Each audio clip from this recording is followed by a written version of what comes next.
The Valley of Fear by Sir Arthur Conan Doyle. Read by Mark Young. Part 1.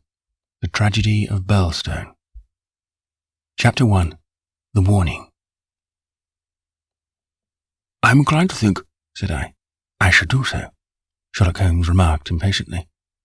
"I believe that I am one of the most long-suffering of mortals, but I'll admit that I was annoyed at the sardonic interruption. "Really, Holmes," said I severely, "you are a little trying at times." He was too much absorbed with his own thoughts to give any immediate answer to my remonstrance. He leaned upon his hand with his untasted breakfast before him, and he stared at the slip of paper which he had just drawn from its envelope. Then he took the envelope itself, held it up to the light, and very carefully studied both the exterior and the flap. "It is Porlock's writing," said he thoughtfully. "I can hardly doubt that it is Porlock's writing, though I have seen it only twice before. The Greek E with the peculiar top flourish is distinctive. But if it is Porlock, then it must be something of the very first importance." He was speaking to himself rather than to me, but my vexation disappeared in the interest which the words awakened. "Who then is Porlock?" I asked. "Porlock, Watson, is a nom de plume, a mere identification mark. But behind it lies a shifty and evasive personality. In a former letter he frankly informed me that the name was not his own, and defied me ever to trace him among the teeming millions of this great city. Porlock is important not for himself, but for the great man with whom he is in touch. Picture to yourself the pilot fish with the shark, the jackal with the lion. Anything that is insignificant in companionship with what is formidable. Not only formidable, Watson, sinister, in the highest degree sinister. That is where he comes within my purview. You have heard me speak of Professor Moriarty." "The famous scientific criminal, as famous among crooks as—" "By blushes, Watson," Holmes murmured in a deprecating voice. "I was about to say, as he is unknown to the public."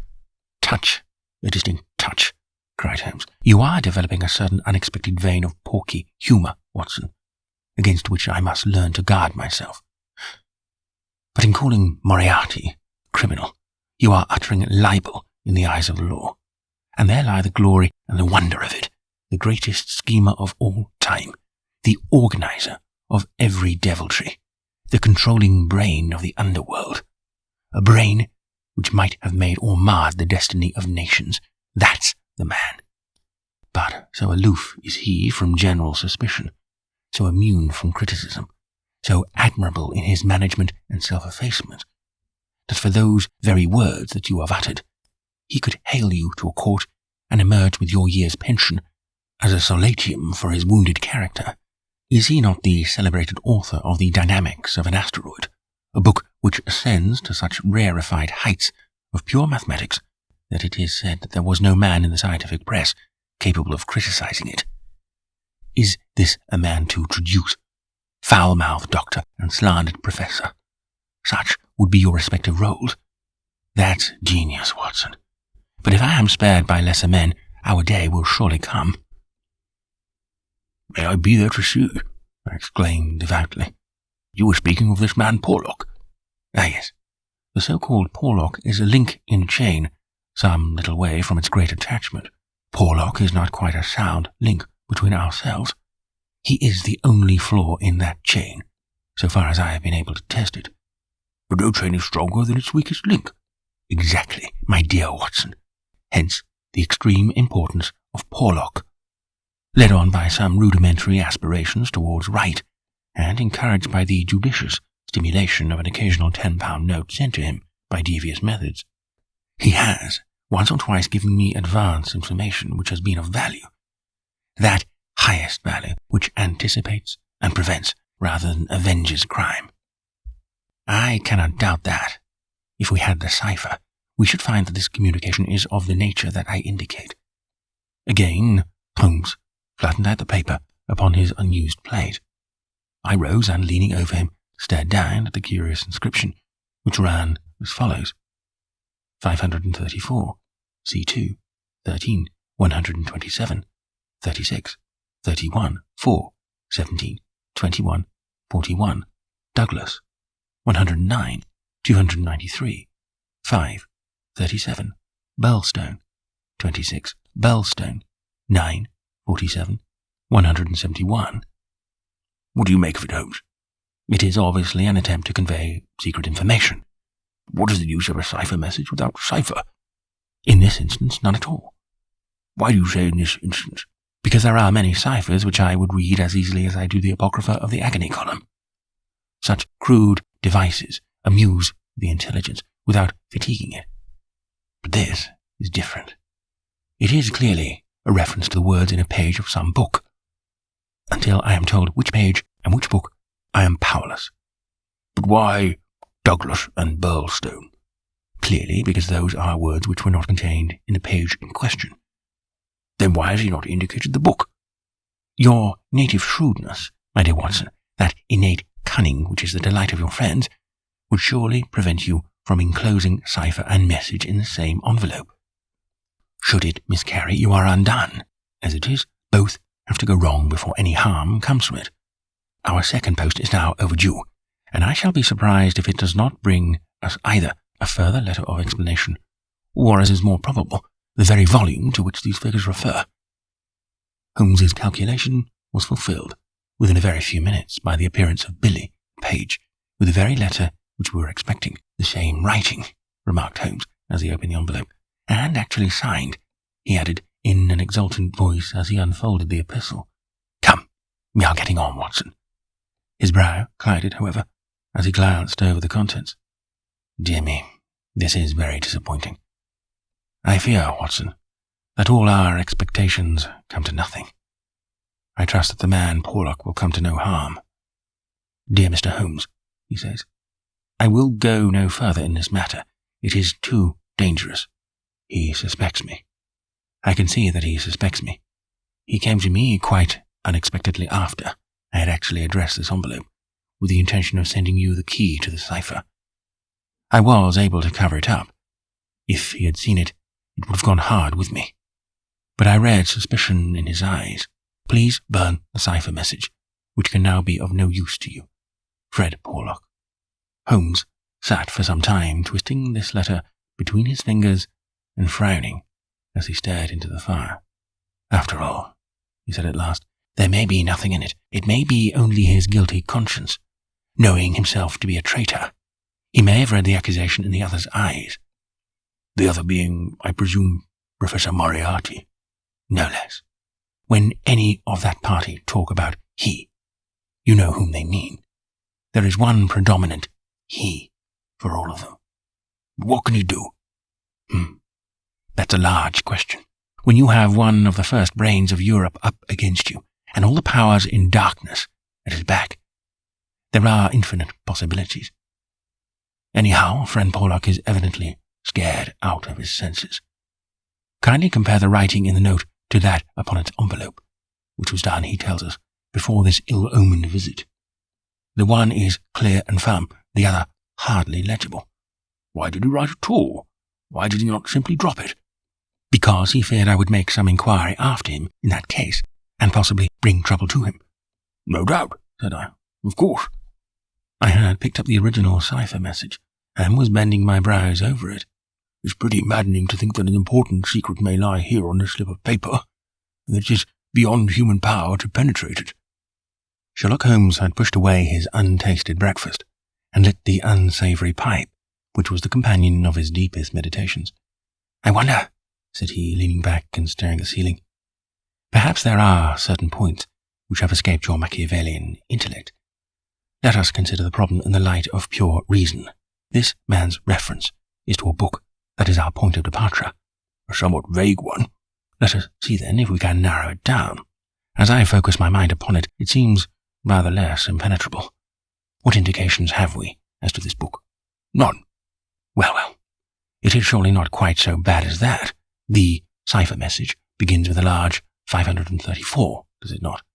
We may take it as a working hypothesis that 534 is the particular page to which the cipher refers. So, our book has already become a large book, which is surely something gained. What other indications have we as to the nature of this large book? The next sign is C2. What do you make of that, Watson? Chapter the second, no doubt. Hardly that, Watson. You will, I am sure, agree with me that if the page be given, the number of the chapter is immaterial. Also that if page 534 finds us only in the second chapter, the length of the first one must have been really intolerable. Column, I cried. Brilliant, Watson. You are scintillating this morning. If it is not column, then I am very much deceived. So now, you see, we begin to visualize a large book printed in double columns, which are each of a considerable length, since one of the words is numbered in the document as the 293rd.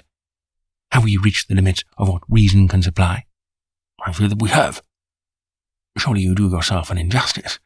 One more coruscation, my dear Watson. Yet another brainwave. Had the volume been an unusual one, he would have sent it to me.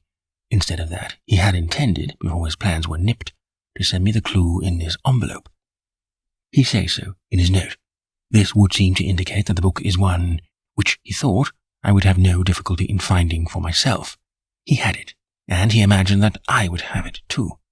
In short, Watson, it is a very common book. What you say certainly sounds plausible. So, we have contracted our field of search to a large book, printed in double columns, and in common use. The Bible! I cried triumphantly. Good, Watson, good, but not, if I may say so, quite good enough.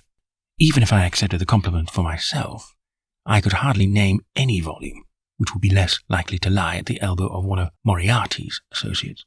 Besides, the editions of Holy Writ are so numerous that he could hardly suppose that two copies would have the same pagination. This is clearly a book which is standardized. He knows for certain that his page 534 will exactly agree with my page 534.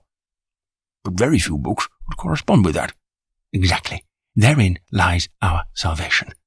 Our search is narrowed down to standardized books which anyone may be supposed to possess. Bradshaw. There are difficulties, Watson.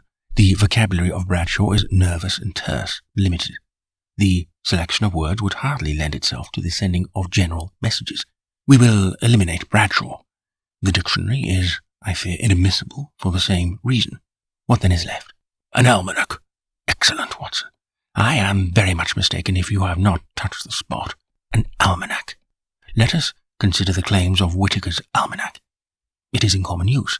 It has the requisite number of pages. It is in double column.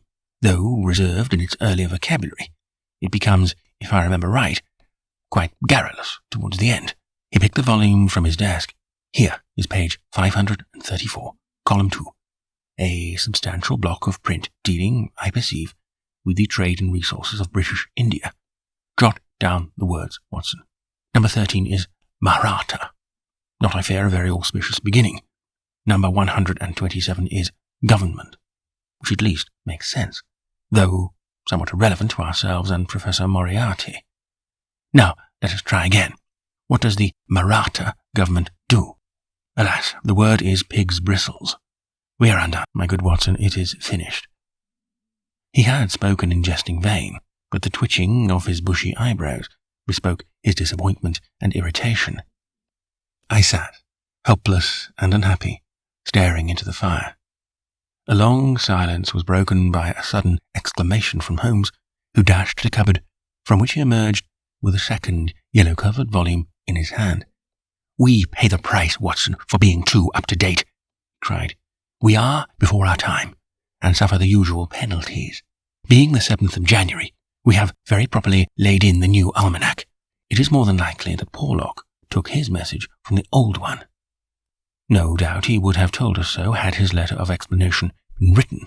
Now, let us see what page 534 has in store for us.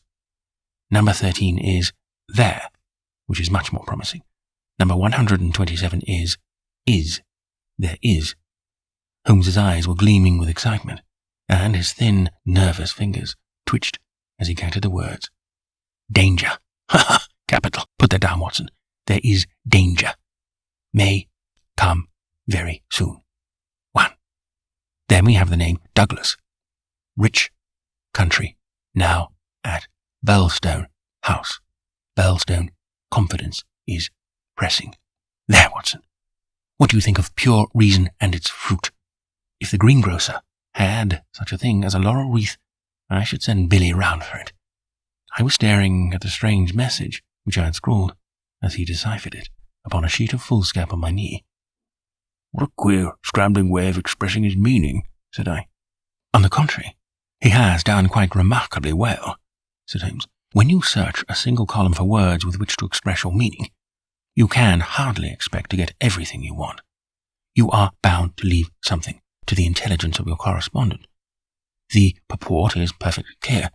Some deviltry is intended against one Douglas, whoever he may be, residing as stated, a rich country gentleman. He is sure confidence was as near as he could get to confident that it is pressing.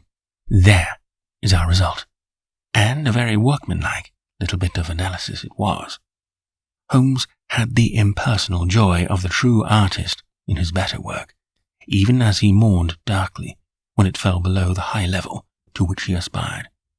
He was still chuckling over his success when Billy swung open the door and Inspector MacDonald of Scotland Yard was ushered into the room. Those were the early days at the end of the 1880s, when Alec MacDonald was far from having attained the national fame which he has now achieved. He was a young but trusted member of the detective force, who had distinguished himself in several cases which had been entrusted to him. His tall, bony figure gave promise of exceptional physical strength, while his great cranium and deep-set, lustrous eyes spoke no less clearly of the keen intelligence which twinkled out from behind his bushy eyebrows. He was a silent, precise man with a dour nature and a hard Aberdonian accent. Twice already in his career had Holmes helped him to attain success, his own sole reward being the intellectual joy of the problem. For this reason, the affection and respect of the Scotchman for his amateur colleague were profound, and he showed them by the frankness with which he consulted Holmes in every difficulty.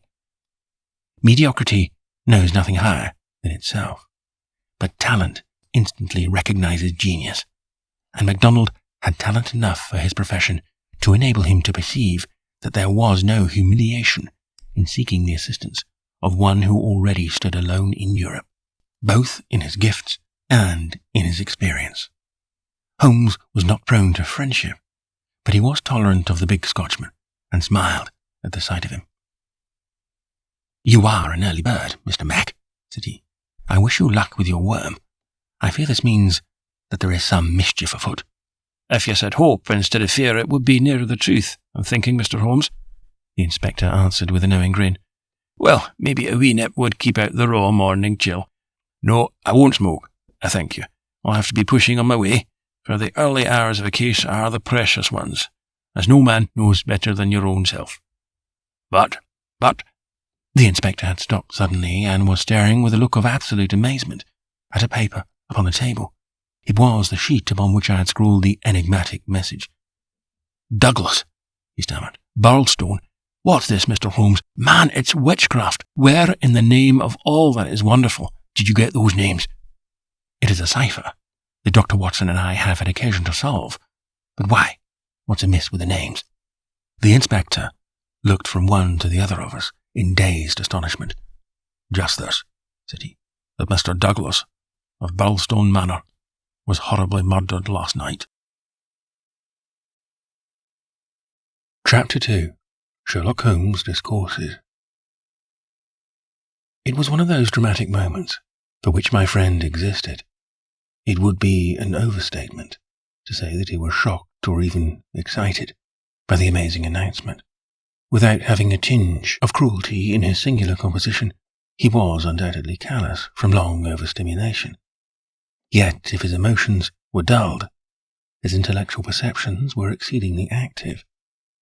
There was no trace, then, of the horror which I had myself felt at this curt declaration, but his face showed rather the quiet and interested composure of the chemist who sees the crystals falling into position from his oversaturated solution. "Remarkable," said he, "remarkable. You don't seem surprised. Interested, Mr. Mac, but hardly surprised. Why should I be surprised? I receive an anonymous communication from a quarter which I know to be important, warning me danger threatens a certain person. Within an hour, I learn that this danger has actually materialized, and that the person is dead. I am interested, but, as you observe, I am not surprised. In a few short sentences, he explained to the inspector the facts about the letter and the cipher. MacDonald sat with his chin on his hands, and his great sandy eyebrows bunched into a yellow tangle. "I was going down to Burlstone this morning," said he. "I had come to ask you if you cared to come with me. You and your friend here. But from what you say, we might perhaps be doing better work in London." "I rather think not," said Holmes. "Hang it all, Mr. Holmes," cried the inspector. "The papers will be full of the Burlstone mystery in a day or two. But where's the mystery if there is a man in London who prophesied the crime before ever it occurred? We have only to lay our hands on that man, and the rest will follow." "No doubt, Mr. Mac. But how do you propose to lay your hands on the so-called Porlock?" MacDonald turned over the letter which Holmes had handed him. "Posted in Camberwell. That doesn't help us much. Name, you say, is assumed. Not much to go on, certainly. Didn't you say that you have sent him money?" "Twice." "And how?" "In notes to Camberwell Post Office." "Did you ever trouble to see who called for them?" "No." The inspector looked surprised and a little shocked. "Why not?" "Because I always keep faith. I had promised when he first wrote that I would not try to trace him. You think there is someone behind him? I know there is. This professor that I've heard you mention." "Exactly." Inspector MacDonald smiled, and his eyelid quivered as he glanced towards me. "I won't conceal from you, Mr. Holmes, that we think in the CID that you have a wee bit of a bee in your bonnet over this professor. I made some inquiries myself about the matter. He seems to be a very respectable, learned and talented sort of man. I'm glad you've got so far as to recognize the talent. Man, you can't but recognize it. After I heard your view, I made it my business to see him. I had a chat with him on Eclipses. How the talk got that way I cannot think, but he had out a reflector lantern and a globe, and made it all clear in a minute. He lent me a book, but I don't mind saying that it was a bit above my head, though I had a good Aberdeen upbringing. He'd have made a grand minister, with his thin face and grey hair and solemn-like way of talking. When he'd put his hand on my shoulder as we were parting, it was like a father's blessing before you go out into the cold, cruel world." Holmes chuckled and rubbed his hands. "Great," he said. "Great. Tell me, friend MacDonald, this pleasing and touching interview was, I suppose, in the professor's study?" "That's so." "A fine room, is it not?" "Very fine. Very handsome indeed, Mr. Holmes." "You sat in front of his writing desk?" "Just so." "Sun in your eyes, and his face in the shadow?" "Well, it was evening, but I mind that the lamp was turned on my face." "It would be. Did you happen to observe a picture over the professor's head?" "I don't miss much, Mr. Holmes. Maybe I learned that from you. Yes, I saw the picture, a young woman with her head on her hands, peeping at you sideways. That painting was by Jean-Baptiste Greuze." The inspector endeavoured to look interested.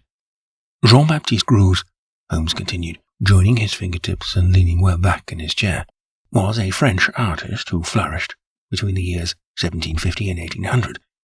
I allude, of course, to his working career. Modern criticism has more than endorsed the high opinion formed of him by his contemporaries." The inspector's eyes grew abstracted. "Hadn't we better?" he said. "We are doing so," Holmes interrupted. "All that I am saying has a very direct and vital bearing on what you have called the Burlstone mystery. In fact, it may, in a sense, be called the very centre of it." MacDonald smiled feebly and looked appealingly to me. "Your thoughts move a bit too quick for me, Mr. Holmes. You leave out a link or two, and I can't get over the gap. What in the world can be the connection between this dead painting man and the affair at Burlstone?" "All knowledge comes useful to the detective," remarked Holmes.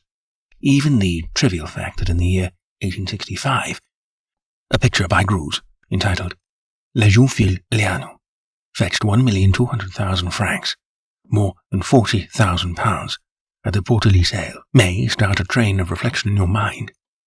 It was clear that it did. The inspector looked honestly interested. "I may remind you," Holmes continued, that the professor's salary can be ascertained in several trustworthy books of reference. It is $700 a year. Then how could he buy... Quite so. How could he? That's remarkable, said the inspector thoughtfully. Talk away, Mr. Holmes. I'm just loving it. It's fine. Holmes smiled. He was always warmed by genuine admiration, the characteristic of the real artist. What about Birlstone? He asked. We've time yet, said the inspector, glancing at his watch. I've a cab at the door, and it won't take us 20 minutes to Victoria. But about this picture, I thought you told me once, Mr. Holmes, that you had never met Professor Moriarty. No, I never have. Then how do you know about his rooms? That's another matter. I have been 3 times in his rooms, waiting for him under different pretexts, and leaving before he came. Once, well, I can hardly tell about the once to an official detective. It was on the last occasion that I took the liberty of running over his papers, with the most unexpected results. You found something compromising? Absolutely nothing. That was what amazed me. However, you have now seen the point of the picture. It shows him to be a very wealthy man. How did he acquire wealth? He is unmarried. His younger brother is a station master in the west of England. His chair is worth $700 a year. And he owns a cruise. Well, surely the inference is plain. You mean that he has a great income and that he must earn it in an illegal fashion? Exactly. Of course, I have other reasons for thinking so. Dozens of exiguous threads which lead vaguely up towards the centre of the web, where the poisonous, motionless creature is lurking. I only mention the grooves because it brings the matter within the range of your own observation. Well, Sir Holmes, I admit that what you say is interesting. That's more than interesting. That's just wonderful. But let us have it a little clearer, if you can. Is it forgery, coining, burglary? Where does the money come from? Have you ever read of Jonathan Wild? Well, the name has a familiar sound. Someone in a novel, was he not? I don't take much stock of detectives in novels. Chaps that do things and never let you see how they do them. That's just inspiration, not business. Jonathan Wild wasn't a detective, and he wasn't in a novel. He was a master criminal, and he lived last century, 1750 or thereabouts. Then he's no use to me. I'm a practical man. Mr. Mac, the most practical thing that you ever did in your life would be to shut yourself up for 3 months and read 12 hours a day of the annals of crime. Everything comes in circles. Even Professor Moriarty. Jonathan Wild was the hidden force of the London criminals, to whom he sold his brains and his organization on a 15% commission. The old wheel turns, and the same spoke comes up. It's all been done before and will be again. I'll tell you 1 or 2 things about Moriarty, which may interest you. You'll interest me right enough. I happen to know who is the first link in his chain. A chain with this Napoleon gone wrong at one end, and 100 broken fighting men, pickpockets, blackmailers, and card sharpers at the other, with every sort of crime in between. His chief of staff is Colonel Sebastian Moran, as aloof and guarded and inaccessible to the law as himself. What do you think he pays him? I'd like to hear. $6,000 a year. That's paying for brains, you see. The American business principle. I learned that detail quite by chance. It's more than the Prime Minister gets. That gives you an idea of Moriarty's gains, and of the scale on which he works. Another point. I made it my business to hunt down some of Moriarty's checks lately. Just common, innocent checks that he pays his household bills with.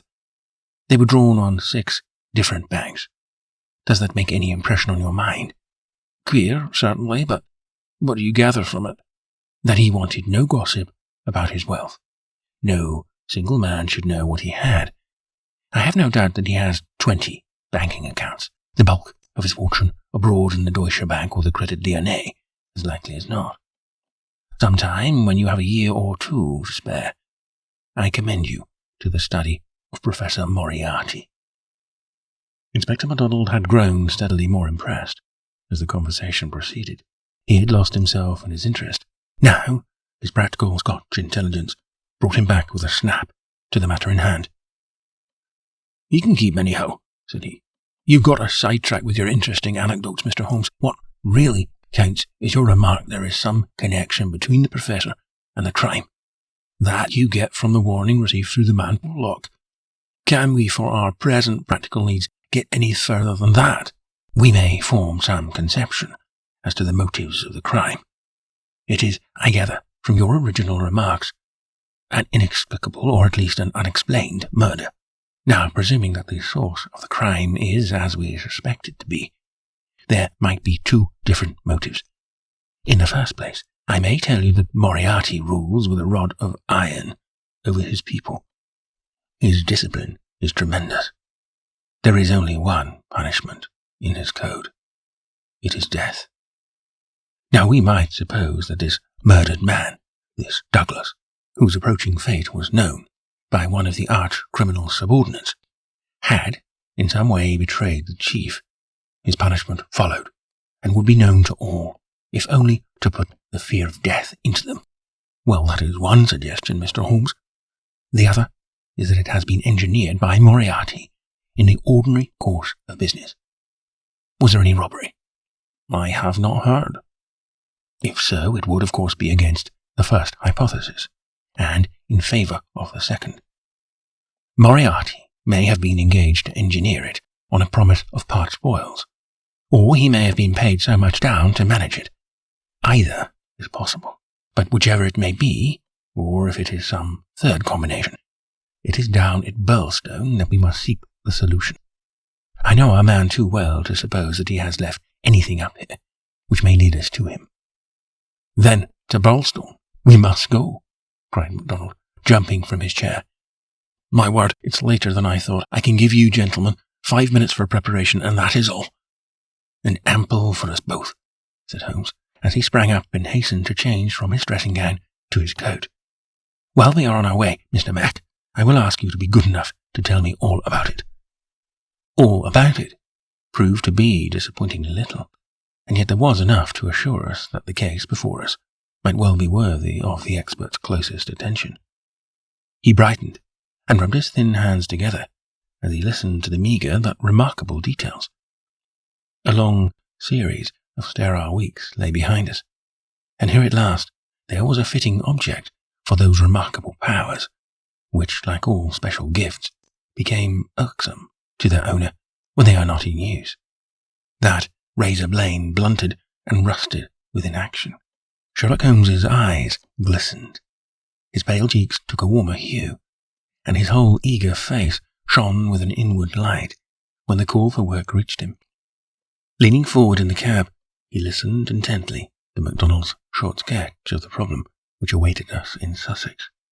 The inspector was himself dependent, as he explained to us, upon a scribbled account forwarded to him by the milk train in the early hours of the morning. White Mason, the local officer, was a personal friend, and hence MacDonald had been notified much more promptly than is usual at Scotland Yard, when provincials need their assistance. It is a very cold scent upon which the metropolitan expert is generally asked to run. Dear Inspector MacDonald, said the letter, he read to us, official requisition for your services is in separate envelope. This is for your private eye.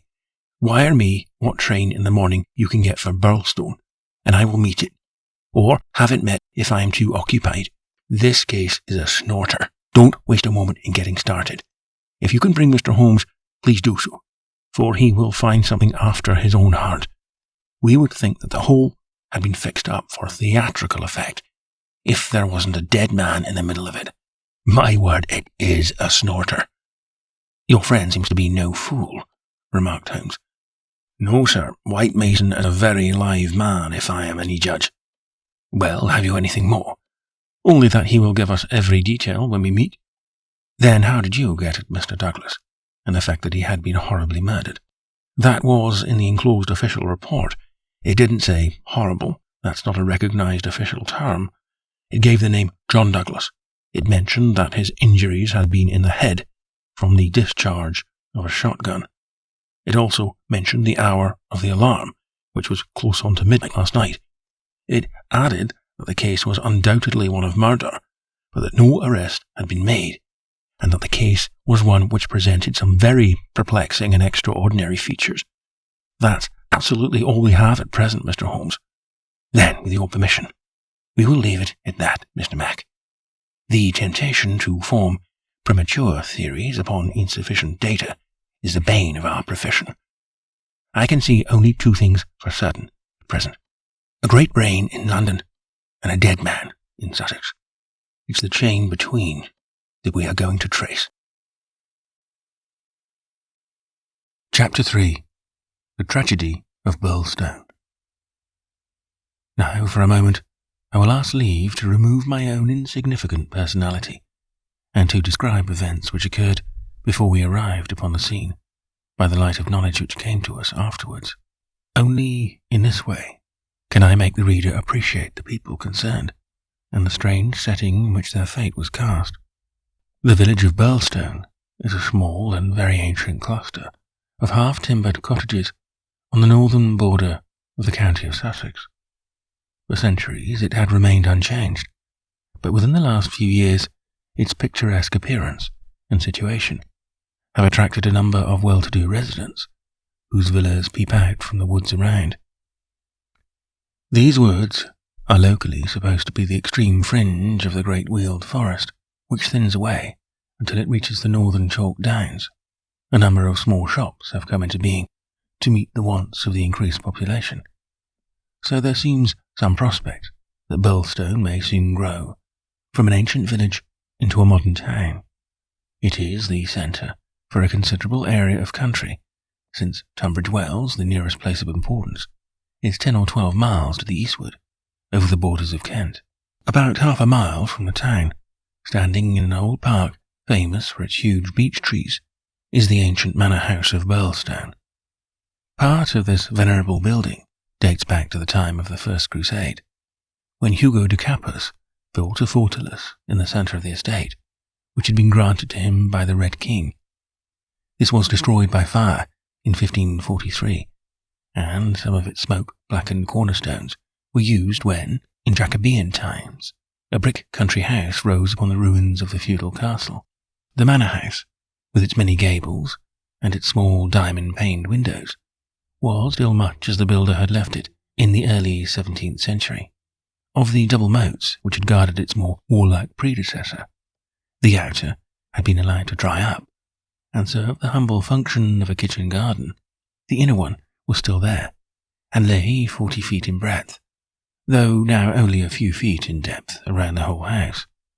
A small stream fed it and continued beyond it, so that the sheet of water, though turbid, was never ditch-like or unhealthy. The ground floor windows were within a foot of the surface of the water. The only approach to the house was over a drawbridge, the chains and windlass of which had long been rusted and broken. The latest tenants of the manor house had, however, with characteristic energy, set this right, and the drawbridge was not only capable of being raised, but actually was raised every evening and lowered every morning. By thus renewing the custom of the old feudal days, the manor house was converted into an island during the night, a fact which had a very direct bearing upon the mystery which was soon to engage the attention of all England. The house had been untenanted for some years, and was threatening to moulder into a picturesque decay when the Douglases took possession of it. This family consisted of only 2 individuals, John Douglas and his wife. Douglas was a remarkable man, both in character and in person. In age, he may have been about 50, with a strong-jawed, rugged face, a grizzling moustache, peculiarly keen grey eyes, and a wiry, vigorous figure, which had lost nothing of the strength and activity of youth. He was cheery and genial to all, but somewhat offhand in his manners, giving the impression that he had seen life in social strata on some far lower horizon than the county society of Sussex. Yet, though looked at with some curiosity and reserve by his more cultivated neighbours, he soon acquired a great popularity among the villagers, subscribing handsomely to all local objects, and attending their smoking concerts and other functions, where, having a remarkably rich tenor voice, he was always ready to oblige with an excellent song. He appeared to have plenty of money, which was said to have been gained in the California goldfields, and it was clear from his own talk and that of his wife that he had spent a part of his life in America. The good impression which had been produced by his generosity and by his democratic manners was increased by a reputation gained for utter indifference to danger.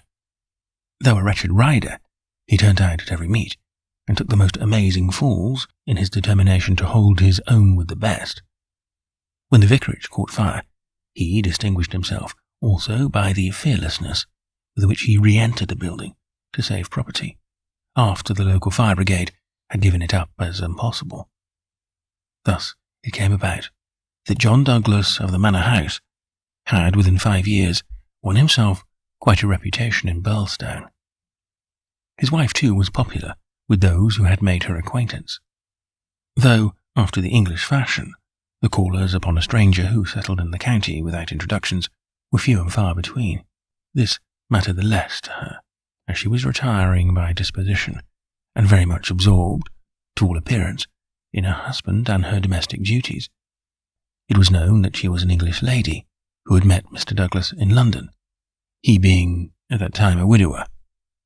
She was a beautiful woman, tall, dark, and slender, some 20 years younger than her husband, a disparity which seemed in no wise to mar the contentment of their family life. It was remarked sometimes, however, by those who knew them best, that the confidence between the two did not appear to be complete, since the wife was either very reticent about her husband's past life, or else, as seemed more likely, was imperfectly informed about it. It had also been noted and commented upon by a few observant people that there were signs, sometimes, of some nerve strain upon the part of Mrs. Douglas, and that she would display acute uneasiness if her absent husband should ever be particularly late in his return. On a quiet countryside, where all gossip is welcome, this weakness of the lady of the manor house did not pass without remark, and it bulked larger upon people's memory when the events arose which gave it a very special significance. There was yet another individual, whose residence under that roof was, it is true, only an intermittent one, but whose presence at the time of the strange happenings which will now be narrated brought his name prominently before the public. This was Cecil James Barker, of Hales Lodge, Hampstead. Cecil Barker's tall, loose-jointed figure was a familiar one in the main street of Birlstone village, for he was a frequent and welcome visitor at the manor house. He was the more noticed as being the only friend of the past unknown life of Mr. Douglas, who was ever seen in his new English surroundings. Barker was himself an undoubted Englishman, but by his remarks it was clear that he had first known Douglas in America, and had there lived on intimate terms with him. He appeared to be a man of considerable wealth, and was reputed to be a bachelor. In age, he was rather younger than Douglas, 45 at the most, tall, straight, broad-chested fellow, with a clean-shaved prize-fighter face, thick, strong black eyebrows, and a pair of masterful black eyes, which might, even without the aid of his very capable hands, clear a way for him through a hostile crowd. He neither rode nor shot, but spent his days in wandering around the old village with his pipe in his mouth, or in driving with his host, or, in his absence, with his hostess, over the beautiful countryside. "An easy-going, free-handed gentleman," said Ames the butler. "But my word, I'd rather not be the man that crossed him."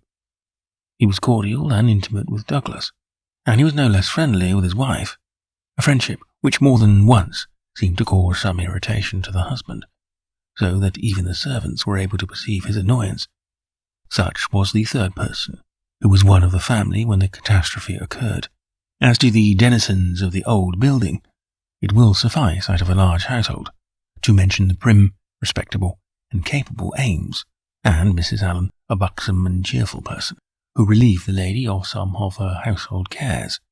The other 6 servants in the house bear no relation to the events of the night of the 6th of January. It was 11:45 that the first alarm reached the small local police station, in charge of Sergeant Wilson of the Sussex Constabulary.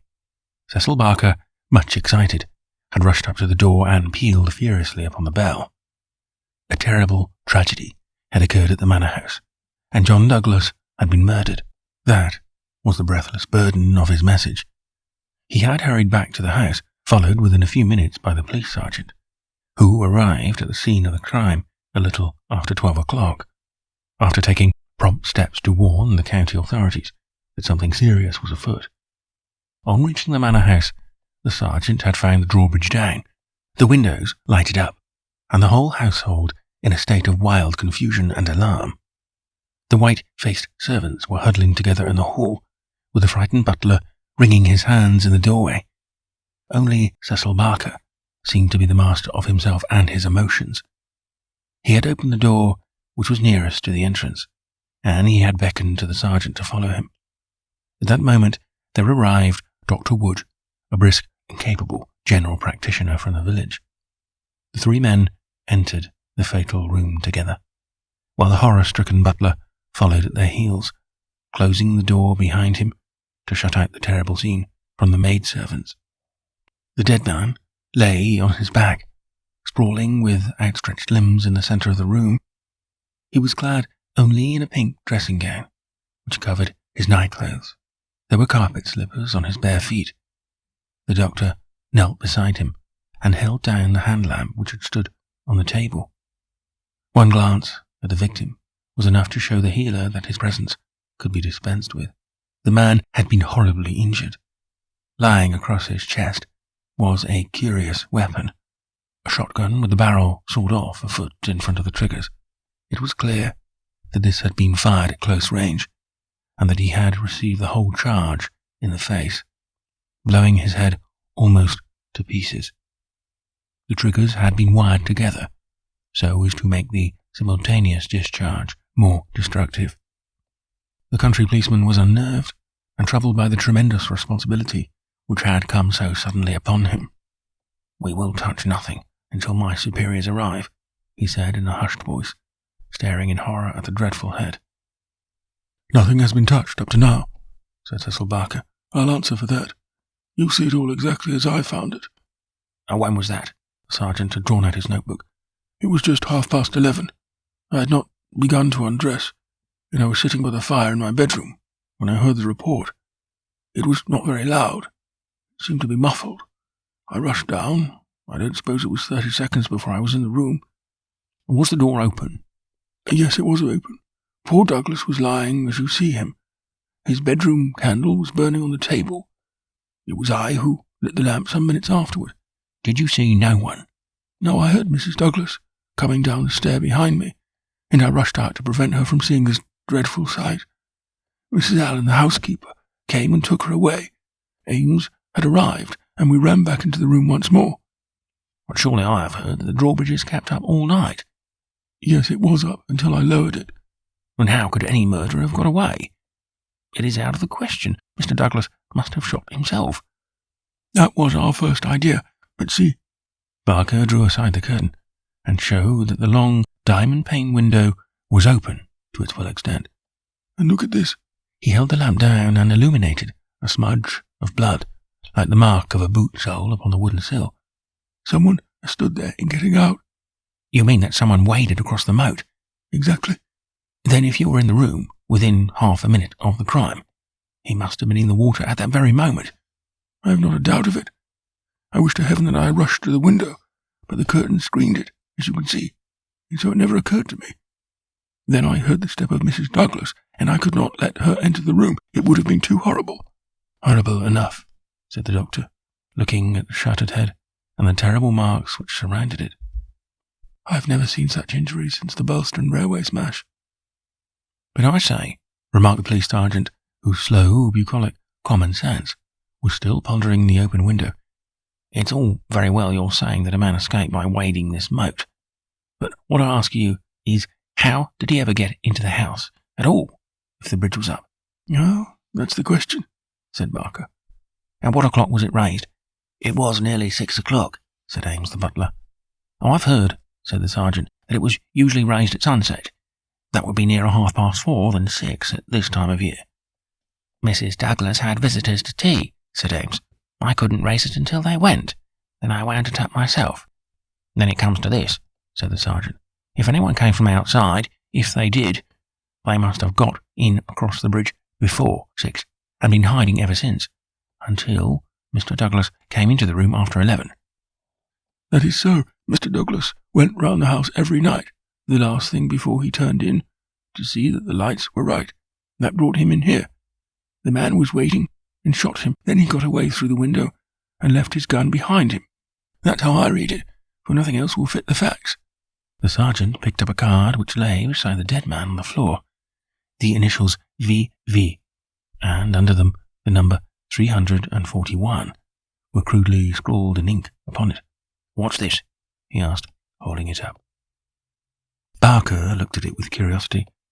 I never noticed it before, he said. The murderer must have left it behind him. VV341. I can make no sense of that. The sergeant kept turning it over in his big fingers. What's VV? Somebody's initials, maybe? What have you got there, Dr. Wood? It was a good-sized hammer, which had been lying on the rug in front of the fireplace. A substantial, workmanlike hammer. Cecil Barker pointed to a box of brass-headed nails upon the mantelpiece. Mrs. Douglas was altering the pictures yesterday, he said. I saw him myself, standing upon that chair and fixing the big picture above it. That accounts for the hammer. We'd best put it back on the rug where we found it, said the sergeant, scratching his puzzled head in his perplexity. It will want the best brains in the force to get to the bottom of this thing. It will be a London job before it is finished. He raised the hand lamp and walked slowly round the room. Hello, he cried excitedly, drawing the window curtain to one side. 1 o'clock were those curtains drawn. When the lamps were lit, said the butler. It would be shortly after 4. Someone had been hiding here, sure enough. He held down the light, and the marks of muddy boots were very visible in the corner. I'm bound to say this bears out your theory, Mr. Barker. It looks as if the man got into the house after 4, when the curtains were drawn, and before 6, when the bridge was raised. He slipped into this room because it was the first that he saw. There was no other place where he could hide, so he popped in behind this curtain. That all seems clear enough. It is likely that his main idea was to burgle the house, but Mr. Douglas chanced to come upon him, so he murdered him and escaped. That's how I read it, said Barker. But I say, aren't we wasting precious time? Couldn't we start out and scout the country before the fellow gets away? The sergeant considered for a moment. There are no trains before 6 in the morning, so he can't get away by rail. If he goes by road, with his legs all dripping, it's odds that someone will notice him.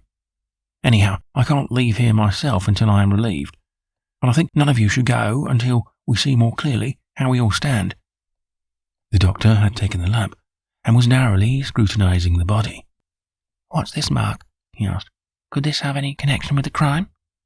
The dead man's right arm was thrust out from his dressing gown and exposed as high as the elbow. About halfway up the forearm was a curious brown design, a triangle inside a circle, standing out in vivid relief upon the lard-coloured skin.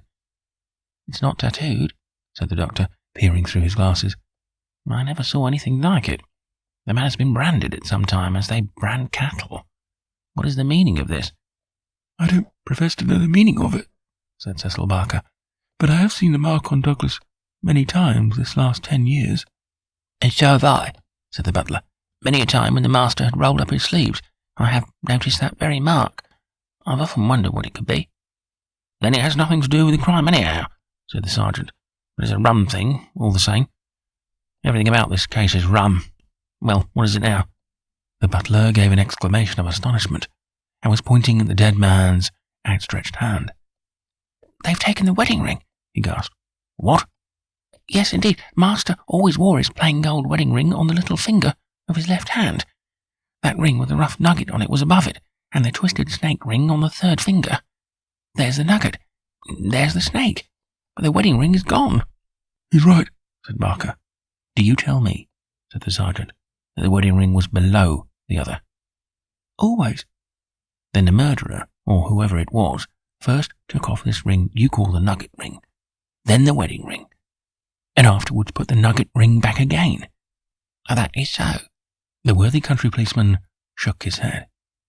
Seems to me the sooner we get London onto this case the better, said he. White Mason is a smart man. No local job has ever been too much for White Mason. It won't be long now before he is here to help us, but I expect we'll have to look to London before we are through. Anyhow, well, I'm not ashamed to say that it is a deal too thick for the likes of me.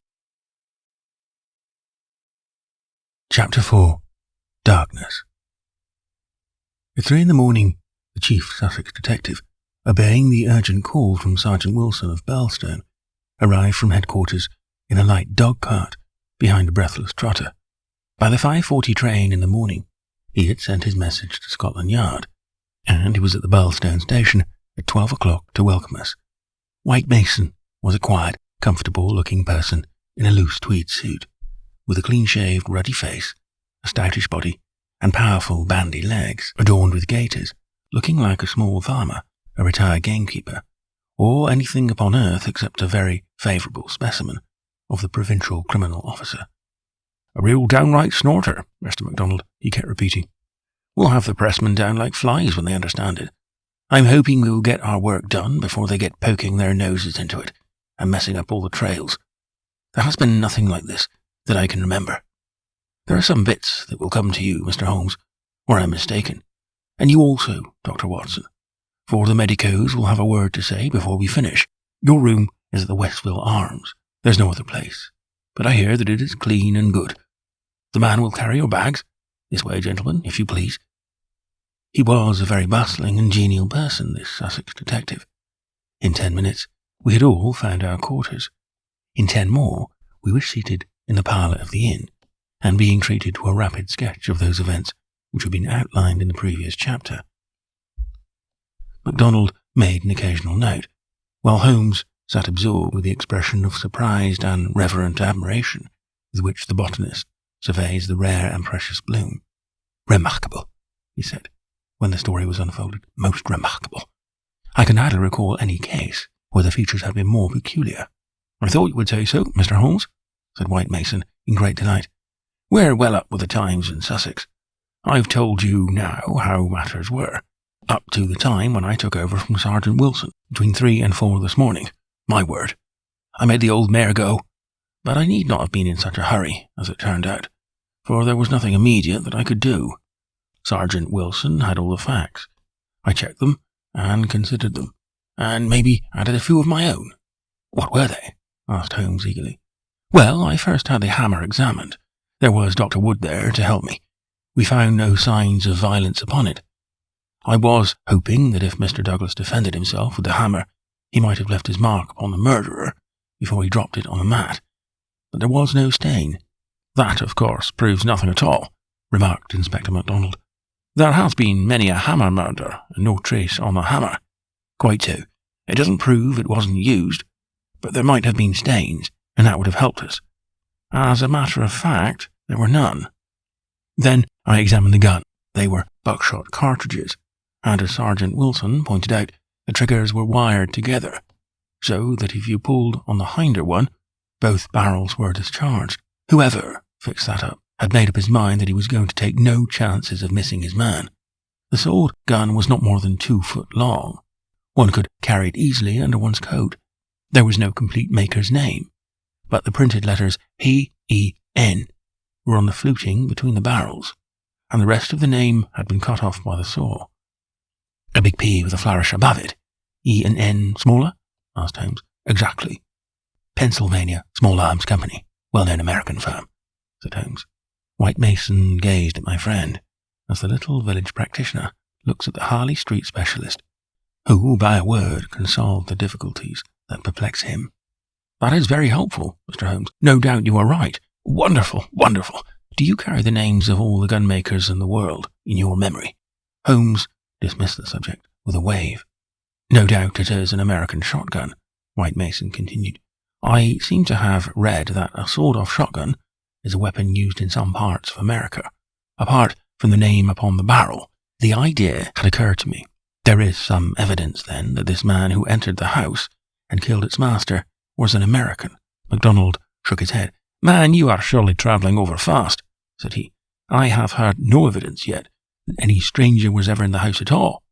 The open window, the blood on the sill, the queer card, the marks of boots in the corner, the gun. Nothing there that could not have been arranged. Mr. Douglas was an American, or had lived long in America. So had Mr. Barker. You don't need to import an American from outside in order to account for American doings. Ames the butler. What about him? Is he reliable? 10 years with Sir Charles Chandos, as solid as a rock. He has been with Douglas ever since he took the manor house 5 years ago. He has never seen a gun of this sort in the house. The gun was made to conceal, that's why the barrels were sawed. It would fit into any box. How could he swear there was no such gun in the house? Well, anyhow, he had never seen one. MacDonald shook his obstinate Scotch head. I'm not convinced yet that there was ever anyone in the house, said he. I'm asking you to consider, his accent becoming more Aberdonian as he lost himself in his argument, I'm asking you to consider what it involves if you suppose that this gun was ever brought into the house, and that all these strange things were done by a person from outside. Oh man, it's just inconceivable. It's clean common sense. I put it to you, Mr. Holmes, judging it by what we have heard. Well, state your case, Mr. Mac, said Holmes in his most judicial style. The man is not a burglar, supposing that he ever existed. The ring business and the card point to premeditated murder for some private reason. Very good. Here is a man who slips into a house with the deliberate intention of committing murder. He knows, if he knows anything, that he will have a difficulty in making his escape, as the house is surrounded with water. What weapon would he choose? You would say the most silent in the world. Then he could hope, when the deed was done, to slip quickly from the window, to wade the moat, and to get away at his leisure. That's understandable. But is it understandable that he should go out of his way to bring with him the most noisy weapon he could select, knowing well that it will fetch every human being in the house to the spot as quick as they can run, and that it is all odds that he will be seen before he can get across the moat? Is that credible, Mr. Holmes? Well, you put the case strongly, my friend replied thoughtfully. It certainly needs a good deal of justification. May I ask, Mr. White Mason, whether you examined the farther side of the moat at once, to see if there were any signs of the man having climbed out from the water? There were no signs, Mr. Holmes, but it is a stone ledge, and one could hardly expect them. No tracks or marks. None. Huh. Would there be any objection, Mr. White Mason, to our going down to the house at once? There may possibly be some small point which may be suggestive. I was going to propose it, Mr. Holmes, but I thought it well to put you in touch with all the facts before we go. I suppose if anything should strike you. White Mason looked doubtfully at the amateur. I have worked with Mr. Holmes before, said Inspector MacDonald. He plays the game. My own idea of the game, at any rate, said Holmes with a smile. I go into a case to help the ends of justice and the work of the police. If I have ever separated myself from the official force, it is because they have first separated themselves from me. I have no wish ever to score at their expense. At the same time, Mr. White Mason, I claim the right to work in my own way and give my results at my own time, complete rather than in stages. I am sure we are honoured by your presence and to show you all we know, said White Mason cordially. Come along, Dr. Watson, and when the time comes, we'll all hope for a place in your book. We walked down the quaint village street, with a row of pollarded elms on each side of it. Just beyond were 2 ancient stone pillars, weather-stained and lichen-blotched, bearing upon their summits a shapeless something which had once been the rampant line of Capus of Birlstone. A short walk along the winding drive with such sward and oaks around it as one only sees in rural England. Then a sudden turn, and the long, low Jacobean house of dingy, liver-coloured brick lay before us, with an old-fashioned garden of cut yews on each side of it. As we approached it, there was the wooden drawbridge, and the beautiful broad moat as still and luminous as quicksilver in the cold winter sunshine. 3 centuries had flowed past the old manor house, centuries of births and of homecomings, of country dances, and of the meetings of fox hunters.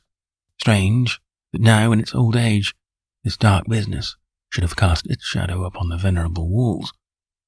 And yet those strange peaked roofs and quaint overhung gables were a fitting covering to grim and terrible intrigue. As I looked at the deep-set windows and the long sweep of the dull-coloured water-lap front, I felt that no more fitting scene could be set for such a tragedy. "That's the window," said White Mason. "That one on the immediate right of the drawbridge. It's open, just as it was found last night. It looks rather narrow for a man to pass." "Well, it wasn't a fat man, anyhow. We don't need your deductions, Mr. Holmes, to tell us that. But you or I could squeeze through all right." Holmes walked to the edge of the moat and looked across. Then he examined the stone ledge and the grass border beyond it. "I've had a good look, Mr. Holmes," said White Mason. "There is nothing there, no sign that anyone has landed. But why should he leave any sign?" "Exactly. Why should he? Is the water always turbid?" "Generally about this colour. The stream brings down the clay." "How deep is it?" "About 2 feet at each side and 3 in the middle." "So we can put aside all idea of the man having been drowned crossing." "No, a child could not be drowned in it." We walked across the drawbridge, and were admitted by a quaint, gnarled, dried-up person, who was the butler Ames. The poor old fellow was white and quivering from the shock. The village sergeant, a tall, formal, melancholy man, still held his vigil in the room of fate. The doctor had departed. "Anything fresh, Sergeant Wilson?" asked White Mason. "No, sir." "Then you can go home. You've had enough. We can send for you if we want you. The butler had better wait outside. Tell him to warn Mr. Cecil Barker, Mrs. Douglas, and the housekeeper that we may want a word with them presently. Now, gentlemen, perhaps you will allow me to give you the views I have formed first, and then you will be able to arrive at your own." He impressed me, this country specialist. He had a solid grip of fact and a cool, clear, common-sense brain, which would take him some way in his profession. Holmes listened to him intently, with no sign of that impatience which the official exponent too often produced. "Is it suicide, or is it murder? That's our first question, gentlemen, is it not? If it were suicide, then we have to believe that this man began by taking off his wedding ring and concealing it, that he then came down here in this dressing room, trampled mud into a corner behind the curtain, in order to give the idea someone had waited for him, opened the window, put blood on it." "We can surely dismiss that," said MacDonald. "So I think. Suicide is out of the question. Then a murder has been done.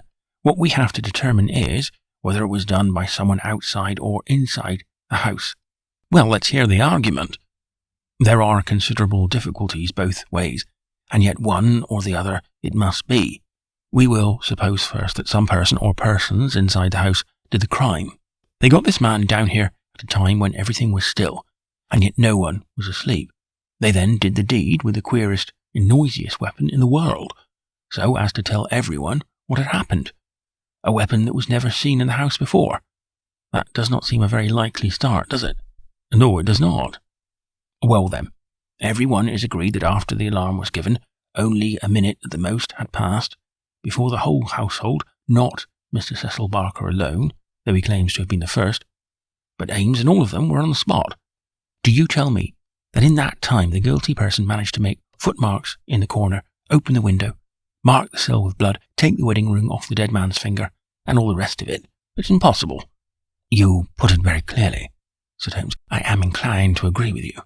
"Well then, we are driven back to the theory that it was done by someone from outside. We are still faced with some big difficulties, but anyhow they have ceased to be impossibilities. The man got into the house between 4:30 and 6, that is to say between dusk and the time when the bridge was raised. There had been some visitors, and the door was open, so there was nothing to prevent him. He may have been a common burglar, or he may have had some private grudge against Mr. Douglas, since Mr. Douglas has spent most of his life in America, and this shotgun seems to be an American weapon. It would seem that the private grudge is the more likely theory. He slipped into this room because it was the first he came to, and he hid behind the curtain. There he remained until past 11 at night. At that time Mr. Douglas entered the room. It was a short interview, if there were any interview at all, for Mrs. Douglas declares that her husband had not left her more than a few minutes when she heard the shot. The candle shows that. Exactly, the candle, which was a new one, is not burned more than half an inch. He must have placed it on the table before he was attacked. Otherwise, of course, it would have fallen when he fell. This shows that he was not attacked the instant that he entered the room. When Mr. Barker arrived, the candle was lit and the lamp was out. That's all clear enough. Well, now we can reconstruct things on those lines. Mr. Douglas enters the room. He puts down the candle. A man appears from behind the curtain. He is armed with this gun. He demands the wedding ring. Heaven only knows why, but so it must have been. Mr. Douglas gave it up. Then, either in cold blood or in the course of a struggle, Douglas may have gripped the hammer that was found upon the mat. He shot Douglas in this horrible way. He dropped his gun and also, it would seem, this queer card, VV 341, whatever that may mean. And he made his escape through the window and across the moat, at the very moment when Cecil Barker was discovering the crime. How's that, Mr. Holmes? Very interesting, but just a little unconvincing. Man, it would be absolute nonsense. If it wasn't that, anything else is even worse, cried MacDonald. Somebody killed the man, and whoever it was, I could clearly prove to you that he should have done it some other way. What does he mean by allowing his retreat to be cut off like that? What does he mean by using a shotgun when silence was his one chance of escape? Come on, Mr. Holmes, it's up to you to give us a lead, since you say Mr. White Mason's theory is unconvincing. Holmes had sat, intently observant during this long discussion, missing no word that was said, with his keen eyes darting to right and to left, and his forehead wrinkled with speculation. I should like a few more facts before I get so far as a theory, Mr. Mac, said he, kneeling down beside the body. Dear me, these injuries are really appalling. Can we have the butler in for a moment? Ames, I understand that you have often seen this very unusual mark, a branded triangle inside a circle upon Mr. Douglas's forearm. Frequently, sir. You never heard any speculation as to what it meant? No, sir. It must have caused great pain when it was inflicted. It is undoubtedly a burn. Now, I observe, Ames, that there is a small piece of plaster at the angle of Mr. Douglas's jaw. Did you observe that in life? Yes, sir. He cut himself in shaving yesterday morning. Did you ever know him to cut himself in shaving before? Not for a very long time, sir. Suggestive, said Holmes. It may, of course, be a mere coincidence, or it may point to some nervousness, which would indicate that he had reason to apprehend danger. Had you noticed anything unusual in his conduct yesterday, Ames? It struck me that he was a little restless and excited, sir. The attack may not have been entirely unexpected. We do seem to make a little progress, do we not? Perhaps you would rather do the questioning, Mr. Mac. No, Mr. Holmes, it's in better hands than mine. Well then, we will pass to this card, VV 341. It is rough cardboard. Have you any of the sort in the house? I don't think so. Holmes walked across to the desk and dabbed a little ink from each bottle onto the blotting paper. It was not printed in this room, he said. This is black ink, and the other purplish. It was done by a thick pen, and these are fine. No, it was done elsewhere, I should say. Can you make anything of the inscription, Ames? No, sir, nothing. What do you think, Mr. Mac? It gives me the impression of a secret society of some sort. The same with his badge upon the forearm. That's my idea too, said White Mason. Well, we can adopt it as a working hypothesis, and then see how far our difficulties disappear. An agent from such a society makes his way into the house, waits for Mr. Douglas, blows his head nearly off with his weapon, and escapes by wading the moat, after leaving a card beside the dead man, which will, when mentioned in the papers, tell other members of the society that vengeance has been done. That all hangs together, but why this gun of all weapons? Exactly. And why the missing ring? Quite so. And why no arrest? It's past 2 now. I take it for granted that since dawn every constable within 40 miles has been looking out for a wet stranger. That is so, Mr. Holmes. Well, unless he has a burrow close by or a change of clothes ready, they can hardly miss him. And yet they have missed him up to now. Holmes had gone to the window and was examining with his lens the blood mark on the sill. It is clearly the tread of a shoe. It is remarkably broad, a splay foot, one would say. Curious, because so far as one can trace any footmark in this mud-stained corner, one would say it was a more shapely sole. However, they are certainly very indistinct. What's this under the table? Mr. Douglas's dumbbells, said Ames. Dumbbell? There's only one. Where's the other? I don't know, Mr. Holmes. There may have been only one. I've not noticed them for months. One dumbbell, Holmes said, seriously. But his remarks were interrupted by a sharp knock at the door. tall, sunburned, capable-looking, clean-shaved man looked in at us. I had no difficulty in guessing that it was the Cecil Barker of whom I'd heard. His masterful eyes travelled quickly, with a questioning glance from face to face. "Sorry to interrupt your consultation," said he, "but you should hear the latest news." "An arrest?" "No such luck. But they found his bicycle. The fellow left his bicycle behind him. Come and have a look. It is within 100 yards of the hall door." We found 3 or 4 grooms and idlers, standing in the drive inspecting a bicycle which had been drawn out from a clump of evergreens in which it had been concealed. It was a well-used Rudge Whitworth, splashed as from a considerable journey. There was a saddlebag, with spanner and oil can, but no clue as to the owner. "It would be a grand help to the police," said the inspector, "if these things were numbered and registered, but we must be thankful for what we've got. If we can't find where he went to, at least we are likely to get where he came from. But what in the name of all that is wonderful made the fellow leave it behind? And how in the world has he got away without it? We don't seem to get a gleam of light in the case, Mr. Holmes."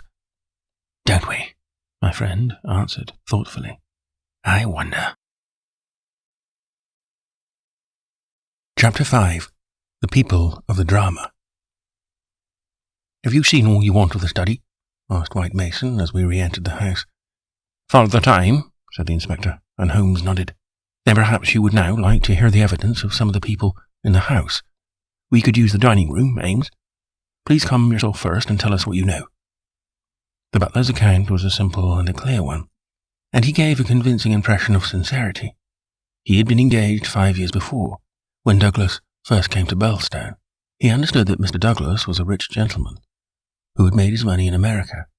He had been a kind and considerate employer, not quite what Ames was used to, perhaps, but one can't have everything.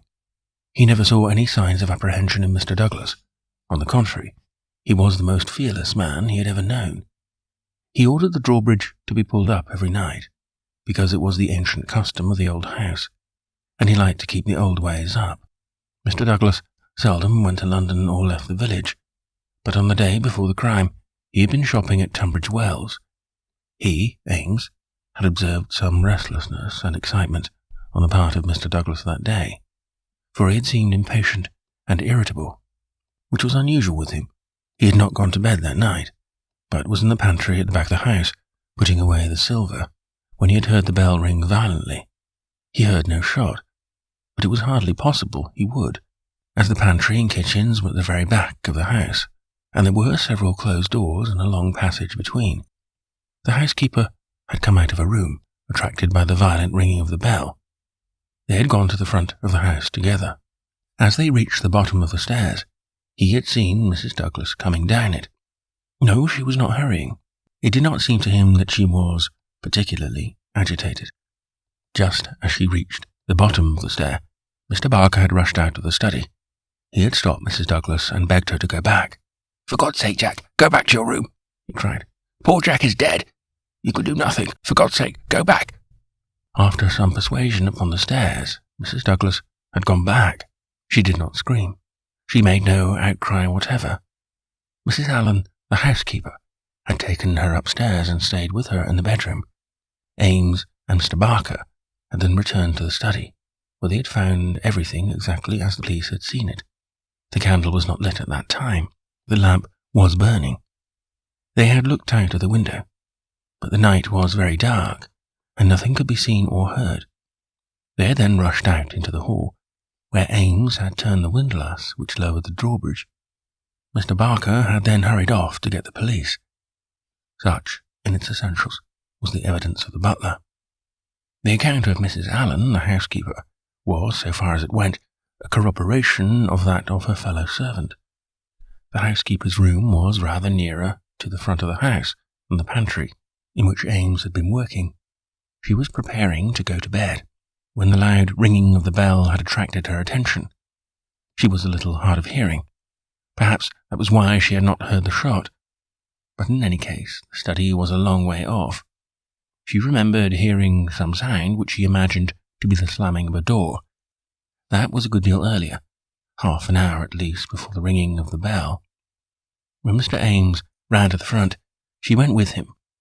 she saw Mr. Barker, very pale and excited, come out of the study.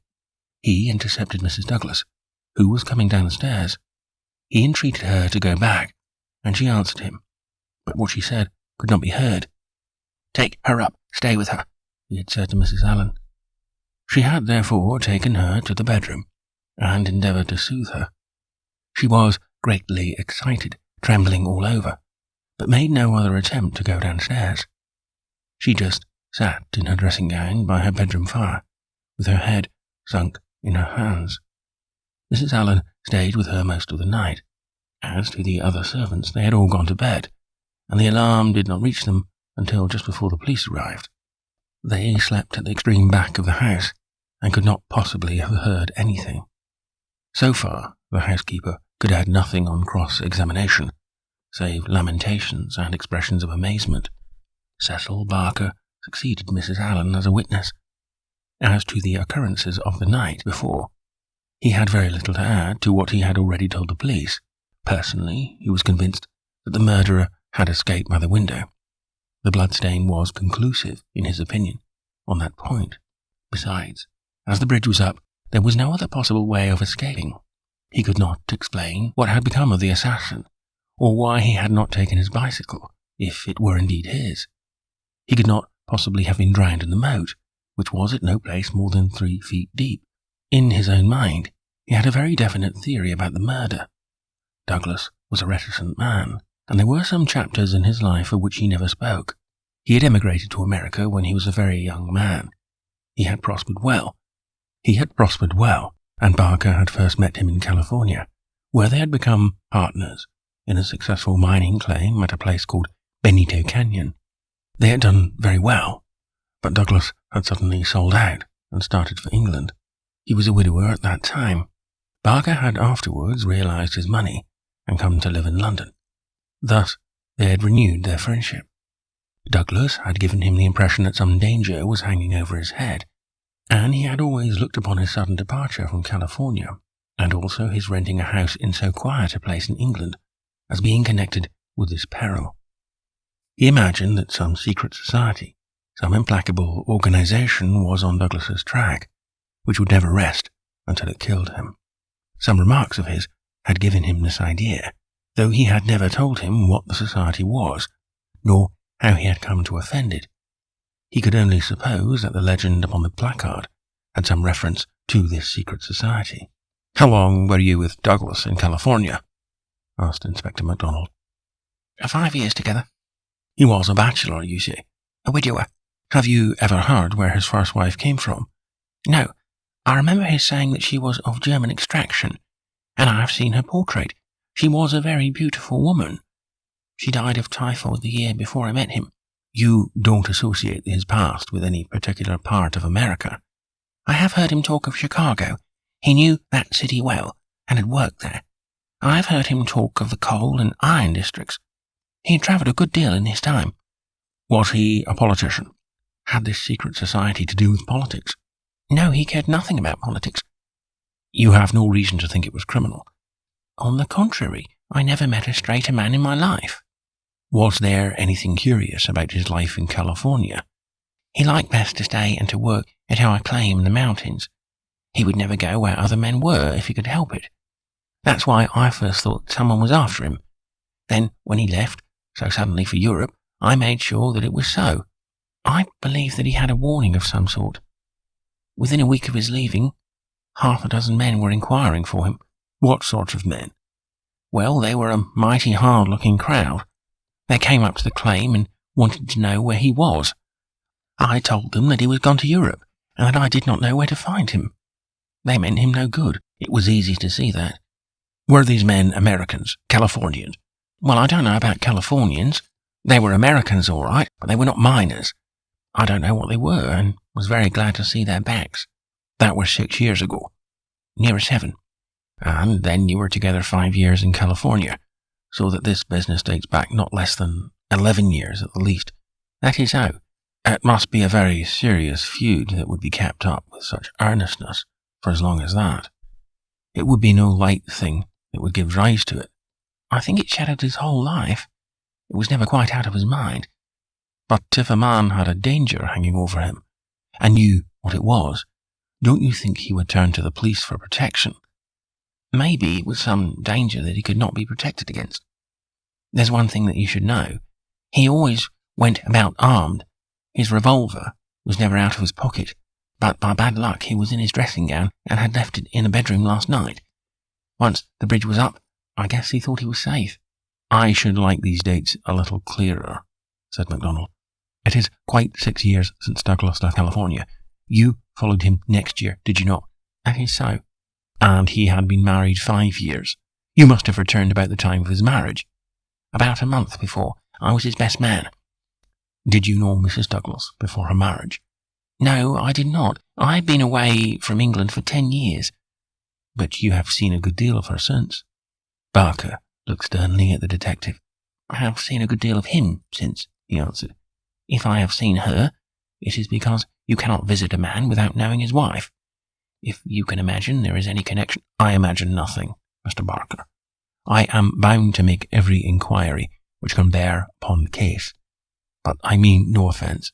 Some inquiries are offensive, Barker answered angrily. It's only the facts that we want. It is in your interest and everyone's interest that they should be cleared up. Did Mr. Douglas entirely approve your friendship with his wife? Barker grew paler, and his great, strong hands were clasped convulsively together. You have no right to ask such questions, he cried. What is this to do with the matter you are investigating? I must repeat the question. Well, I refuse to answer. You can refuse to answer, but you must be aware that your refusal is in itself an answer, for you would not refuse if you had not something to conceal. Barker stood for a moment, with his face set grimly, and his strong black eyebrows drawn low in intense thought. Then he looked up with a smile. Well, I guess you gentlemen are only doing your clear duty after all, and I have no right to stand in the way of it. I'd only ask you not to worry Mrs. Douglas over this matter, for she has enough upon her just now. I may tell you that poor Douglas had just one fault in the world, and that was his jealousy. He was fond of me. No man could be fonder of a friend, and he was devoted to his wife. He loved me to come here, and was forever sending for me. And yet, if his wife and I talked together, or there seemed any sympathy between us, a kind of wave of jealousy would pass over him, and he would be off the handle and saying the wildest things in a moment. More than once I've sworn off coming for that reason, and then he would write me such penitent, imploring letters that I just had to. But you can take it from me, gentlemen, if it was my last word, that no man ever had a more loving, faithful wife, and I can say also no friend could be more loyal than I. It was spoken with fervour and feeling, and yet Inspector MacDonald could not dismiss the subject. You are aware, said he, that the dead man's wedding ring has been taken from his finger. So it appears, said Barker. What do you mean by appears? You know it as a fact. The man seemed confused and undecided. When I say appears, I meant that it was conceivable that he had himself taken off the ring. The mere fact that the ring should be absent, whoever may have removed it, would suggest to anyone's mind, would it not, that the marriage and the tragedy were connected? Barker shrugged his broad shoulders. I can't profess to say what it means, he answered. If you mean to hint that it could reflect in any way upon this lady's honour. His eyes blazed for an instant, and then, with an evident effort, he got a grip on his own emotions. Well, you are on the wrong track, that's all. I don't know that I have anything else to ask you at present, said MacDonald coldly. There was one small point, remarked Sherlock Holmes. When you entered the room, there was only a candle lighted on the table, was there not? Yes, that was so. By its light, you saw that some terrible incident had occurred. Exactly. You at once rang for help. Yes. And it arrived very speedily, within a minute or so. And yet, when they arrived, they found that the candle was out and that the lamp had been lighted. That seems very remarkable. Again, Barker showed some signs of indecision. I don't say that it was remarkable, Mr. Holmes, he answered after a pause. The candle threw a very bad light. My first thought was to get a better one. The lamp was on the table, so I lit it and blew out the candle. Exactly. Holmes asked no further question, and Barker, with a deliberate look from one to the other of us, which had, as it seemed to me, something of defiance in it, turned and left the room.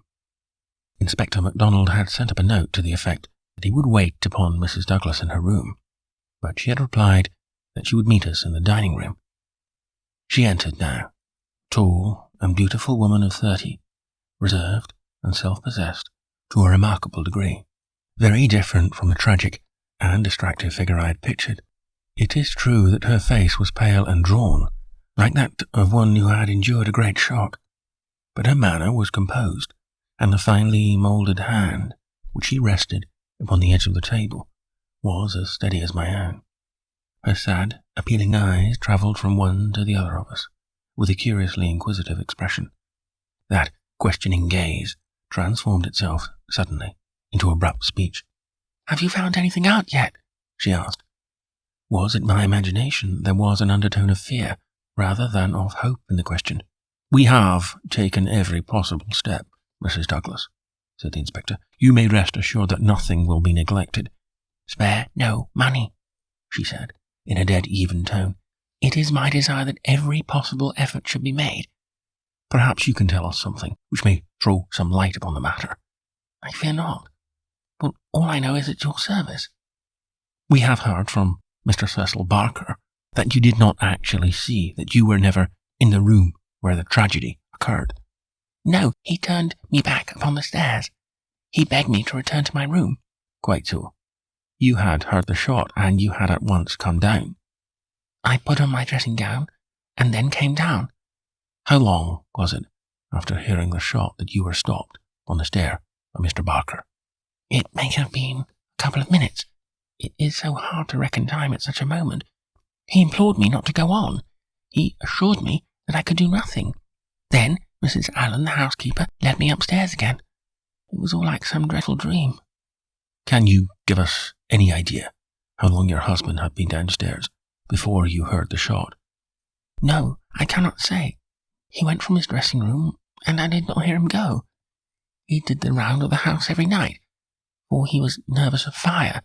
It is the only thing that I have ever known him nervous of." "That is just the point which I want to come to, Mrs. Douglas. You have known your husband only in England, have you not?" "Yes, we have been married 5 years." "Have you heard him speak of anything which occurred in America, and might bring some danger upon him?" Mrs. Douglas thought earnestly before she answered. "Yes," she said at last. "I have always felt that there was a danger hanging over him. He refused to discuss it with me. It was not from want of confidence in me. There was the most complete love and confidence between us, but it was out of his desire to keep all alarm away from me. He thought I should brood over it, if I knew all, and so he was silent." "How did you know it then?" Mrs. Douglas's face lit with a quick smile. "Can a husband ever carry about a secret all his life, and a woman who loves him have no suspicion of it?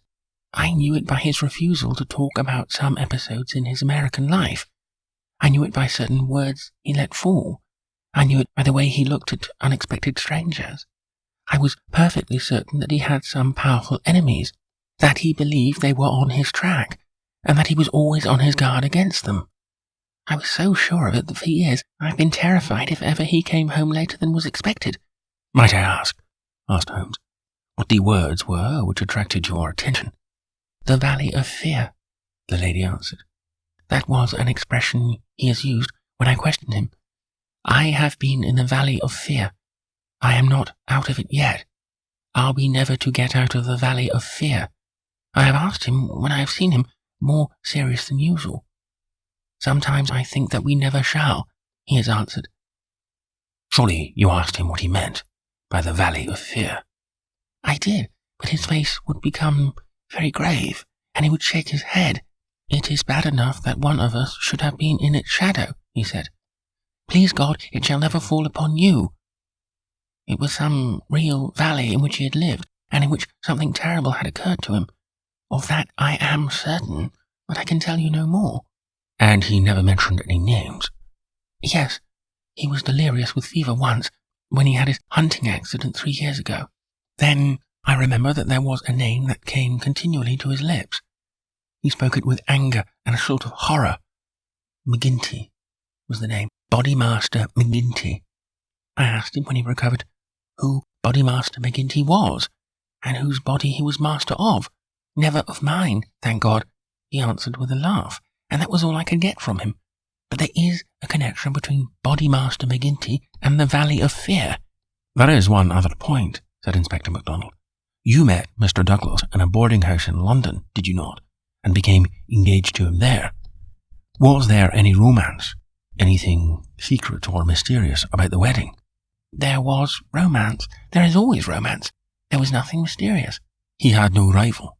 No, I was quite free. You have heard, no doubt, that his wedding ring has been taken. Does that suggest anything to you? Suppose that some enemy of his old life had tracked him down and committed this crime. What possible reason could he have for taking his wedding ring? For an instant, I could have sworn that the faintest shadow of a smile flickered over the woman's lips. I really cannot tell, she answered. It is certainly a most extraordinary thing. Well, we will not detain you any longer, and we are sorry to have put you to this trouble at such time, said the inspector. There are some other points, no doubt, but we can refer to you as they arise. She rose, and I was again conscious of that quick, questioning glance with which she had just surveyed us. What impression has my evidence made upon you? The question might as well have been spoken. Then, with a bow, she swept from the room. She's a beautiful woman, a very beautiful woman, said MacDonald thoughtfully, after the door had closed behind her. This man Barker has certainly been down here a good deal. He is a man who might be attractive to a woman. He admits that the dead man was jealous, and maybe he knew best himself what cause he had for jealousy. Then there's the wedding ring. You can't get past that. The man who tears a wedding ring off a dead man's, what do you say to it, Mr. Holmes? My friend had sat, with his head upon his hands, sunk in the deepest thought. Now he rose and rang the bell. Ames, he said, when the butler entered, where is Mr. Cecil Barker now? I'll say, sir. He came back in a moment to say that Barker was in the garden. Can you remember, Ames, what Mr. Barker had on his feet last night, when you joined him in the study? Yes, Mr. Holmes. He had a pair of bedroom slippers. I bought him his boots when he went for the police. Where are those slippers now? They are still under the chair in his hall. Very good, Ames. It is, of course, important for us to know which tracks may be Mr. Barker's and which from outside. Yes, sir. I may say that I noticed that the slippers were stained with blood, so indeed were my own. That is natural enough, considering the condition of the room. Very good, Ames. We will ring if we want you. A few minutes later, we were in the study. Holmes had brought with him the carpet slippers from the hall. As Ames had observed, the soles of both were dark with blood. Strange, murmured Holmes, as he stood in the light of the window and examined them minutely. Very strange indeed. Stooping with one of his quick feline pounces, he placed the slipper upon the blood mark on the sill. It exactly corresponded. He smiled in silence at his colleagues. The inspector was transfigured with excitement. His native accent rattled like a stick upon railings. Man, he cried, there's not a doubt of it. Barker has just marked the window himself. It's a good deal broader than any boot mark. I mind that you said it was a splay of fruit. And here's the explanation. But what's the game, Mr. Holmes? What's the game? Aye, what's the game? My friend repeated thoughtfully. White Mason chuckled and rubbed his fat hands together in his professional satisfaction. I said it was a snorter, he cried, and a real snorter it is. Chapter 6. A Dawning Light. The three detectives had many matters of detail into which to inquire, so I returned alone to our modest quarters at the village inn. Before doing so, I took a stroll in the curious old-world garden which flanked the house. Rows of very ancient yew trees, cut into strange designs, girded it round. Inside was a beautiful stretch of lawn, with an old sundial in the middle. The whole effect so soothing and restful that it was welcome to my somewhat jangled nerves. In that deeply peaceful atmosphere, one could forget, or remember only as some fantastic nightmare, that darkened study, with the sprawling, blood-stained figure on the floor. And yet, as I strolled round it and try to steep my soul in its gentle balm, a strange incident occurred, which brought me back to the tragedy and left a sinister impression in my mind. I have said that the decoration of yew trees circled the garden. At the end, farthest from the house, they thickened into a continuous hedge. On the other side of this hedge, concealed from the eyes of anyone approaching from the direction of the house, as I approached the spot, I was aware of voices. Some remark in the deep tones of a man, answered by a little ripple of feminine laughter. An instant later, I had come round the end of the hedge, and my eyes lit upon Mrs. Douglas and the man Barker before they were aware of my presence. Her appearance gave me a shock. In the dining room, she had been demure and discreet. Now all pretense of grief had passed away from her. Her eyes shone with the joy of living, and her face still quivered with amusement at some remark of her companion. He sat forward, his hands clasped, and his forearms on his knees, with an answering smile upon his bold, handsome face. In an instant, but it was just one instant too late, they resumed their solemn masks as my figure came into view. A hurried word or two passed between them, and then Barker arose and came towards me. "Excuse me, sir," said he, "but am I addressing Dr. Watson?" I bowed with a coldness which showed, I dare say, very plainly in the impression which had been produced upon my mind. "We thought it was probably you, as your friendship with Mr. Sherlock Holmes is so well known. Would you mind coming over and speaking to Mrs. Douglas for one instant?" I followed him with a dour face. Very clearly I could see in my mind's eye that shattered figure on the floor. Here, within a few hours of the tragedy, were his wife and his nearest friend, laughing together behind a bush in the garden, which had been his. I greeted the lady with reserve. I had grieved with her grief in the dining room. Now I met her appealing gaze with an unresponsive eye. "I fear that you think me callous and hard-hearted," said she. I shrugged my shoulders. "It is no business of mine," said I. "Perhaps some day you will do me justice, if you only realize—" "There's no need why Dr. Watson should realize," said Barker quickly. "As he has himself said, it is no possible business of his." "Exactly," said I, "and so I will beg leave to resume my walk." "One moment, Dr. Watson," cried the woman in a pleading voice. "There is one question which you can answer with more authority than anyone else in the world, and it may make a very great difference to me. You know Mr. Holmes and his relations with the police better than anyone else can. Supposing that a matter were brought confidentially to his knowledge, is it absolutely necessary that he should pass it on to the detectives?" "Yes, that's it," said Barker eagerly. "Is he on his own, or is he entirely in with them?"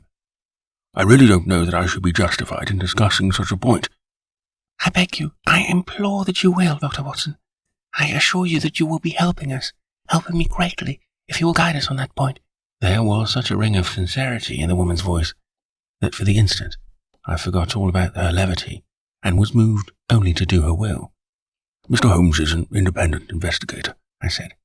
"He is his own master and would act as his own judgment directed. At the same time, he would naturally feel loyalty towards the officials who were working on the same case, and he would not conceal from them anything which would help them in bringing a criminal to justice. Beyond this I can say nothing, and I would refer you to Mr. Holmes himself if you wanted fuller information." So saying, I raised my hat and went about my way, leaving them still seated behind that concealing hedge. I looked back as I rounded the far end of it, and saw that they were still talking very earnestly together, and as they were gazing after me, it was clear that it was our interview that was the subject of their debate. "I wish none of their confidences," said Holmes, when I reported to him what had occurred. He had spent the whole afternoon at the manor house, in consultation with his two colleagues, and returned about 5 with a ravenous appetite for a high tea which I had ordered for him.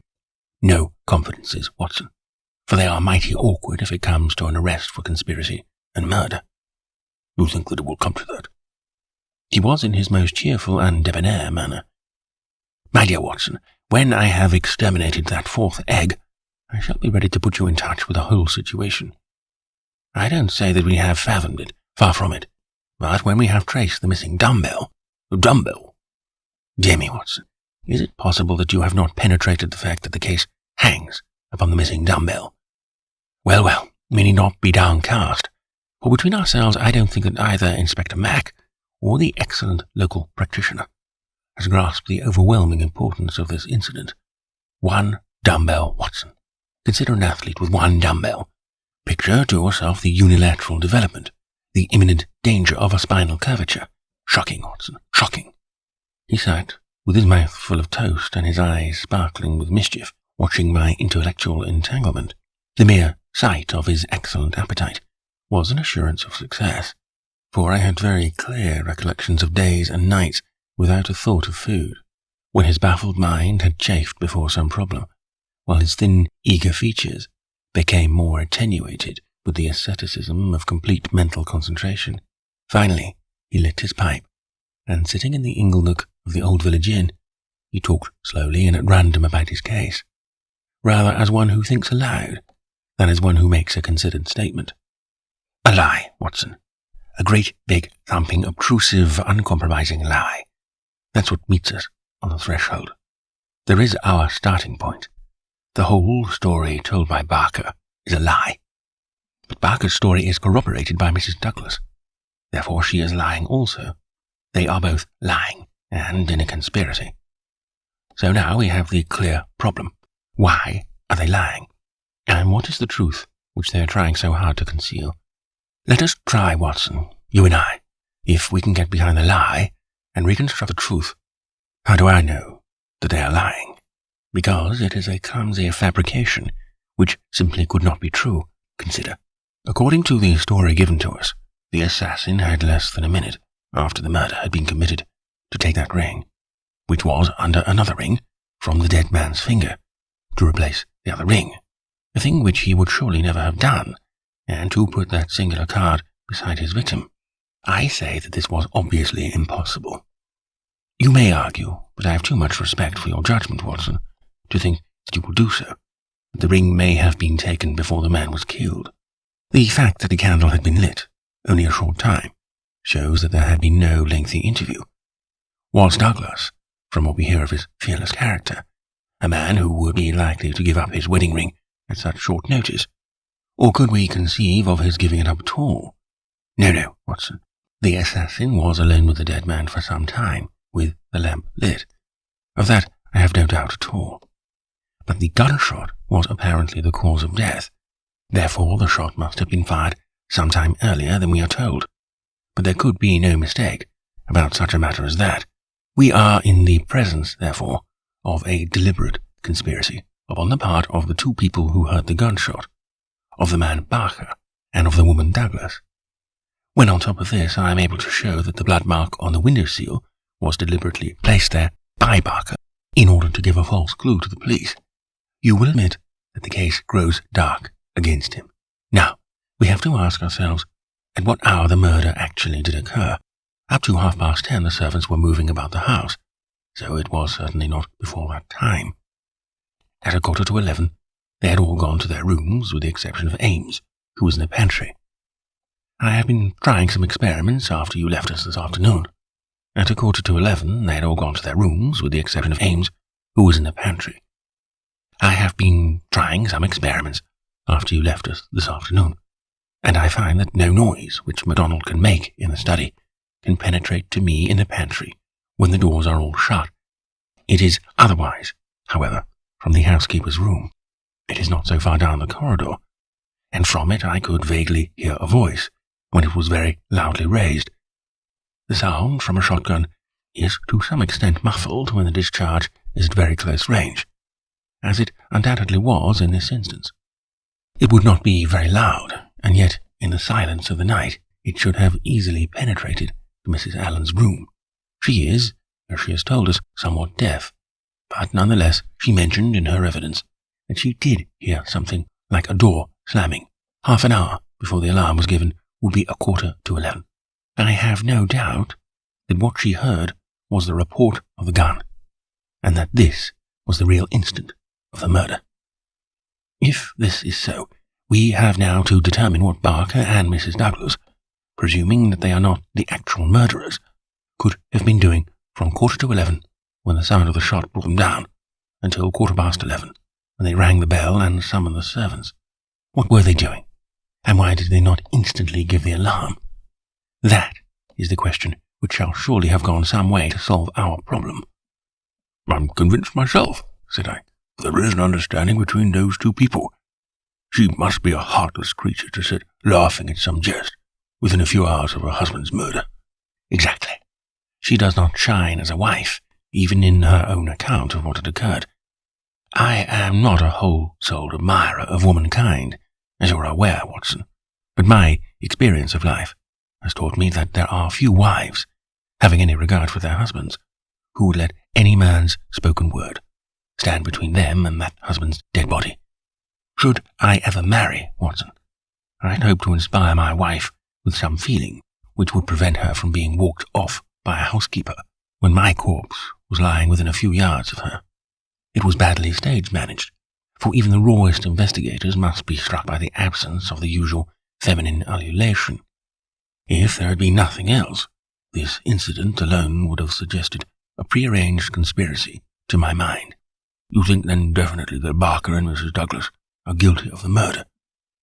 There is an appalling directness about your questions, Watson, said Holmes, shaking his pipe at me. They come at me like bullets. If you put it that Mrs. Douglas and Barker know the truth about the murder, and are conspiring to conceal it, then I can give you a whole-souled answer. I'm sure they do. But your more deadly proposition is not so clear. Let us for a moment consider the difficulties which stand in the way. We will suppose that this couple are united by the bonds of a guilty love, and that they have determined to get rid of the man who stands between them. It is a large supposition, for discreet inquiry among servants and others has failed to corroborate it in any way.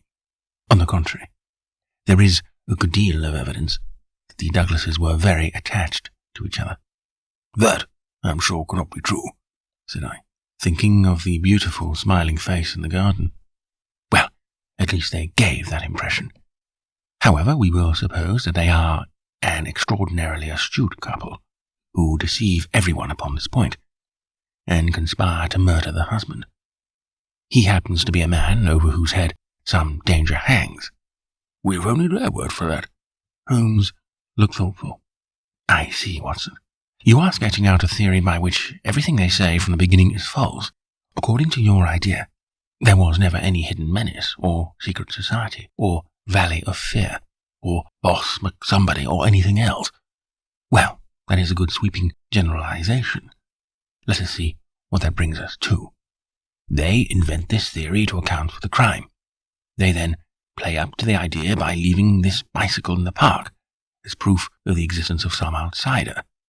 The stain on the windowsill conveys the same idea. So does the card on the body, which might have been prepared in the house. That all fits into your hypothesis, Watson. But now we come on the nasty, angular, uncompromising bits, which won't slip into their places. Wire cut-off shotgun of all weapons, and an American one at that. How could they be so sure that the sound of it would not bring someone onto them? It's a mere chance, as it is that Mrs. Allen did not start out to inquire for the slamming door. Why did your guilty couple do all this, Watson? I confess that I can't explain it. Then again, if a woman and her lover conspire to murder a husband, are they going to advertise their guilt by ostentatiously removing his wedding ring after his death? Does that strike you as very probable, Watson? No, it does not. And, once again, if the thought of leaving a bicycle concealed outside had occurred to you, would it really have seemed worth doing when the dullest detective would naturally say this is an obvious blind, as the bicycle is the first thing which the fugitive needed in order to make his escape? I can conceive of no explanation. And yet, there should be no combination of events for which the wit of man cannot conceive an explanation. Simply as a mental exercise, without any assertion that it is true, let me indicate a possible line of thought. It is, I admit, mere imagination. But how often is imagination the mother of truth? We will suppose that there was a guilty secret, a really shameful secret, in the life of this man Douglas. This leads to his murder by someone who is, we will suppose, an avenger, someone from outside. This avenger, for some reason which I confess I am still at a loss to explain, took the dead man's wedding ring. The vendetta might conceivably date back to the man's first marriage, and the ring be taken for some such reason. Before this avenger got away, Barker and the wife had reached the room. The assassin convinced them that any attempt to arrest him would lead to the publication of some hideous scandal. They were converted to this idea, and preferred to let him go. For this reason, they probably lowered the bridge, which can be done quite noiselessly, and then raised it again. He made his escape, and for some reason thought that he could do so more safely on foot than on the bicycle. He therefore left his machine where it would not be discovered until he had got safely away. So far we are within the bounds of possibility, are we not? Well, it is possible, no doubt, said I with some reserve. We have to remember, Watson, that whatever occurred is certainly something very extraordinary. Well, now, to continue our supposititious case. The couple, not necessarily a guilty couple, realize after the murderer is gone that they have placed themselves in a position in which it may be difficult for them to prove that they did not themselves either do the deed or connive at it. They rapidly and rather clumsily met the situation. The mark was put by Barker's blood-stained slipper upon the windowsill to suggest how the fugitive got away. They obviously were the two who must have heard the sound of the gun, so they gave the alarm exactly as they would have done, but a good half-hour after the event. How do you propose to prove all this? Well, if there were an outsider, he may be traced and taken. That would be the most effective of all proofs. But if not, well, the resources of science are far from being exhausted. I think that an evening alone in that study would help me much. An evening alone? I propose to go up there presently. I have arranged it with the estimable Ames, who is by no means wholehearted about Barker. I shall sit in that room and see if its atmosphere brings me inspiration. I'm a believer in the genius loci. You smile, friend Watson. Well, we shall see. By the way, you have that big umbrella of yours, have you not? But it's here. Well, I'll borrow that if I may. Certainly, but what a wretched weapon, if there is a danger. Nothing serious, my dear Watson, or I should certainly ask for your assistance. But I'll take the umbrella. At present, I am only awaiting the return of our colleagues from Tunbridge Wells, where they are at present engaged in trying for a likely owner to the bicycle. It was nightfall before Inspector MacDonald and White Mason came back from their expedition, and they arrived exultant, reporting a great advance in our investigation.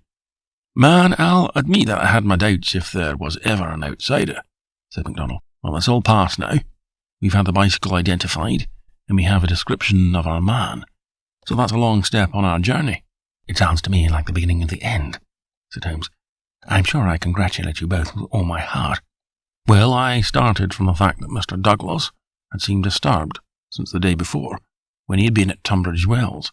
It was at Tunbridge Wells, then, that he had become conscious of some danger. It was clear, therefore, that if a man had come over with a bicycle, it was from Tunbridge Wells that he might be expected to have come. We took the bicycle over with us, and showed it at the hotels. It was identified at once by the manager of the Eagle Commercial as belonging to a man named Hargreave, who had taken a room there 2 days before. Thus, bicycle and a small valise were his whole belongings. He had registered his name as coming from London, but had given no address. The valise was London-made, and the contents were British, but the man himself was undoubtedly an American. Well, well, said Holmes gleefully, you have indeed done some solid work. Well, I have been sitting spinning theories with my friend. It's a lesson in being practical, Mr. Mac. Aye, it's just that, Mr. Holmes, said the inspector with satisfaction. But this may all fit in with your theories, I remarked. That may or may not be, but let us hear the end, Mr. Mac. Was there nothing to identify this man? So little that it was evident that he had carefully guarded himself against identification. There were no papers or letters, and no marking upon the clothes. A cycle map of the country lay on his bedroom table. He had left the hotel after breakfast yesterday morning on his bicycle, and no more was heard of him until our inquiries. That's what puzzles me, Mr. Holmes, said White Mason. If the fellow did not want the hue and cry raised over him, one would imagine that he would have returned and remained at the hotel as an inoffensive tourist. As it is, he must know that he will be reported to the police by the hotel manager, and that his disappearance will be connected with a murder. So one would imagine.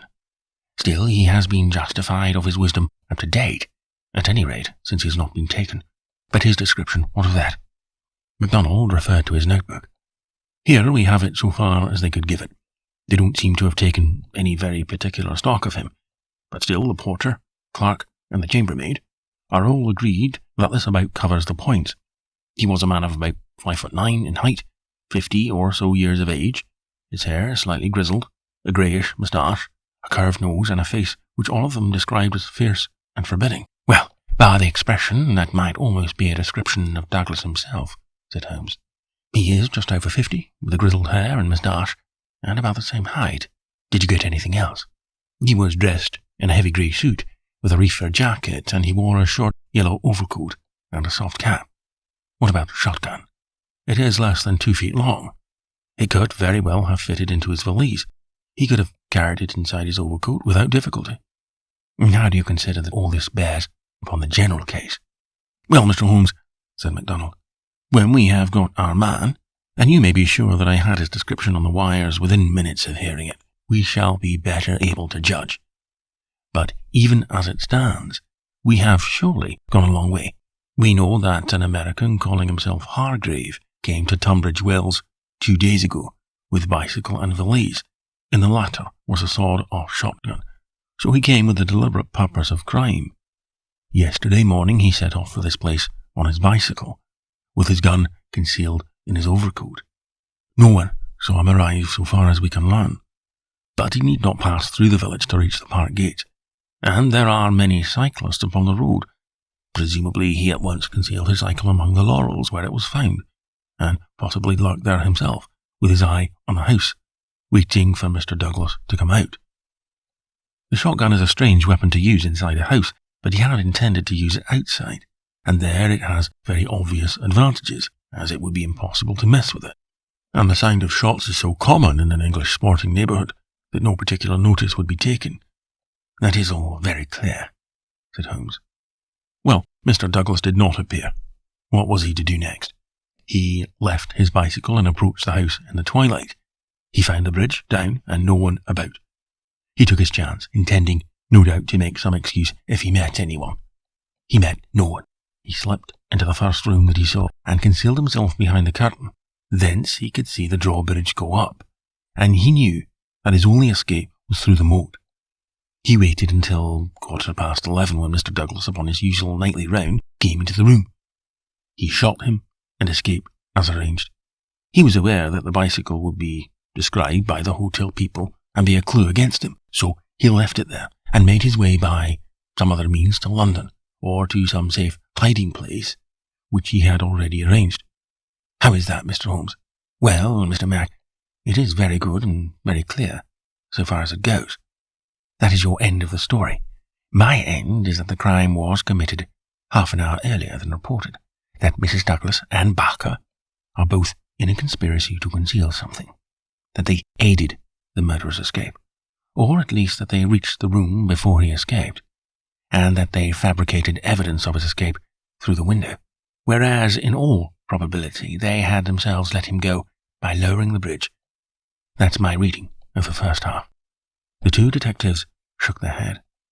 Well, Mr. Holmes, if this is true, we only tumble out of one mystery into another, said the London inspector. And in some ways a worse one, added White Mason. The lady has never been in America in all her life. What possible connection could she have with an American assassin which would cause her to shelter him? I freely admit the difficulties, said Holmes. I propose to make a little investigation of my own tonight, and it is just possible that it may contribute something to the common cause. Can we help you, Mr. Holmes? No. Darkness in Dr. Watson's umbrella. My wants are simple, and Ames, the faithful Ames, no doubt he will stretch a point for me. All my lines of thought lead me back invariably to the one basic question. Why should an athletic man develop his frame upon so unnatural an instrument as a single dumbbell? It was late that night when Holmes returned from his solitary excursion. We slept in a double-bedded room, which was the best that the little country inn could do for us. I was already asleep when I was partly awakened by his entrance. Well, Holmes, I murmured, have you found anything out? He stood beside me in silence, his candle in his hand. Then the tall, lean figure inclined towards me. "I say, Watson," he whispered, "would you be afraid to sleep in the same room with a lunatic? A man with softening of the brain? An idiot whose mind has lost its grip?" "Not in the least," I answered, in astonishment. "Ah, that's lucky," he said. And not another word would he utter that night. Chapter 7. The Solution. Next morning, after breakfast, we found Inspector MacDonald and White Mason seated in close consultation in the small parlour of the local police sergeant.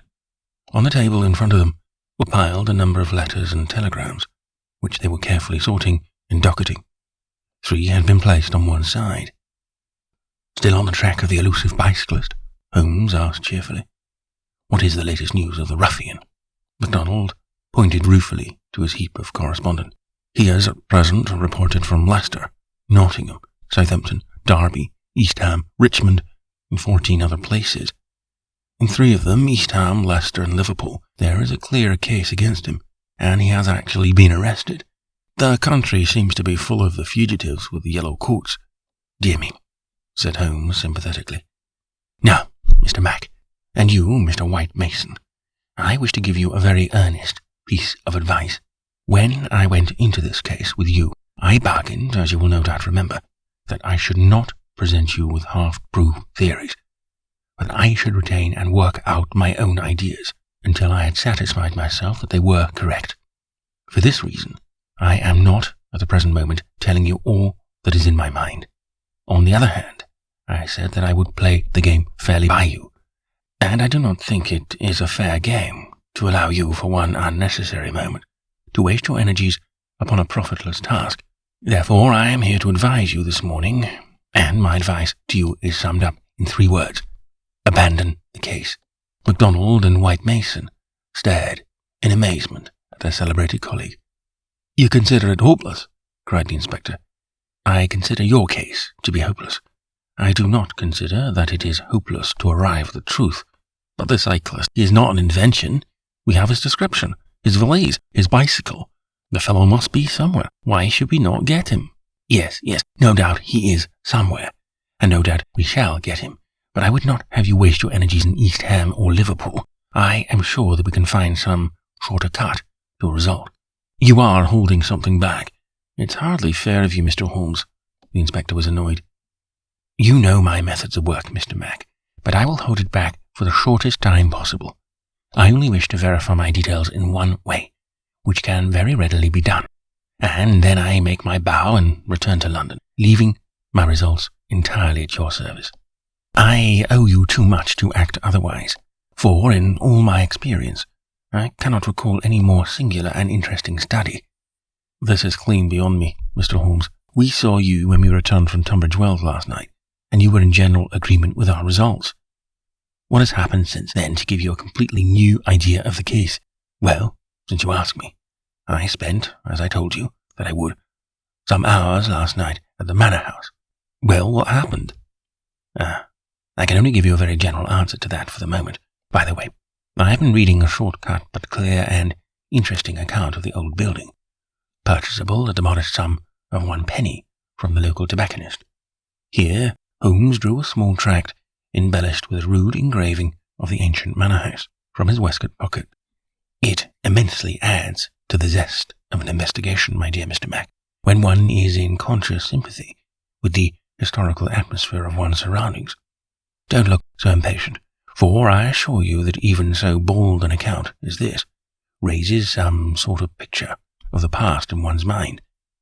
Permit me to give you a sample. Erected in the 5th year of the reign of James I, and standing upon the site of a much older building, the Manor House of Burleston presents one of the finest surviving examples of the moated Jacobean residence. You are making fools of us, Mr. Holmes. Tut, Mr. Mac. The first sign of temper I have detected in you. Well, I won't read it verbatim, since you feel so strongly upon the subject. But when I tell you that there is some account of the taking of the place by a parliamentary colonel in 1644, of the concealment of Charles for several days in the course of the Civil War, and finally of a visit there by the 2nd George, you will admit that there are various associations of interest connected with this ancient house. I don't doubt it, Mr. Holmes, but this is no business of ours. Is it not? Is it not? Breadth of view, my dear Mr. Mac, is one of the essentials of our profession. The interplay of ideas and the oblique uses of knowledge are often of extraordinary interest. You will excuse these remarks from one who, though a mere connoisseur of crime, is still rather older and perhaps more experienced than yourself. I'm the first to admit that, said the detective heartily.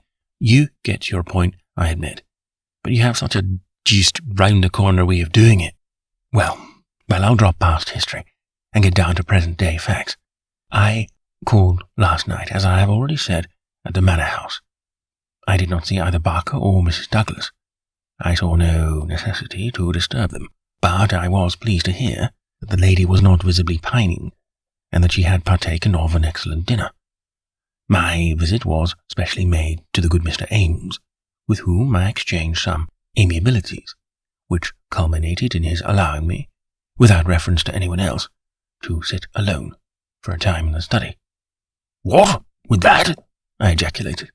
No, everything is now in order. You gave permission for that, Mr. Mac, as I am informed. The room was in its normal state, and in it I passed an instructed quarter of an hour.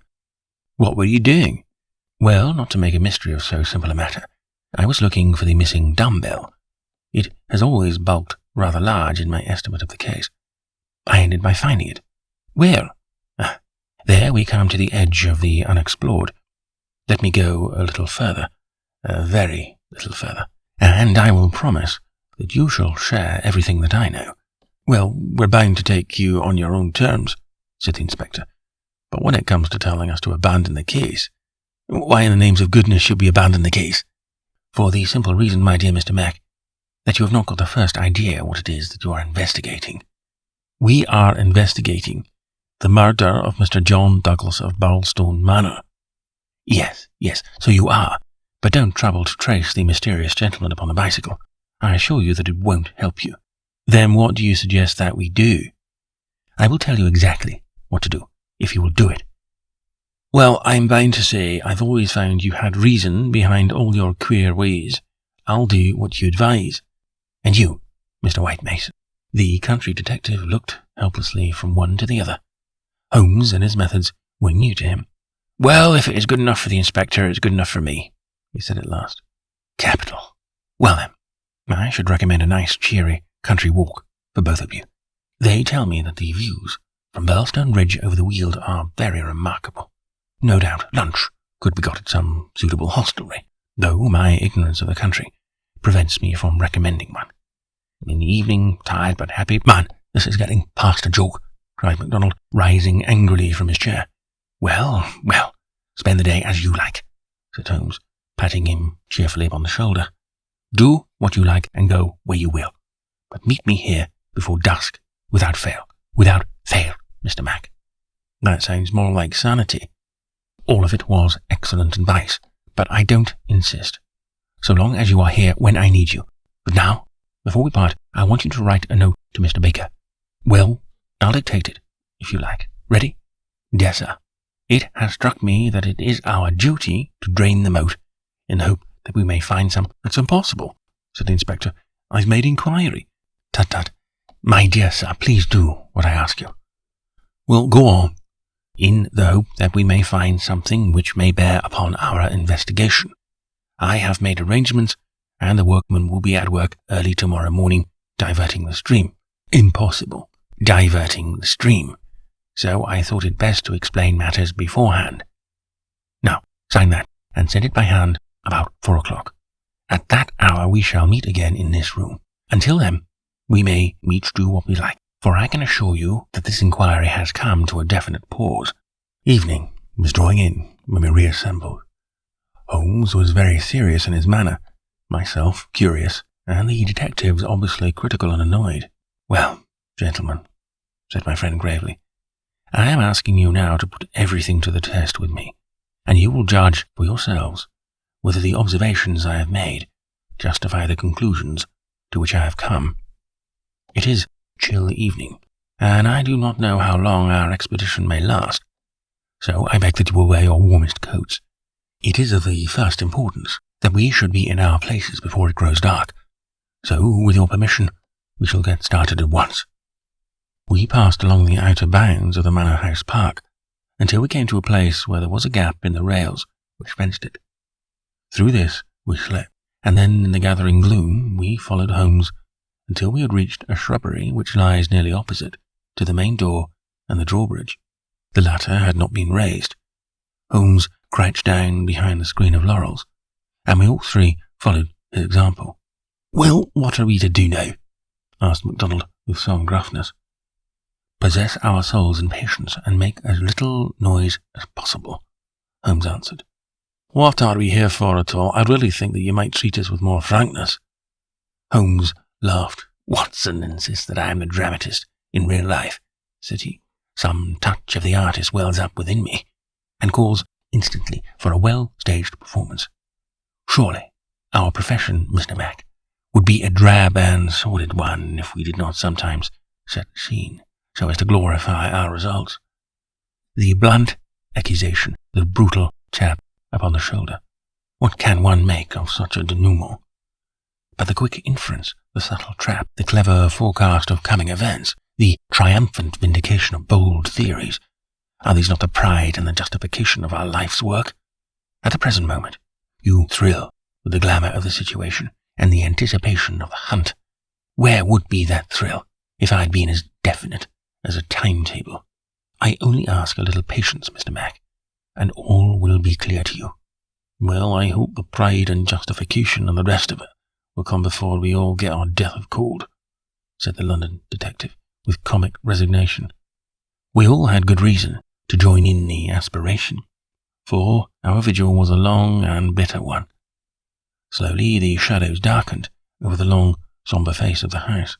A cold, damp reek from the moat chilled us to the bones and set our teeth chattering. There was a single lamp over the gateway, and a steady globe of light in the fatal study.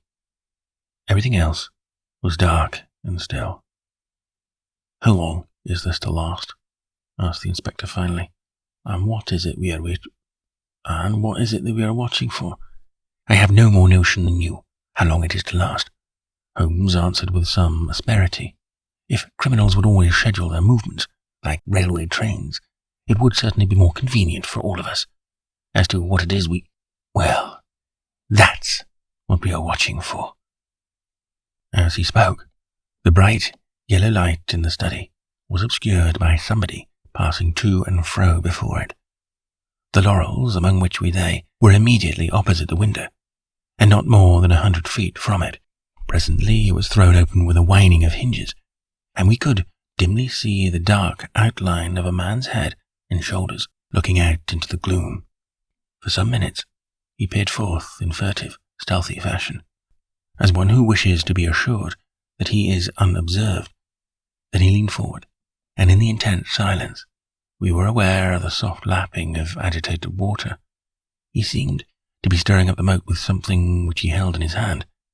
Then, suddenly, he hauled something in as a fisherman lands a fish, some large, round object which obscured the light as it was dragged through the open casement. "Now!" cried Holmes. "Now!" We were all upon our feet, staggering after him with our stiffened limbs, while he ran swiftly across the bridge and rang violently at the bell. There was the rasping of bolts from the other side, and the amazed Ames stood in the entrance.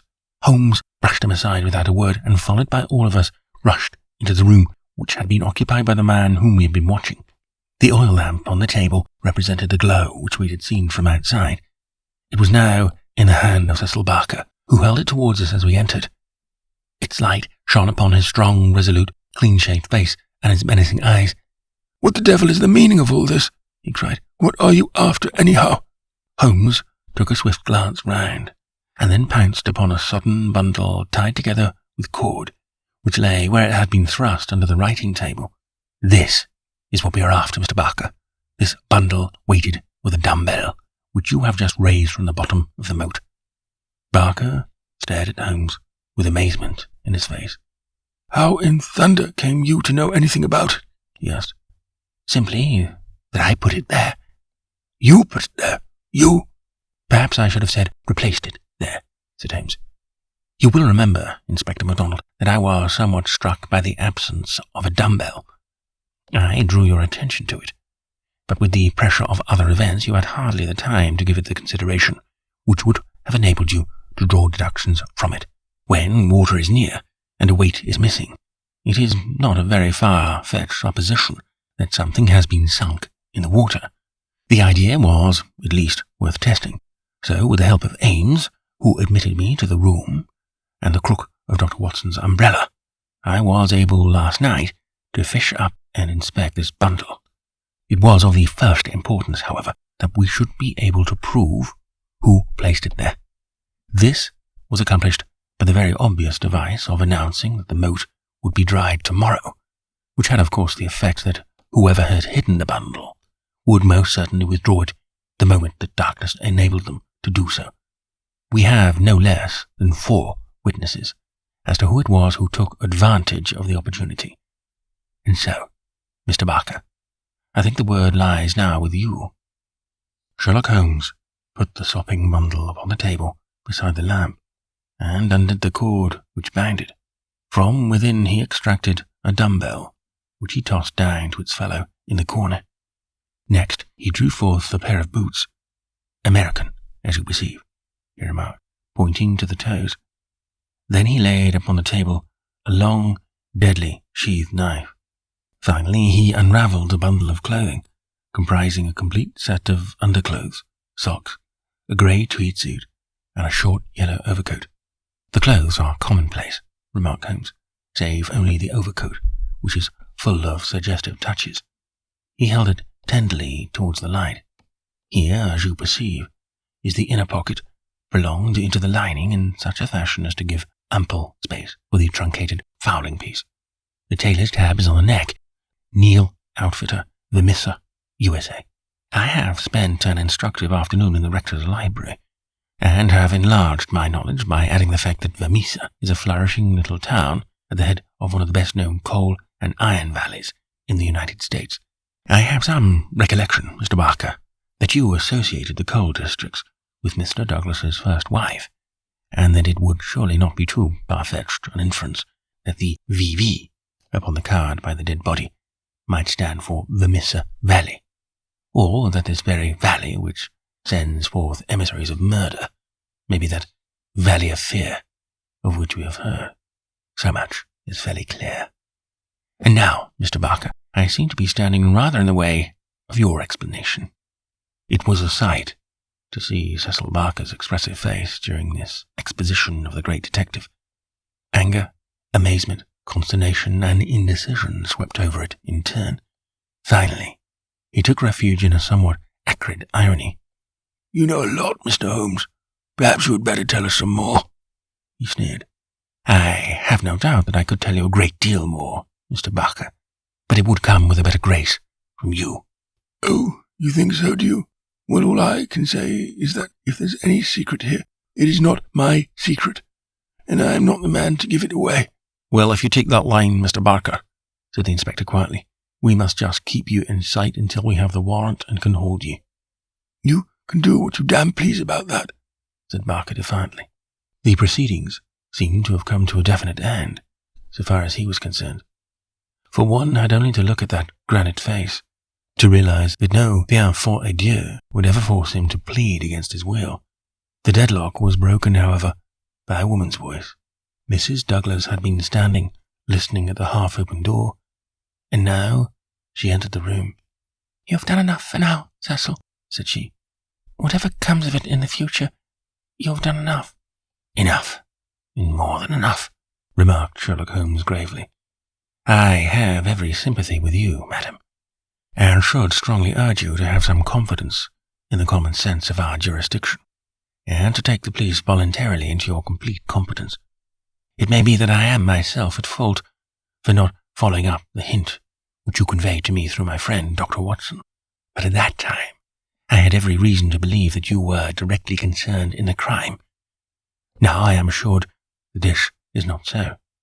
At the same time, there is much that is unexplained, and I should strongly recommend that you ask Mr. Douglas to tell us his own story."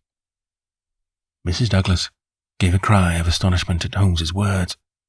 The detectives and I must have echoed it, when we were aware of a man who seemed to have emerged from the wall, who advanced now from the gloom of the corner in which he had appeared. Mrs. Douglas turned, and in an instant her arms were round him. Barker had seized his outstretched hand. "It's best this way, Jack," his wife repeated. "I'm sure that it is best." "Indeed, yes, Mr. Douglas," said Sherlock Holmes. "I am sure that you will find it best." The man stood blinking at us, with the dazed look of one who comes from the dark into the light. It was a remarkable face. Bold, grey eyes, a strong, short-clipped, grizzled moustache, a square, projecting chin, and a humorous mouth. He took a look at us all, and then, to my amazement, he advanced to me and handed me a bundle of paper. "I've heard of you," he said, in a voice which was not quite English and not quite American, but was altogether mellow and pleasing. "You are the historian of this bunch. Well, Dr. Watson, you've never had such a story as that pass through your hands before, and I'll lay my last dollar on that. Tell it your own way, but there are the facts, and you can't miss the public so long as you have those. I've been cooped up 2 days, and I've spent the daylight hours, as much daylight as I could get in that rat trap, in putting the thing into words. You're welcome to them, you and your public. There's the story of the Valley of Fear." "That's the past, Mr. Douglas," said Sherlock Holmes quietly. "What we desire now is to hear your story of the present." "You'll have it, sir," said Douglas. "May I smoke as I talk?" "Well, thank you, Mr. Holmes. You're a smoker yourself, if I remember right, and you'll guess what it is to be sitting for 2 days with tobacco in your pocket, and afraid that the smell will give you away." He leaned against the mantelpiece and sucked at the cigar which Holmes had handed him. "I've heard of you, Mr. Holmes. I never guessed that I should meet you. But before you are through with that," he nodded at my papers, "you will say I've brought you something fresh." Inspector MacDonald had been staring at the newcomer with the greatest amazement.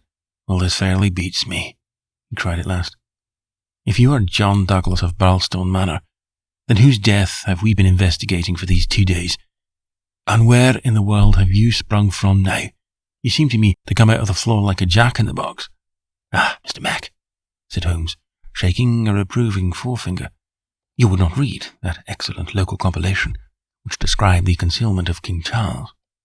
People did not hide in those days without excellent hiding places, and the hiding place that has once been used may be again. I had persuaded myself that we should find Mr. Douglas under this roof." "And how long have you been playing this trick upon us, Mr. Holmes?" said the inspector angrily. "How long have you allowed us to waste ourselves upon a search that you knew to be an absurd one?" "Not 1 instant, my dear Mr. Mac. Only last night did I form my views of the case. As they could not be put to the proof until this evening, I invited you and your colleague to take a holiday for the day. Pray, what more could I do? When I found the suit of clothes in a moat, it at once became apparent to me. The body we had found could not have been the body of Mr. John Douglas at all, but must be that of the bicyclist from Tunbridge Wells. No other conclusion was possible. Therefore I had to determine where Mr. John Douglas himself could be, and the balance of probability was that with the connivance of his wife and his friend, he was concealed in a house which had such conveniences for a fugitive, and awaiting quieter times when he could make his final escape." "Well, you figured it out about right," said Douglas approvingly. "I thought I'd dodge your British law, for I was not sure how I stood under it, and also I saw my chance to throw these hounds once and for all off my track. Mind you, from first to last, I have done nothing to be ashamed of, and nothing that I would not do again. But you'll judge that for yourselves when I tell you my story. Never mind warning me, Inspector. I'm ready to stand pat upon the truth. I'm not going to begin at the beginning. That's all there." He indicated my bundle of papers. "And a mighty queer yarn you'll find it. It all comes down to this, that there are some men that have good cause to hate me, and would give their last dollar to know that they had got me. As long as I'm alive, and they are alive, there is no safety in this world for me. They hunted me from Chicago to California, and they chased me out of America. But when I married and settled down in this quiet spot, I thought my last years were going to be peaceable. I never explained to my wife how things were. Why should I pull her into it? She would never have a quiet moment again, but would always be imagining trouble. I fancy she knew something, for I may have dropped a word here or a word there. But until yesterday, after you gentlemen had seen her, she never knew the rights of the matter. She told you all she knew, and so did Barker here. For on the night when this thing happened, there was mighty little time for explanations. She knows everything now, and I would have been a wiser man if I had told her sooner. But it was a hard question, dear. He took her hand for an instant in his own, and I acted for the best. Well, gentlemen, the day before these happenings, I was over in Tunbridge Wells, and I got a glimpse of a man in the street. It was only a glimpse, but I have a quick eye for these things, and I never doubted who it was. It was the worst enemy I had among them all, one who has been after me like a hungry wolf after a caribou all these years. I knew there was trouble coming, and I came home and made ready for it. I guessed I'd fight through it all right on my own. My luck was a proverb in the States about 1876. I never doubted that it would be with me still. I was on my guard all that next day, and never went out in the park. It's as well, or he'd have had the drop on me with that buckshot gun of his before ever I could draw on him. After the bridge was up, my mind was always more restful when that bridge was up in the evenings. I put the thing clear out of my head. I never dreamed of his getting into the house and waiting for me, but when I made my round in my dressing gown, as was my habit, I had no sooner entered the study than I scented danger. I guess when a man has had dangers in his life, and I've had more than most in my time, there is a kind of sixth sense that waves the red flag.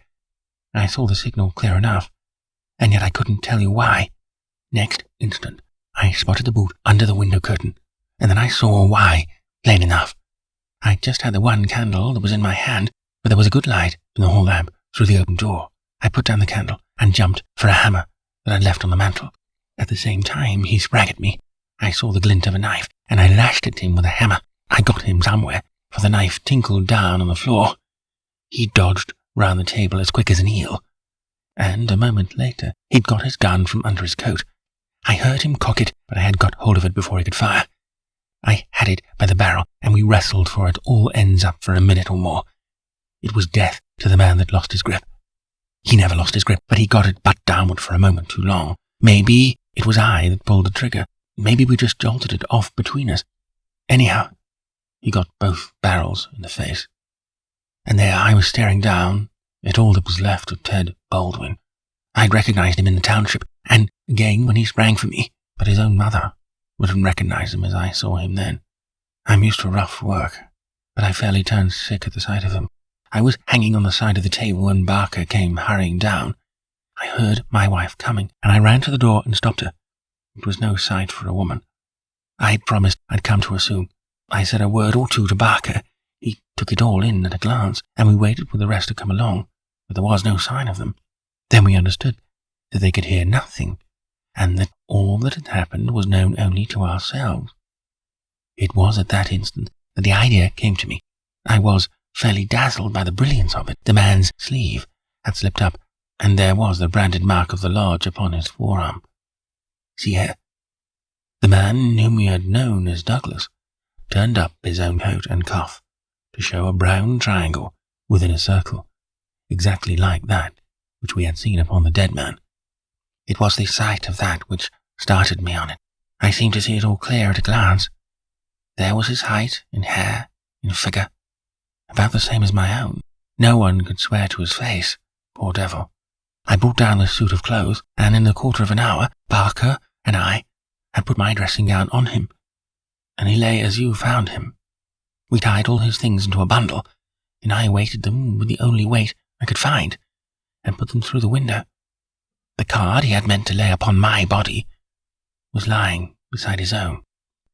My rings were put on his finger, but when it came to the wedding ring, he said out. He held out his muscular hand. You can see for yourselves that I had struck the limit. I have not moved it since the day I was married, and it would have taken a file to get it off. I don't know, anyhow, that I should care to part with it. but if I'd wanted to, I couldn't. So, we just had to leave that detail to take care of itself. On the other hand, I brought a bit of plaster down and put it where I'm wearing one myself at this instant. You slipped up there, Mr. Holmes. Clever as you are, for if you had chanced to take off that plaster, you would have found no cut underneath it. Well, that was the situation. If I could lie low for a while, and then get away where I could be joined by my widow, we should have a chance at last of living in peace for the rest of our lives. These devils would give me no rest so long as I was above ground, but if they saw in the papers that Baldwin had got his man, there would be an end to all my troubles. I hadn't much time to make it all clear to Barker and to my wife, but they understood enough to be able to help me. I knew all about this hiding place, so did Ames, but it never entered his head to connect it with the matter. I retired into it, and it was up to Barker to do the rest. I guess you can fill in for yourselves what he did. He opened the window and made the mark on the sill to give an idea of how the murderer escaped. It was a tall order that, but as the bridge was up, there was no other way. Then, when everything was fixed, he rang the bell for all he was worth. What happened afterward, you know. And so, gentlemen, you can do what you please. But I've told you the truth and the whole truth, so help me God. What I ask you now is, how do I stand by the English law? There was a silence, which is broken by Sherlock Holmes. The English law is in the main a just law. You will get no worse than your deserts from that, Mr. Douglas. But I would ask you, how did this man know that you lived here? Or how to get into your house? Or where to hide to get you? I know nothing of this. Holmes's face was very white and grave. The story is not over yet, I fear, said he. You may find worse dangers than the English law, or even then your enemies from America. I see trouble before you, Mr. Douglas. You'll take my advice and still be on your guard. Now, my long-suffering readers, I will ask you to come away with me for a time, far from the Sussex manor house of Burlstone, and far also from the year of grace in which we made our eventful journey, which ended with the strange story of the man who had been known as John Douglas.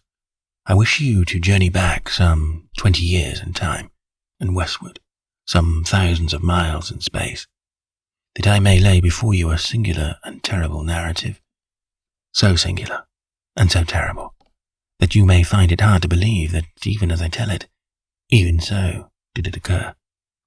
Do not think that I intrude one story before another is finished. As you read on, you will find that this is not so. And when I have detailed those distant events, and you have solved this mystery of the past, we shall meet once more in those rooms on Baker Street, where this, like so many other wonderful happenings, will find its end. Part 2. The Scourers. Chapter 1. The Man. It was the 4th of February, in the year 1875. It had been a severe winter, and the snow lay deep in the gorges of the Gilmerton Mountains.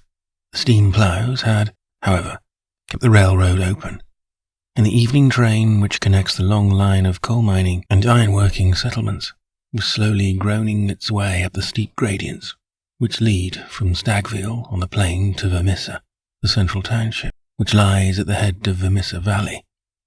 From this point, the track sweeps downward to Barton's Crossing, Helmdale, and the purely agricultural county of Merton. It was a single-track railroad, but at every siding, and they were numerous, long lines of trucks piled with coal and iron ore told of the hidden wealth which had brought a rude population and a bustling life to this most desolate corner of the United States of America. For desolate it was. Little could the first pioneer who had traversed it have ever imagined that the fairest prairies and the most lush water pastures were valueless compared to this gloomy land of black crag and tangled forest. Above the dark and often scarcely penetrable woods, upon their flanks, the high, bare crowns of the mountains, white snow and jagged rock, towered above each flank, leaving a long, winding, tortuous valley in the centre, Up this, the little train was slowly crawling. The oil lamps had just been lit in the leading passenger car, a long, bare carriage in which some 20 or 30 people were seated. The greater number of these were workmen, returning from their day's toil in the lower part of the valley, at least a dozen by their grimed faces, and the safety lanterns which they carried proclaimed themselves miners. These sat smoking in a group and conversed in low voices, glancing occasionally at two men on the opposite side of the car, whose uniforms and badges showed them to be policemen. Several women of the labouring class and one or two travellers, who might have been small local storekeepers, made up the rest of the company, with the exception of one young man in a corner by himself. It is with this man that we are concerned. Take a good look at him, for he is worth it. He is a fresh-complexioned, middle-sized young man, not far, one would guess, from his 30th year. He has large, shrewd, humorous grey eyes, which twinkle inquiringly from time to time as he looks round through his spectacles at the people about him. It is easy to see that he is of a sociable and possibly simple disposition, anxious to be friendly to all men. Anyone could pick him out at once as gregarious in his habits and communicative in his nature, with a quick wit and a ready smile. And yet the man who studied him more closely might discern a certain firmness of jaw and grim tightness about the lips, which would warn him that there were depths beyond, and that this pleasant, brown-haired young Irishman might conceivably leave his mark for good or evil upon any society to which he was introduced, having made one or two tentative remarks to the nearest miner, and receiving only short, gruff replies. The traveller resigned himself to uncongenial silence, staring moodily out of the window at the fading landscape. It was not a cheering prospect. Through the growing gloom there pulsed the red glow of the furnaces on the sides of the hills. Great heaps of slag and dumps of cinders loomed up on each side, with the high shafts of the collieries towering above them. Huddled groups of mean wooden houses, the windows of which were beginning to outline themselves in light, were scattered here and there along the line, and the frequent halting places were crowded with their swarthy inhabitants. The iron and coal valleys of the Vermissa district were no resorts for the leisured or the cultured. Everywhere there were stern signs of the crudest battle of life, the rude work to be done, and the rude, strong workers who did it. The young traveller gazed out into this dismal country with a face of mingled repulsion and interest, which showed that the scene was new to him. At intervals he drew from his pocket a bulky letter to which he referred, and on the margins of which he scribbled some notes. Once, from the back of his waist, he produced something which one would hardly have expected to find in the possession of so mild-mannered a man. It was a navy revolver of the largest size. As he turned it slantwise to the light, the glint upon the rims of the copper shells within the drum showed that it was fully loaded. He quickly restored it to his secret pocket, but not before it had been observed by a working man who had seated himself upon the adjoining bench. "Oh, mate," said he, "you seem hilled and ready." The young man smiled with an air of embarrassment. "Yes," said he, "we need them sometimes in the place I come from." "And where might that be?" "I'm last from Chicago." "A stranger in these parts?" "Yes." "You may find you need it here," said the workman. "Ah, is that so?" The young man seemed interested. "Have you heard nothing of doings hereabouts?" "Nothing out of the way." "Why, I thought the country was full of it. You'll hear quick enough. What made you come here?" "I heard there was always work for a willing man." "Are you a member of the union?" "Sure." "Then you'll get your job, I guess. Have you any friends?" "Not yet, but I have the means of making them." "How's that, then?" "I am one of the eminent order of free men. There's no town without a lodge, and where there is a lodge, I'll find my friends." The remark had a singular effect upon his companion. He glanced round suspiciously at the others in the car. The miners were still whispering among themselves. The two police officers were dozing. He came across, seated himself close to the young traveller, and held out his hand. "Put it there," he said. A hand grip passed between the two. "I see you speak the truth," said the workman, "but it's well to make certain." He raised his right hand to his right eyebrow. The traveller at once raised his left hand to his left eyebrow. "Dark nights are unpleasant," said the workman. "Yes, for strangers to travel," the other answered. "That's good enough. I'm Brother Scanlon, Lodge 341, Vermissa Valley.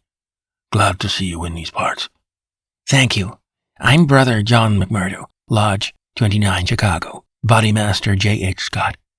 But I am in luck to meet a brother so early." "Well, there are plenty of us about. You won't find the order more flourishing anywhere in the States than right here in Vermissa Valley. But we could do with some lads like you. I can't understand a spry man of the Union finding no work to do in Chicago." "I found plenty of work to do," said McMurdo. "Then why did you leave?" McMurdo nodded towards the policeman and smiled. "I guess those chaps will be glad to know," he said. Scanlon groaned sympathetically. "In trouble?" he asked in a whisper. "Deep. A penitentiary job?" "And the rest." "Not a killing?" "Early days to talk of such things," said McMurdo with the air of a man who had been surprised into saying more than he intended. "I've my own good reasons for leaving Chicago, and let that be enough for you. Who are you that you should take it on yourself to ask such things?" His grey eyes gleamed with sudden and dangerous anger from behind his glasses. "All right, mate, no offence meant. The boys will think none the worse of you, whatever you may have done. Where are you bound for now?" "Vermissa." "That's the third halt down the line. Where are you staying?" McMurdo took out an envelope and held it close to the murky oil lamp. "Here is the address. Jacob Shafter, Sheridan Street. It's a boarding house that was recommended by a man I knew in Chicago."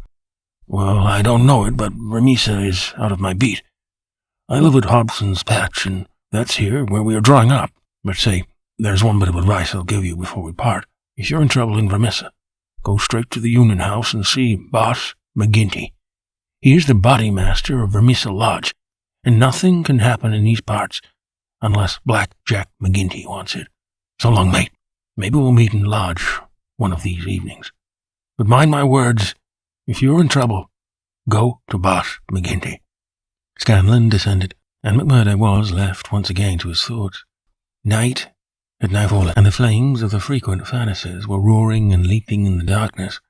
Against their lurid background, dark figures were bending and straining, twisting and turning, with the motion of winch or of windlass, to the rhythm of an eternal clank and roar. "I guess hell must look something like that," said a voice. McMurdo turned and saw that one of the policemen had shifted in his seat and was staring out into the fiery waste. "For that matter," said the other policeman, "I allow that hell must be something like that. If there are worse devils down yonder than some we could name, it's more than I'd expect. I guess you're new to this part, young man." "Well, what if I am?" McMurdo answered in a surly voice. "Just this, mister, that I should advise you to be careful in choosing your friends. I don't think I'd begin with Mike Scanlon or his gang if I were you."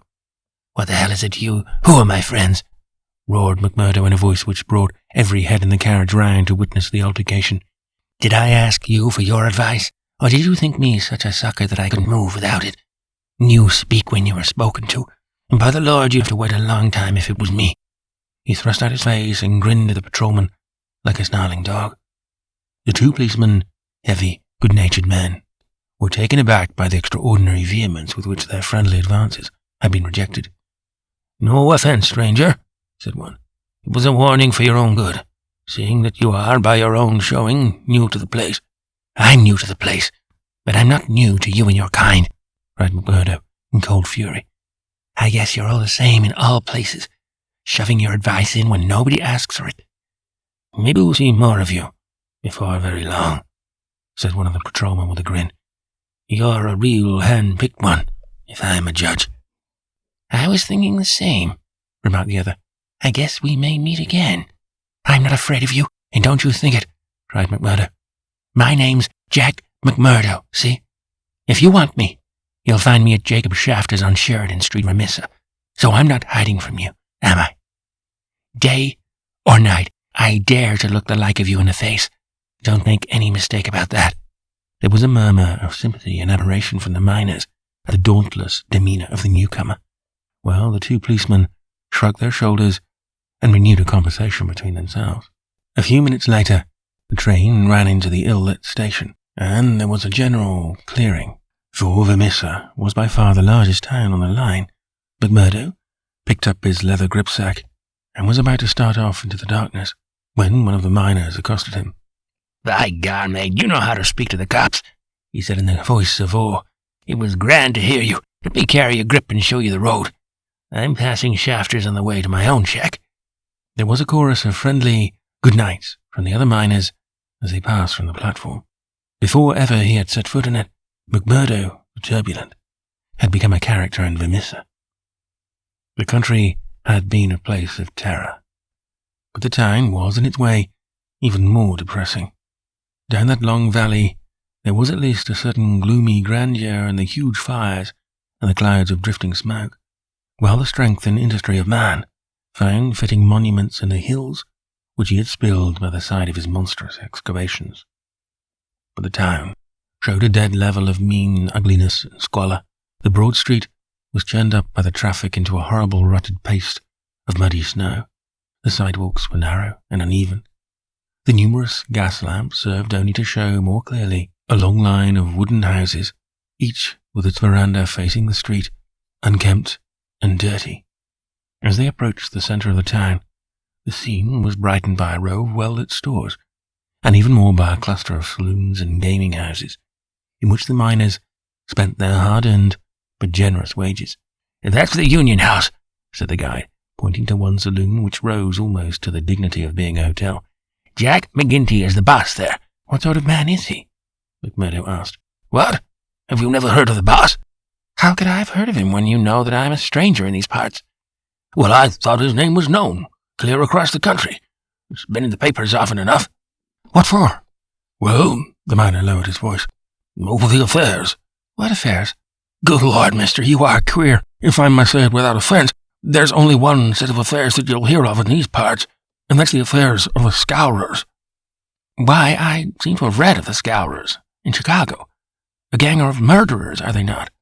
"Hush on your life," cried the miner, standing still in alarm and gazing in amazement at his companion.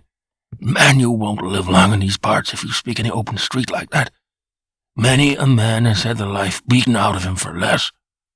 "Well, I know nothing about them. It's only what I have read." "And I'm not saying that you have not read the truth."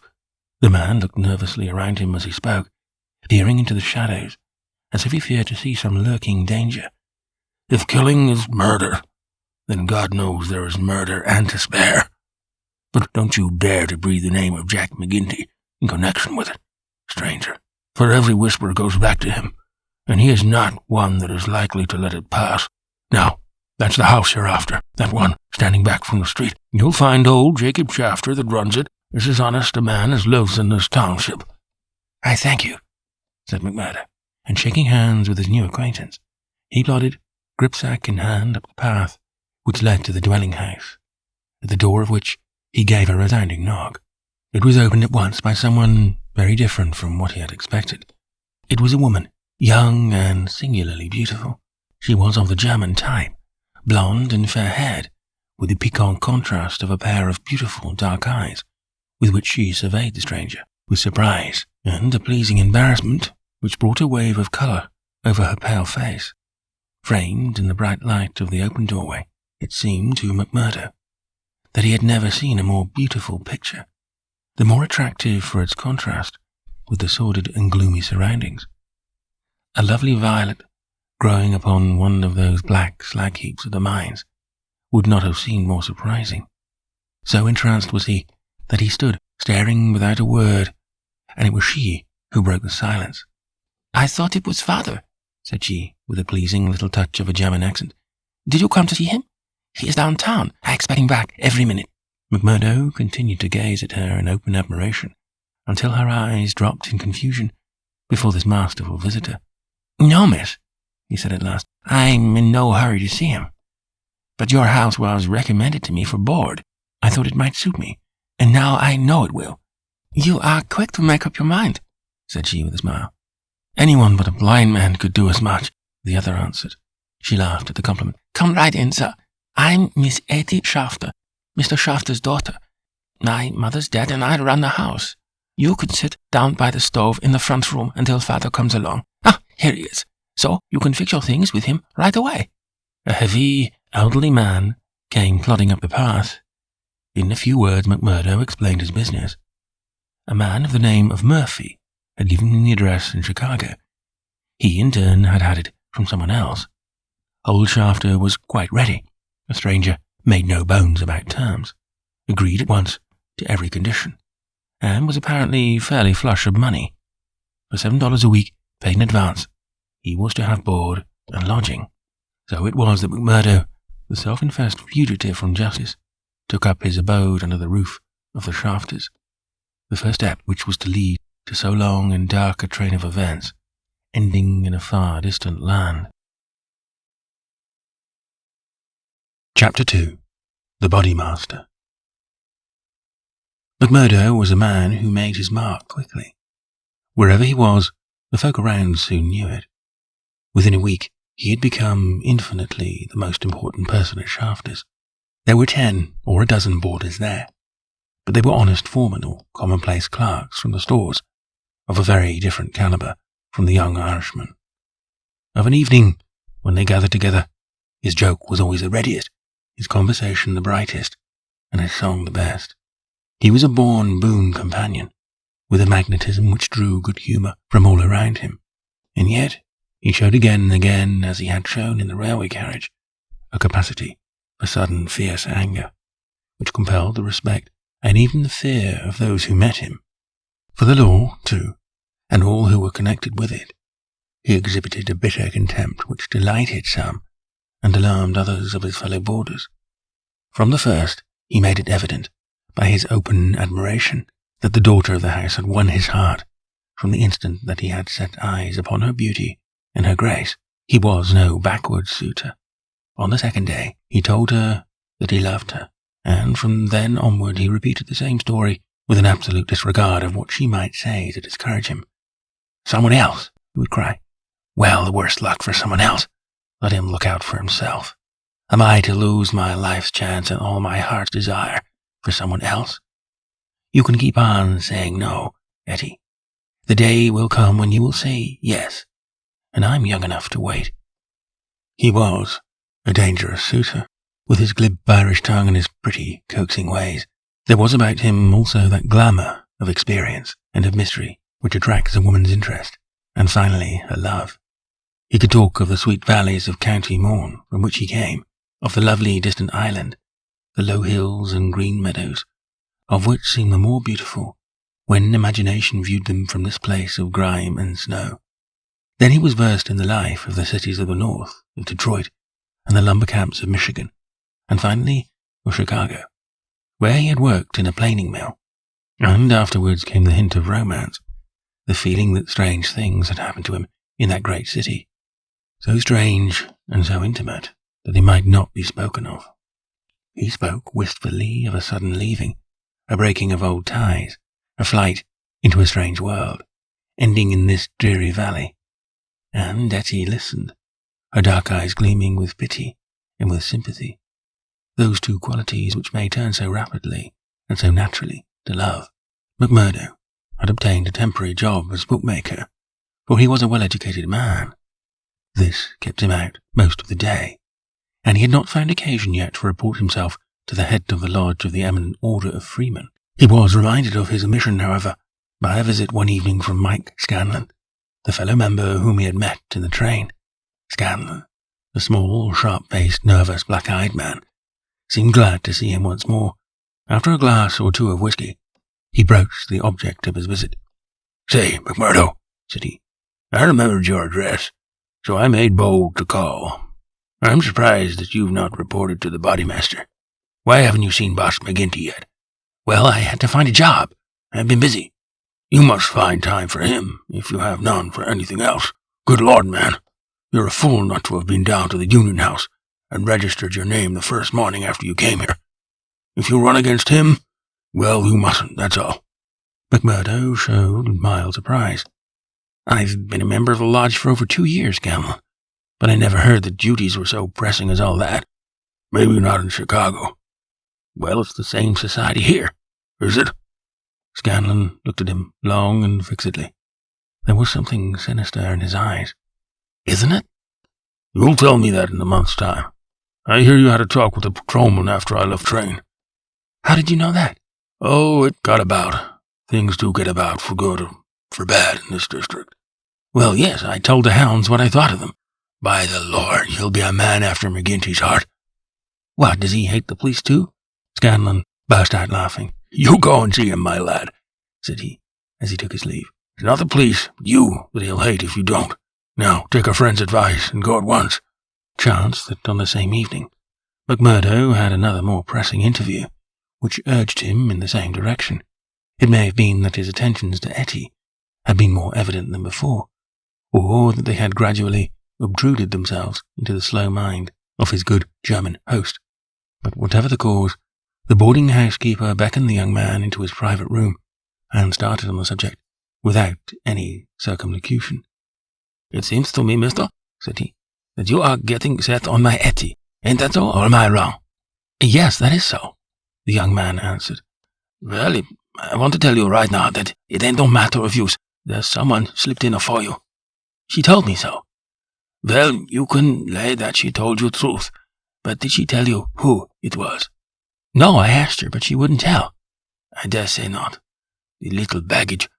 Perhaps she did not wish to frighten you away. Frighten? McMurdo was on fire in a moment. Ah, yes, my friend. You need not be ashamed to be frightened of him. It is Teddy Baldwin. And who the devil is he? He is a boss of scourers. Scourers? I've heard of them before. Scourers here and scourers there, and always in a whisper. What are you all afraid of? Who are the scourers? The boarding-house keeper instinctively sank his voice, as everyone did, who talked about that terrible society. The scourers, said he, are the eminent order of freemen. The young man stared. Why, I am a member of that order myself. You? I would never have had you in my house if I had known it. Not if you were to pay me $100 a week. What's wrong with the order? It's for charity and good fellowship. The rules say so. Maybe in some places, not here. What is it here? It's a murder society. That's what it is. McMurdo laughed incredulously. How can you prove that? He asked. Prove it? Are there not 50 murders to prove it? What about Middleman and Van Shorst and the Nicholson family and old Mr. Hyam and little Billy James and the others? Prove it. Is there a man or woman in this valley that does not know it? See here, said McMurdo earnestly. I want you to take back what you've said, or else make it good. One or the other you must do before I quit this room. Put yourself in my place. Here I am, a stranger in the town. I belong to a society that I know only as an innocent one. You'll find it through the length and breadth of the States, always as an innocent one. Now, when I am counting upon joining it here, you tell me that it is the same as a murder society called the Scourers. I guess you owe me either an apology, or else an explanation, Mr. Shafter. I can but tell you that the whole world knows, mister. The bosses of the one are the bosses of the other. If you offend the one, it is the other that will strike you. We have proved it too often. That's just gossip. I want proof, said McMurdo. If you live here long, you will get your proof. But I forget that you are yourself one of them. You will soon be as bad as the rest, but you will find other lodgings, mister. I cannot have you here. It is not bad enough that one of these people come courting my Etty, and that I dare not turn him down, but that I should have another for my boarder. Yes, indeed, you shall not sleep here after tonight. McMurdo found himself under sentence of banishment, both from his comfortable quarters and from the girl whom he loved. He found her alone in the sitting-room that same evening, and he poured his troubles into her ear. Sure, your father is after giving me notice, he said. It's little I would care if it was just my room, but indeed, Etty, though it's only a week that I've known you, you are the very breath of life to me, and I can't live without you. Oh, hush, Mr. McMurdo, don't speak so, said the girl. I have told you, have I not, that you are too late. There is another, and if I have not promised to marry him at once, at least I can promise no one else. Suppose I had been first, Etty. Would I have had a chance? The girl sank her face into her hands. I wish to heaven that you had been first, she sobbed. McMurdo was down on his knees before her in an instant. For God's sake, Eddie, let it stand at that, he cried. Will you ruin your life and my own for the sake of this promise? Follow your heart, Akushla. 'Tis a safer guide than any promise before you knew what it was you were saying. He had seized Eddie's white hand between his own strong brown ones. Say that you will be mine, and we will face it out together. Not here. Yes, here. No, Jack. His arms were round her now. It could not be here. Could you take me away? A struggle passed for a moment over McMurdo's face, but it ended by setting like granite. No, here, he said. I'll hold you against the world, Eddie. Right here, where we are. Why should we not leave together? No, Eddie, I can't leave here. But why? I'll never hold my head up again if I felt that I had been driven out. Besides, what is there to be afraid of? Are we not free folks in a free country?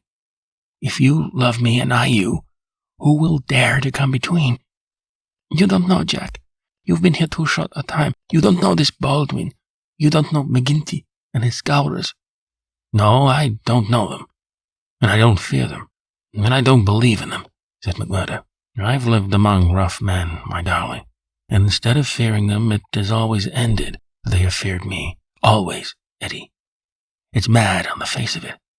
If these men, as your father says, have done crime after crime in the valley, and if everyone knows them by name, how comes it that none are brought to justice? You answer me that, Eddie.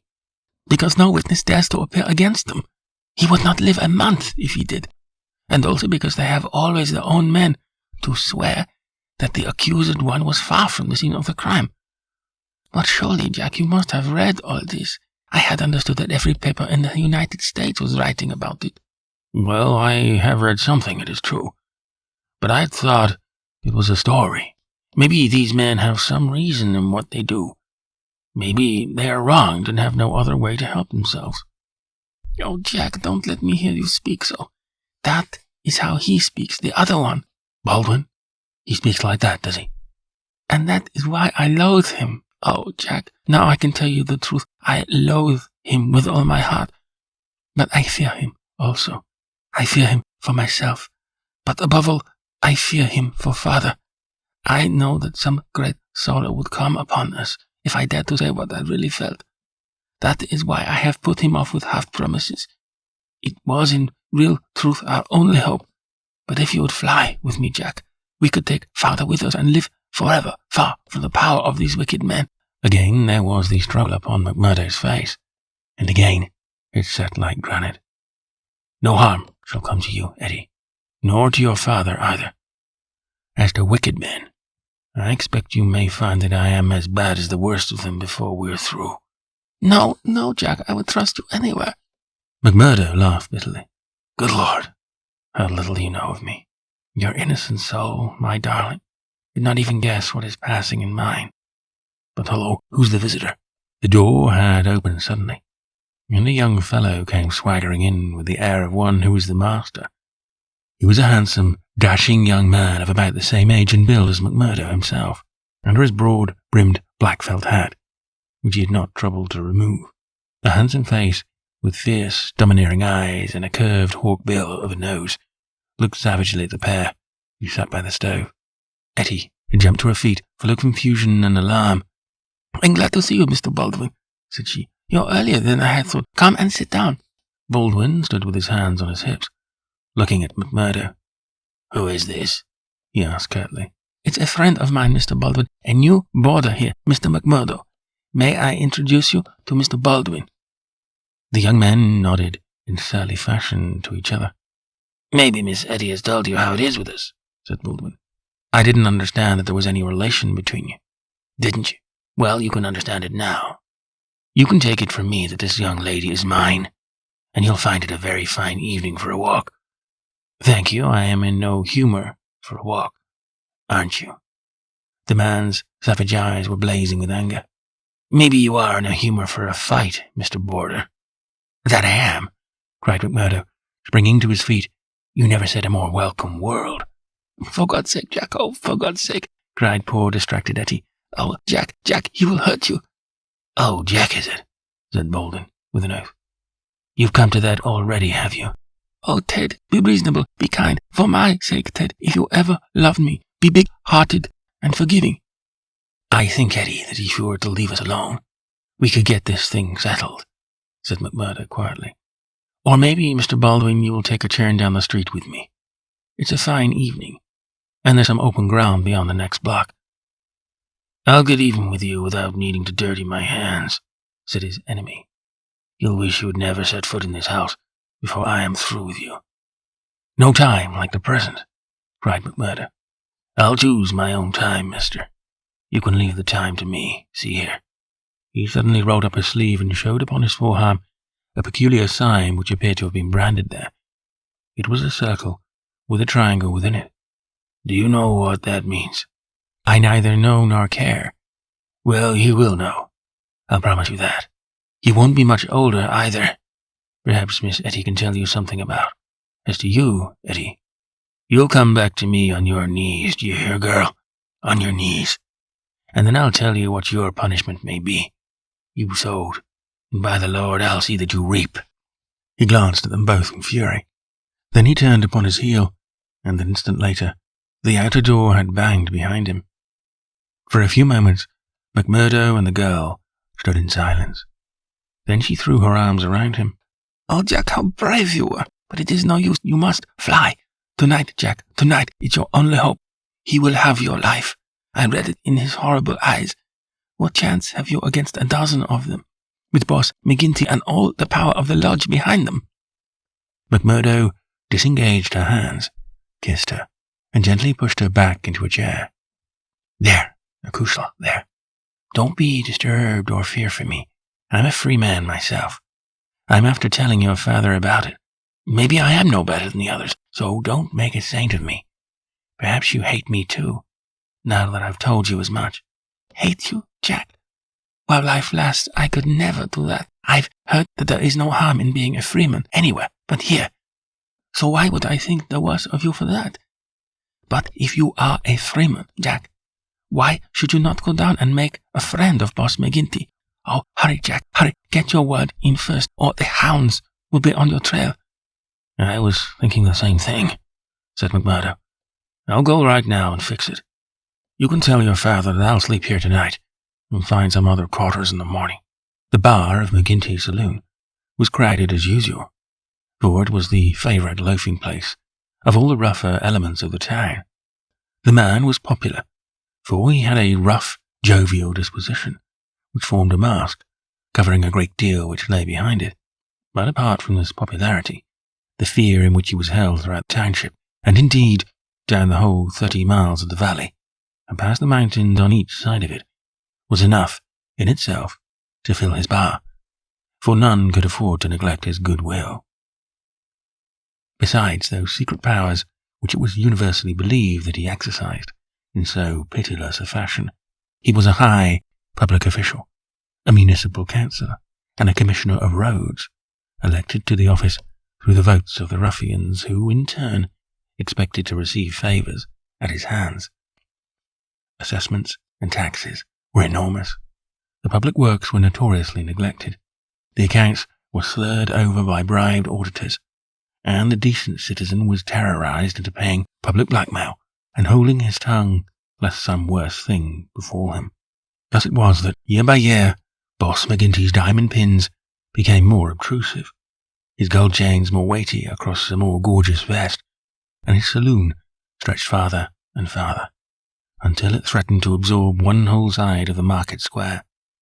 McMurdo pushed open the swinging door of the saloon and made his way amid the crowd of men within, through an atmosphere blurred with tobacco smoke and heavy with the smell of spirits.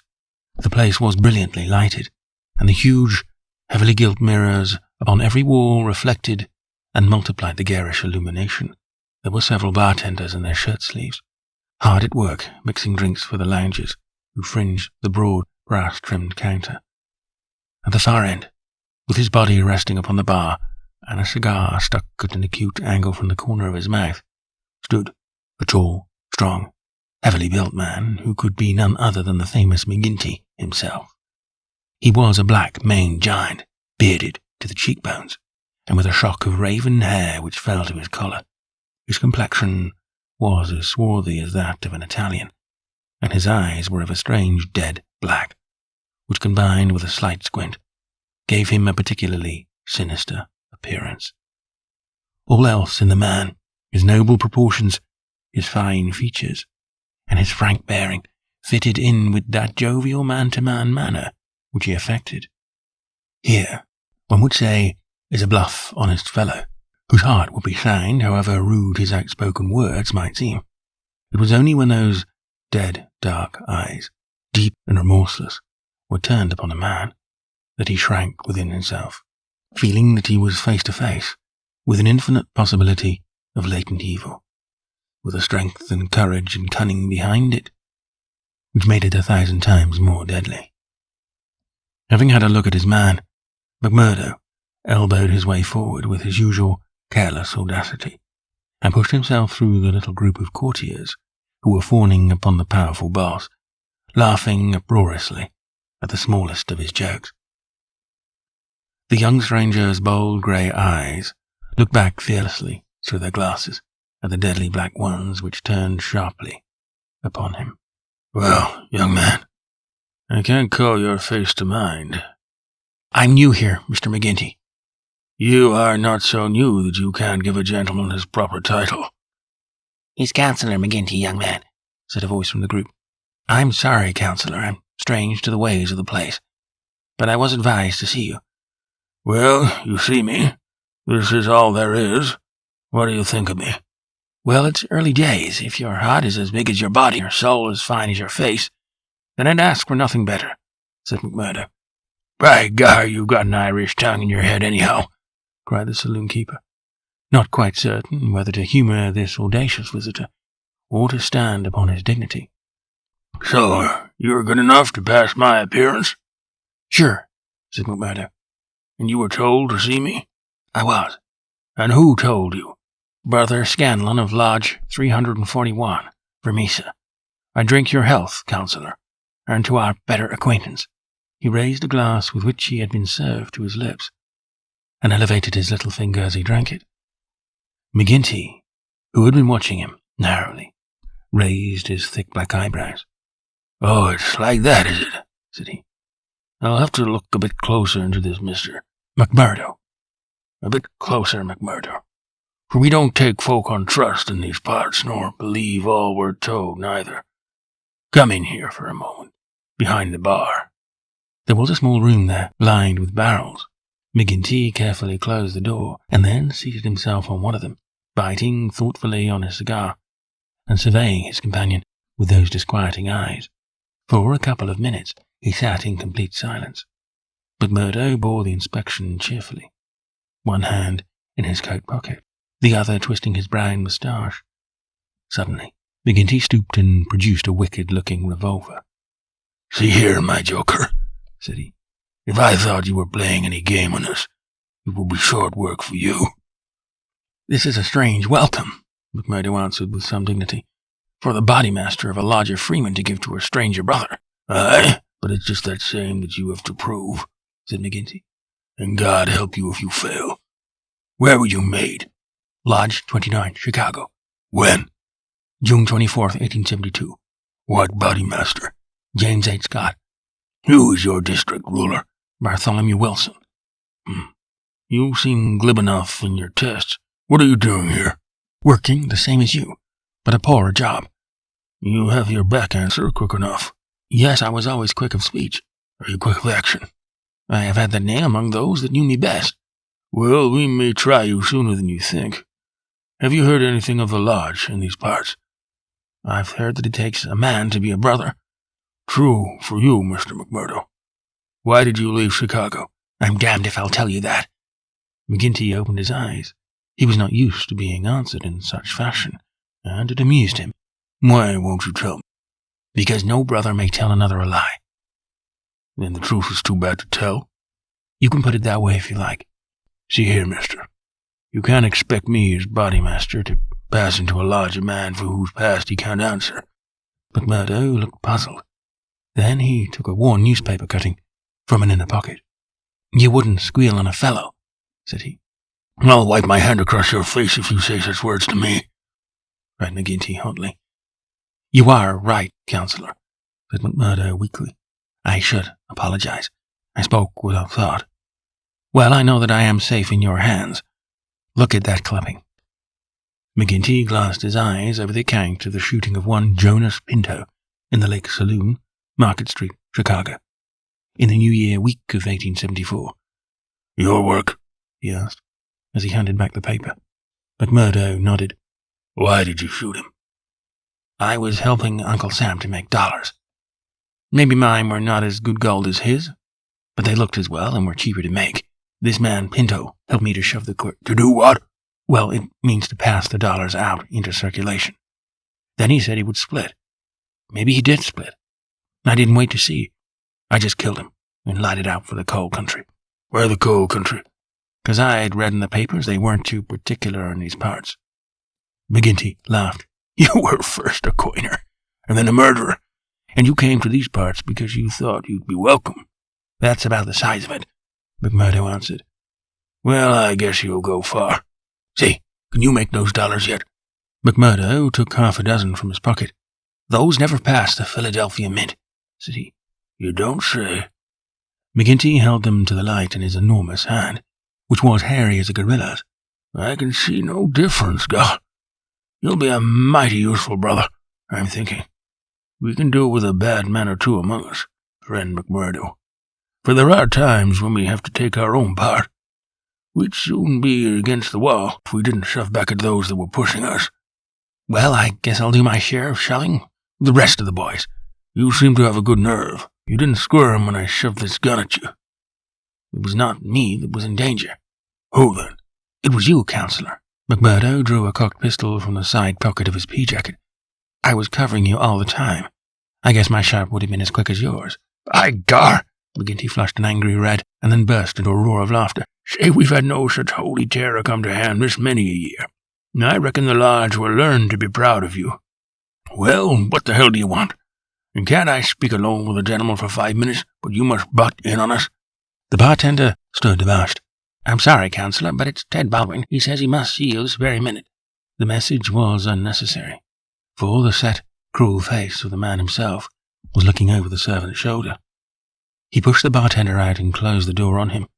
Sir, he said with a furious glance at McMurdo, you got here first, did you? I have a word to say to you, Counselor, about this man. Then say it here, and now, before my face, cried McMurdo. I'll say it in my own time, in my own way. Tut, tut, said McGinty, getting off his barrel. This will never do. We have a new brother here, Baldwin, and it's not for us to greet him in such a fashion. Hold out your hand, man, and make it up. Never, cried Baldwin in a fury. I've offered to fight him if he thinks I've wronged him, said McMurdo. I'll fight him with fists, or if that won't satisfy him, I'll fight him any other way he chooses. Now I'll leave it to you, Counselor, to judge between us, as a body master should. What is it, then? A young lady. She's free to choose for herself. Is she? Cried Baldwin. Yes, between two brothers of the lodge, I should say that she was, said the boss. Oh, that's your ruling, is it? Yes, it is, Ted Baldwin, said McGinty, with a wicked stare. Is it you that would dispute it? You would throw over one that has stood by you this 5 years in favour of a man that you never saw before in your life? You're not body master for life, Jack McGinty, and by God, when next it comes to a vote. The Counsellor sprang at him like a tiger. His hand closed round the other's neck, and he hurled him back across one of the barrels.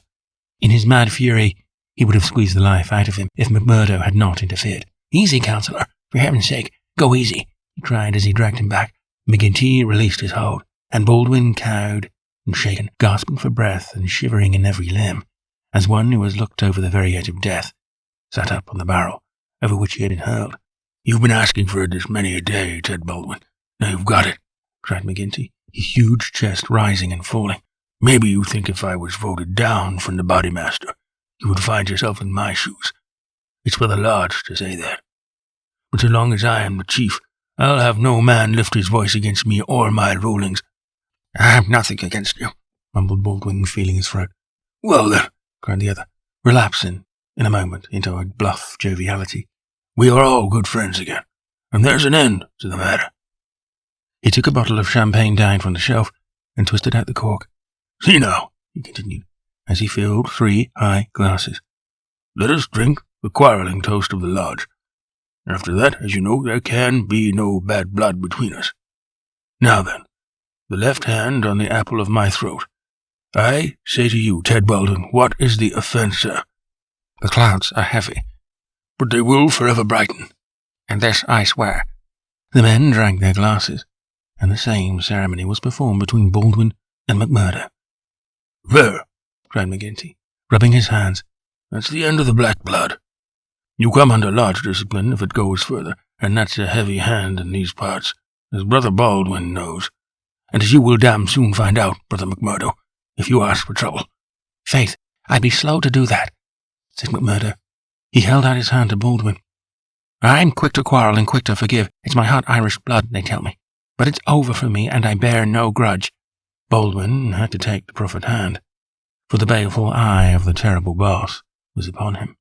But his sullen face showed how little the words of the other had moved him. McGinty clapped them both on the shoulders. "Tut, these girls, he cried. "To think that the same petticoats should come between 2 of my boys. It's the devil's own luck. Well, it's the colleen inside of them that must settle the question, for it's outside the jurisdiction of a bodymaster, and the Lord be praised for that. We have enough on us without the women as well.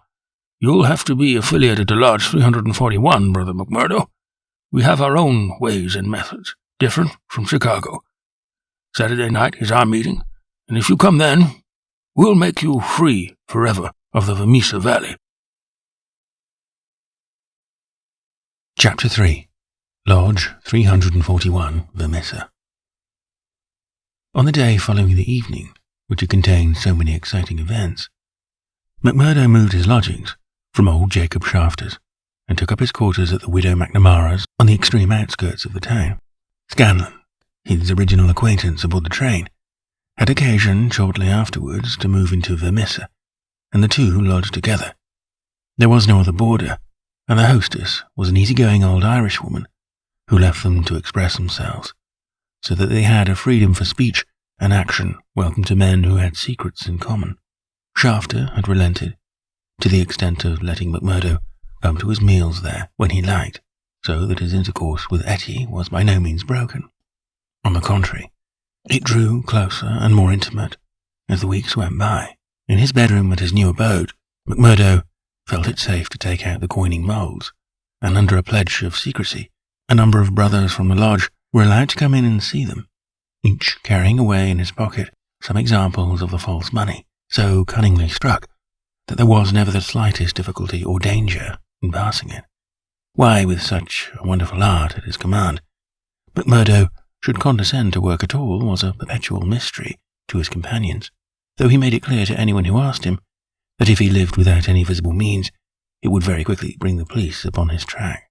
One policeman was indeed after him already, but the incident, as luck would have it, did the adventure a great deal more good than harm.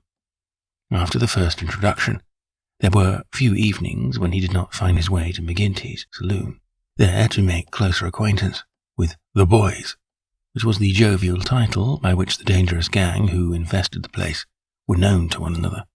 His dashing manner and fearlessness of speech made him a favourite with them all, while the rapid and scientific way in which he polished off his antagonist in an all-in barroom scrap earned the respect of that rough community.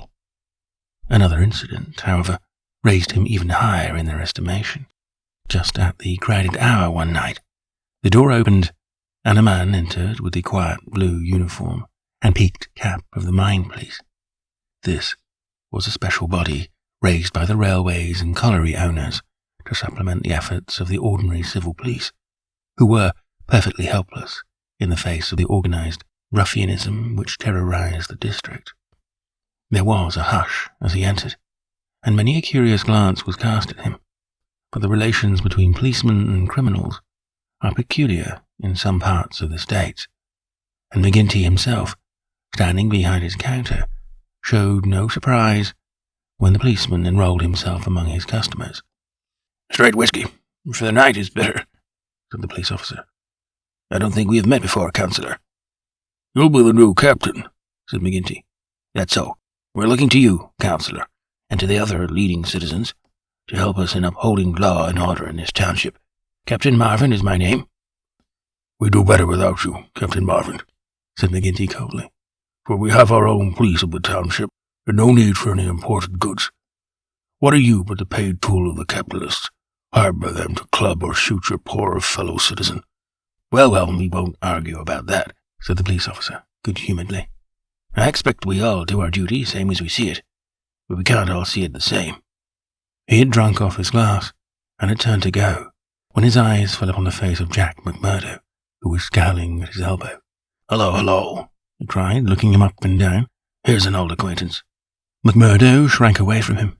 "I was never a friend to you, nor any other cursed copper in my life," said he. "An acquaintance isn't always a friend," said the police captain, grinning. "You're Jack McMurdo, of Chicago, right enough, and don't deny it." McMurdo shrugged his shoulders. "I'm not denying it," said he. "Do you think I'm ashamed of my own name?" "You've got good cause to be, anyhow." "What the devil do you mean by that?" he roared, with his fists clenched. No, Jack, bluster won't do with me. I was an officer in Chicago before ever I came to this darn coal bunker, and I know a Chicago crook when I see one." McMurdo's face fell. "Don't tell me that you're Marvin of the Chicago Central," he cried. "Just the same old Teddy Marvin at your service. We haven't forgotten the shooting of Jonas Pinto up there." "I never shot him." "Did you not? That's good impartial evidence, ain't it? Well, his death came in uncommon handy for you, or they would have had you for shoving the queer. Well, we can let that be bygones, for between you and me, and perhaps I'm going further than my duty in saying it, they could get no clear case against you, and Chicago's open to you tomorrow." "I'm very well where I am." "Well, I've given you the pointer, and you're a sulky dog not to thank me for it." "Well, I suppose you mean well, and I do thank you," said McMurdo in no very gracious manner. "It's mum with me, so long as I see you living on the straight," said the captain. "But by the Lord, if you get off after this, it's another story. So good night to you, and good night, Counselor." He left the barroom, but not before he had created a local hero. McMurdo's deeds in far Chicago had been whispered before. He had put off all questions with a smile, as one who did not wish to have greatness thrust upon him. But now the thing was officially confirmed. The bar loafers crowded round him, and shook him heartily by the hand. He was free of the community from that time on. He could drink hard, and show little trace of it. But that evening, had his mate Scanlon not been at hand to lead him home, the fated hero would surely have spent his night under. On a Saturday night, McMurdo was introduced to the lodge. He had thought to pass in without ceremony, as being an initiate of Chicago. But there were particular rites in Vermissa, of which they were proud, and these had to be undergone by every postulant. The assembly met in a large room reserved for such purposes at the Union House. Some 60 members assembled at Vermissa, but that by no means represented the full strength of the organization, for there were several other lodges in the valley, and others across the mountains on each side, who exchanged members when any serious business was afoot, so that a crime might be done by men who were strangers to the locality. Altogether, there were not less than 500 scattered over the coal district. In the bare assembly room, the men were gathered around a long table. At the side was a second one laden with bottles and glasses, on which some members of the company were already turning their eyes. McGinty sat at the head, with a flat black velvet cap upon his shock of tangled black hair, and a coloured purple stole round his neck, so that he seemed to be a priest presiding over some diabolical ritual. To right and left of him were the higher lodge officials, the cruel, handsome face of Ted Baldwin among them. Each of these wore some scarf or medallion as emblem of his office. They were, for the most part, men of mature age, but the rest of the company consisted of young fellows from 18 to 25, the ready and capable agents who carried out the commands of their seniors. Among the older men were many whose features showed the tigerish, lawless souls within. But looking at the rank and file, it was difficult to believe that these eager and open-faced young fellows were in very truth a dangerous gang of murderers, whose minds had suffered such complete moral perversion that they took a horrible pride in their proficiency at the business. and looked with deepest respect at the man who had the reputation of making what they called a clean job. To their contorted natures, it had become a spirited and chivalrous thing to volunteer for service against some man who had never injured them, and whom in many cases they had never seen in their lives. The crime committed, they quarrelled as to who had actually struck the fatal blow, and amused one another and the company by describing the cries and contortions of the murdered man. At first they had shown some secrecy in their arrangements, but at the time which the narrative describes, their proceedings were extraordinarily open, for the repeated failure of the law had proved to them that, on the one hand, no one would dare to witness against them, and on the other, they had an unlimited number of staunch witnesses upon whom they could call, and a well-filled treasure chest from which they could draw the funds to engage the best legal talent in the state. In 10 long years of outrage, there had been no single conviction, and the only danger that ever threatened the Scowrers lay in the victim himself, who, however outnumbered and taken by surprise, might and occasionally did leave his mark upon his assailants. McMurdo had been warned that some ordeal lay before him, but no one would tell him in what it consisted. He was led now into an outer room by 2 solemn brothers. He could hear the murmur of many voices from the assembly within. Once or twice he caught the sound of his own name, and he knew that they were discussing his candidacy. Then there entered an inner guard, with a green and gold sash across his chest. "The bodymaster orders that he shall be trussed, blinded, and entered," said he. The 3 of them removed his coat, turned up the sleeve of his right arm, and finally passed a rope round above the elbows and made it fast. They next placed a thick black cap right over his head and the upper part of his face, so that he could see nothing. He was then led into the assembly hall. It was pitch black and very oppressive under his hood. He heard the rustle and murmur of the people round him, and then the voice of McGinty sounded dull and distant through the covering of his ears. "John McMurdo," said the voice. "Are you already a member of the Ancient Order of Freemen?" He bowed in assent. "Is your lodge number 29 Chicago?" He bowed again. "Dark nights are unpleasant," said the voice. "Yes, for strangers to travel," he answered. "The clouds are heavy." "Yes, a storm is approaching." "Are the brethren satisfied?" asked the bodymaster. There was a general murmur of assent. "We know, brother, by your sign and by your countersign, that you are indeed one of us," said McGinty. "We would have you know, however, that in this county and in other counties of these parts, we have certain rights, and also certain duties of our own which call for good men. Are you ready to be tested?" "I am." "Are you of stout heart?" "I am." "Take a stride forward to prove it." As the words were said, he felt 2 hard points in front of his eyes, pressing upon them so that it appeared as if he could not move forward without a danger of losing them. Nonetheless, he nerved himself to step resolutely out, and as he did so, the pressure melted away. There was a low murmur of applause. "He is of stout heart," said the voice. "Can you bear pain?" "As well as another," he answered. "Test him." It was all he could do to keep himself from screaming out, for an agonizing pain shot through his forearm. He nearly fainted at the sudden shock of it, but he bit his lip and clenched his hands to hide his agony. "I can take no more than that," said he. This time there was loud applause. A finer first appearance had never been made in the lodge. Hands clapped him on the back, and the hood was plucked from his head. He stood blinking and smiling amid the congratulations of the brothers. "One last word, Brother McMurdo," said McGinty. "You have already sworn the oath of secrecy and fidelity, and you are aware that the punishment for any breach of it is instant and inevitable death." "I am," said McMurdo.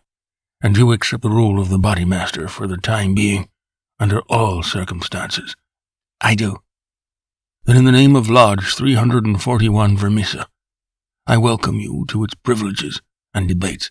You will put the liquor on the table, Brother Scanlon, and we will drink to our worthy brother." McMurdo's coat had been brought to him, but before putting it on he examined his right arm, which still smarted heavily. There on the flesh of the forearm was a circle, with a triangle within it, deep and red as the branding iron had left it. One or two of his neighbours pulled up their sleeves and showed their own lodge marks. "We've all had it," said one, "but not all as brave as you over it." "Tad, it was nothing," said he, "but it burned and ached all the same." When the drinks which followed the ceremony of initiation had all been disposed of, the business of the lodge proceeded. McMurdo, accustomed only to the prosaic performances of Chicago, listened with open ears and more surprise than he ventured to show to what followed. "The first business on the agenda paper," said McGinty, "is to read the following letter from Division Master Windle of Merton County Lodge 249. He says, 'Dear Sir, there is a job to be done on Andrew Ray of Ray and Sturmash, coal owners near this place. You will remember that your lodge owes us a return, having had the services of 2 brethren in the matter of the patrolman last fall. You will send 2 good men. They will be taken charge of by Treasurer Higgins of this lodge, whose address you know. He will show them when to act and where. Yours, in freedom, J.W. Windle, D.M.A.O.F. Windle has never refused us when we have had occasion to ask for the loan of a man or 2, and it is not for us to refuse him.'" McGinty paused and looked round the room with his dull, malevolent eyes. "Who will volunteer for the job?" Several young fellows held up their hands. The bodymaster looked at them with an approving smile. "You'll do, Tiger Cormac. If you handle it as well as you did last, you won't be wrong. And you, Wilson." "I've no pistol," said the volunteer, a mere boy in his teens. "It's your first, is it not? Well, you have to be blooded sometime. It will be a great start for you. As to the pistol, you'll find it waiting for you, or I'm mistaken. If you report yourselves on Monday, it will be time enough. You'll get a great welcome when you return." "Any reward this time?" asked Cormac, a thick-set, dark-faced, brutal-looking young man, whose ferocity had earned him the nickname of Tiger. "Never mind the reward. You just do it for the honor of the thing. Maybe when it is done there will be a few odd dollars at the bottom of the box." "What has the man done?" asked young Wilson. "Sure, it's not for the likes of you to ask what the man has done. He has been judged over there. That's no business of ours. All we have to do is to carry it out for them, same as they would for us. Speaking of that, 2 brothers from the Merton Lodge are coming over to us next week to do some business in this quarter." "Who are they?" asked someone. "Faith, it is wiser not to ask. If you know nothing, you can testify nothing, and no trouble can come of it. But they are men who will make a clean job when they are about it." "And time, too," cried Ted Baldwin. "Folk are getting out of hand in these parts. It was only last week that 3 of our men were turned off by Foreman Blaker. It's been owing him a long time, and he'll get it full and proper." "Get what?" McMurdo whispered to his neighbour. "The business end of a buckshot cartridge," cried the man with a loud laugh. "What think you of our ways, brother?" McMurdo's criminal soul seemed to have already absorbed the spirit of the vile association, of which he was now a member. "I like it well," said he. "'Tis a proper place for a lad of metal." Several of those who sat around heard his words and applauded him. "What's that?" cried the black-maned bodymaster from the end of the table. "'Tis our new brother, sir, who finds our ways to his taste." McMurdo rose to his feet for an instant. "I would say, eminent bodymaster, that if a man should be wanted, I should take it as an honour to be chosen to help the lodge." There was great applause at this. It was felt that a new sun was pushing its rim above the horizon. To some of the elders, it seemed that the progress was a little too rapid. "I would move," said the Secretary Harraway, a vulture-faced old greybeard who sat near the chairman, "that Brother McMurdo should wait until it is the good pleasure of the lodge to employ him." "Sure, that was what I meant. I'm in your hands," said McMurdo. "Your time will come, brother," said the chairman. "We have marked you down as a willing man, and we believe that you will do good work in these parts. There is a small matter tonight, in which you may take a hand if it so please you." "I will wait for something that is worthwhile." "You can come tonight, anyhow, and it will help you to know what we stand for in this community. I will make the announcement later. Meanwhile," he glanced at his agenda paper, "I have 1 or 2 more points to bring before the meeting. First of all, I will ask the treasurer as to our bank balance. There is the pension of Jim Carnaway's widow. He was struck down doing the work of the lodge, and it is for us to see that she is not the loser. Jim was shut down last month when they tried to kill Chester Wilcox of Marley Creek, McMurdo's neighbour informed him. The funds are good at the moment, said the treasurer, with the bank book in front of him. The firms have been paid generous of late. Max Linder & Co. paid $500 to be left alone. Walker Brothers sent in $100, but I took it on myself to return it and ask for $5. If I do not hear by Wednesday, their winding gear make it out of order. We had to burn their breaker last year before they became reasonable. Then the West Section Coaling Company has paid its annual contribution. We have enough on hand to meet any obligations. What about Archie Swindon? Asked a brother. He has sold out and left the district. The old devil left a note for us to say that he had rather be a free crossing sweeper in New York than a large mining owner under the power of a ring of blackmailers. By gar, it was as well that he made a break for it before the note reached us. I guess he won't show his face in this valley again. An elderly, clean-shaved man, with a kindly face and a good brow, rose from the end of the table, which faced the chairman. Mr. Treasurer, he asked, may I ask who has bought property of this man that we have driven out of the district? Yes, Brother Morris, it has been bought by the State and Merton County Railroad Company. And who bought the mines of Todman and of Lee that came into the market in the same way last year? The same company, Brother Morris. And who bought the ironworks of Manson and Schumann and of Van Deer and of Atwood, which have all been given up of late? They were all bought by the West Gilmerton General Mining Company. I don't see, Brother Morris, said the chairman, that it matters to us who buys them, since they can't carry them out of the district. With all respect to you, eminent bodymaster, I think it may matter very much to us. This process has been going on now for 10 long years. We are gradually driving all the small men out of trade. What is the result? We find in their places great companies like the Railroad or the General Iron, who have their directors in New York or Philadelphia, and care nothing for our threats. We can take it out of their local bosses, but it only means that others will be sent in their stead, and we are making it dangerous for ourselves. The small men could not harm us. They had not the money nor the power, so long as we did not squeeze them too dry. They would stay on under our power. But if these big companies find that we stand between them and their profits, they will spare no pains and no expense to hunt us down and bring us to court. There was a hush at these ominous words, and every face darkened as gloomy looks were exchanged. So omnipotent and unchallenged had they been that the very thought that there was possible retribution in the background had been banished from their minds, and yet the idea struck a chill to the most reckless of them. It is my advice, the speaker continued, that we go easier upon the small men. On the day that they have all been driven out, the power of this society will have been broken. Unwelcome truths are not popular. There were angry cries as the speaker resumed his seat. McGinty rose with gloom upon his brow. Brother Morris, said he, you were always a croaker. So long as the members of this lodge stand together, there is no power in the United States that can touch them. Sure, have we not tried it often enough in the law courts? I expect the big companies will find it easier to pay than to fight, same as the little companies do. And now, brethren, McGinty took off his black velvet cap and his stole as he spoke. This lodge has finished its business for the evening, save for one small matter, which may be mentioned when we are parting. Time has now come for fraternal refreshment and for harmony. Strange indeed is human nature. Here were these men to whom murder was familiar, who again and again had struck down the father of the family, some man against whom they had no personal feeling, without one thought of compunction or of compassion for his weeping wife or helpless children, and yet the tender or pathetic in music could move them to tears. But Murdo had a fine tenor voice, and if he had failed to gain the goodwill of the lodge before, it could no longer have been withheld after he had thrilled them with I'm Sitting on the Stile, Mary, and On the Banks of Allan Water.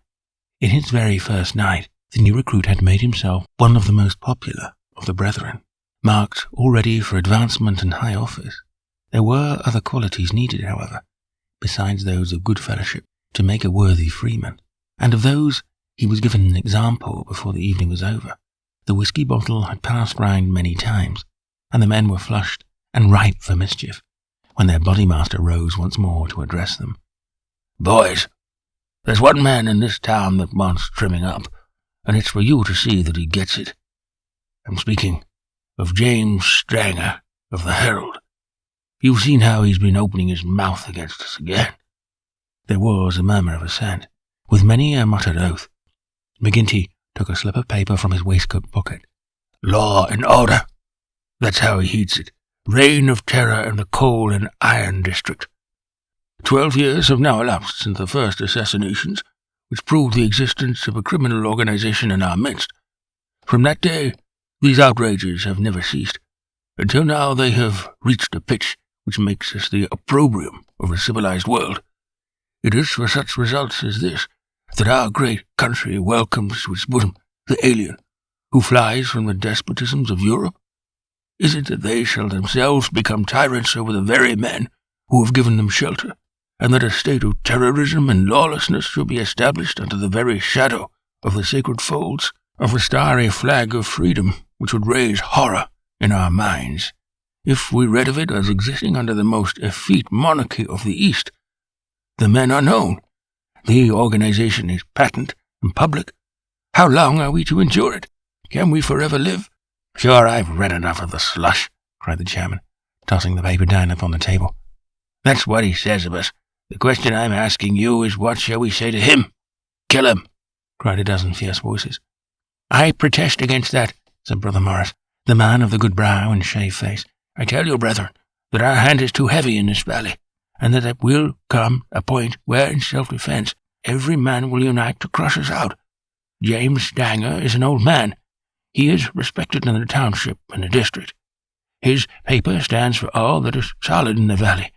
If that man is struck down, there will be a stir through the state, and it will only end with our destruction." "And how would they bring about our destruction, Mr. Stanback?" cried McGinty. "Is it by the police? Sure, half of them are in our pay, and half of them are afraid of us. Or is it by the law courts and the judge? Haven't we tried that before now, and whatever came of it?" "There is a Judge Lynch that might try the case," said Brother Morris.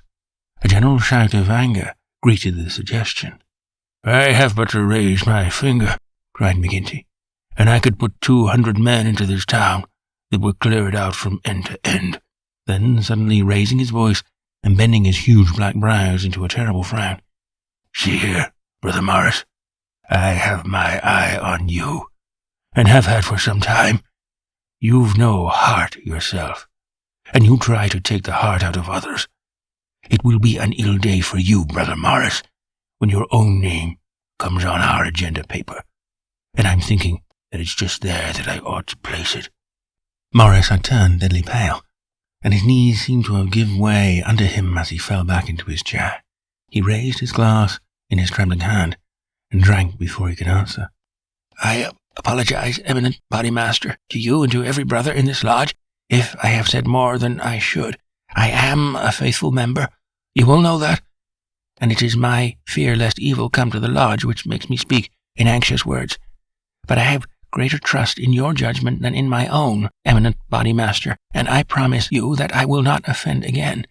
The bodymaster's scowl relaxed as he listened to the humble words. "Very good, Brother Morris. It's myself that will be sorry if it were needful to give you a lesson.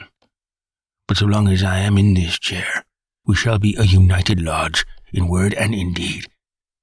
Now, boys," he continued, looking round at the company, "I'll say this much, that if Stanger got his full deserts, there would be more trouble than we need ask for.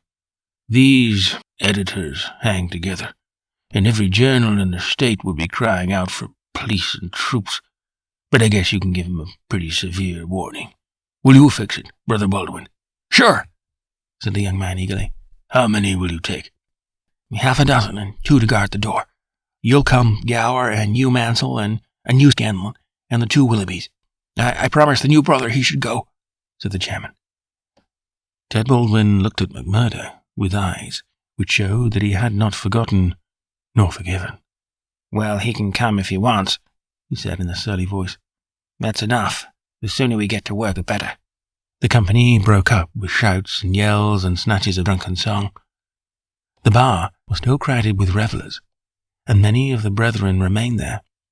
The little band who had been told off for duty passed out into the street, proceeding in twos and threes along the sidewalk so as to not provoke attention. It was a bitterly cold night, with a half-moon shining brilliantly in a frosty, star-spangled sky.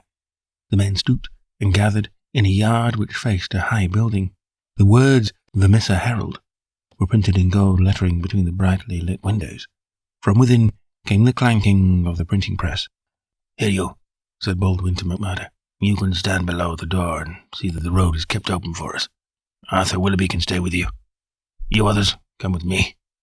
Have no fear, boys, for we have a dozen witnesses that we are in the Union Bar at this very moment." It was nearly midnight, and the street was deserted save for one or two revellers upon their way home. The party crossed the road, and pushing open the door of the newspaper office, Baldwin and his men rushed in and up the stair which faced them. McMurdo and another remained below. From the room above came a shout, a cry for help, and then the sound of trampling feet and of falling chairs. An instant later, a grey-haired man rushed out on the landing. He was seized before he could get farther, and his spectacles came tinkling down to McMurdo's feet. There was a thud and a groan. He was on his face, and half a dozen sticks were clattering together as they fell upon him. He writhed, and his long, thin limbs quivered under the blows. The others ceased at first, but Baldwin, his cruel face set in an infernal smile, was hacking at the man's head, which he vainly endeavoured to defend with his arms. His white hair was dabbed with patches of blood. Baldwin was still stooping over his victim, putting in a short, vicious blow whenever he could see a part exposed, when McMurdo dashed up the stair and pushed him back. "You'll kill the man," said he. "Drop it." Baldwin looked at him in amazement. "Curse you," he cried. "Who are you to interfere? You that are new to the lodge? Stand back." He raised his stick, but McMurdo had whipped his pistol out of his pocket. "Stand back yourself," he cried. "I'll blow your face in if you lay a hand on me. As to the lodge, wasn't it the order of the bodymaster that the man was not to be killed? And what are you doing but killing him?" "It's a truth, he says," remarked one of the men. "By gar, you'd best hurry yourselves," cried the man below. "The windows are all lighting up, and you'll have the whole town here inside of 5 minutes. There was indeed the sound of shouting in the street, and a little group of compositors and pressmen were forming in the hall below, and nerving itself to action.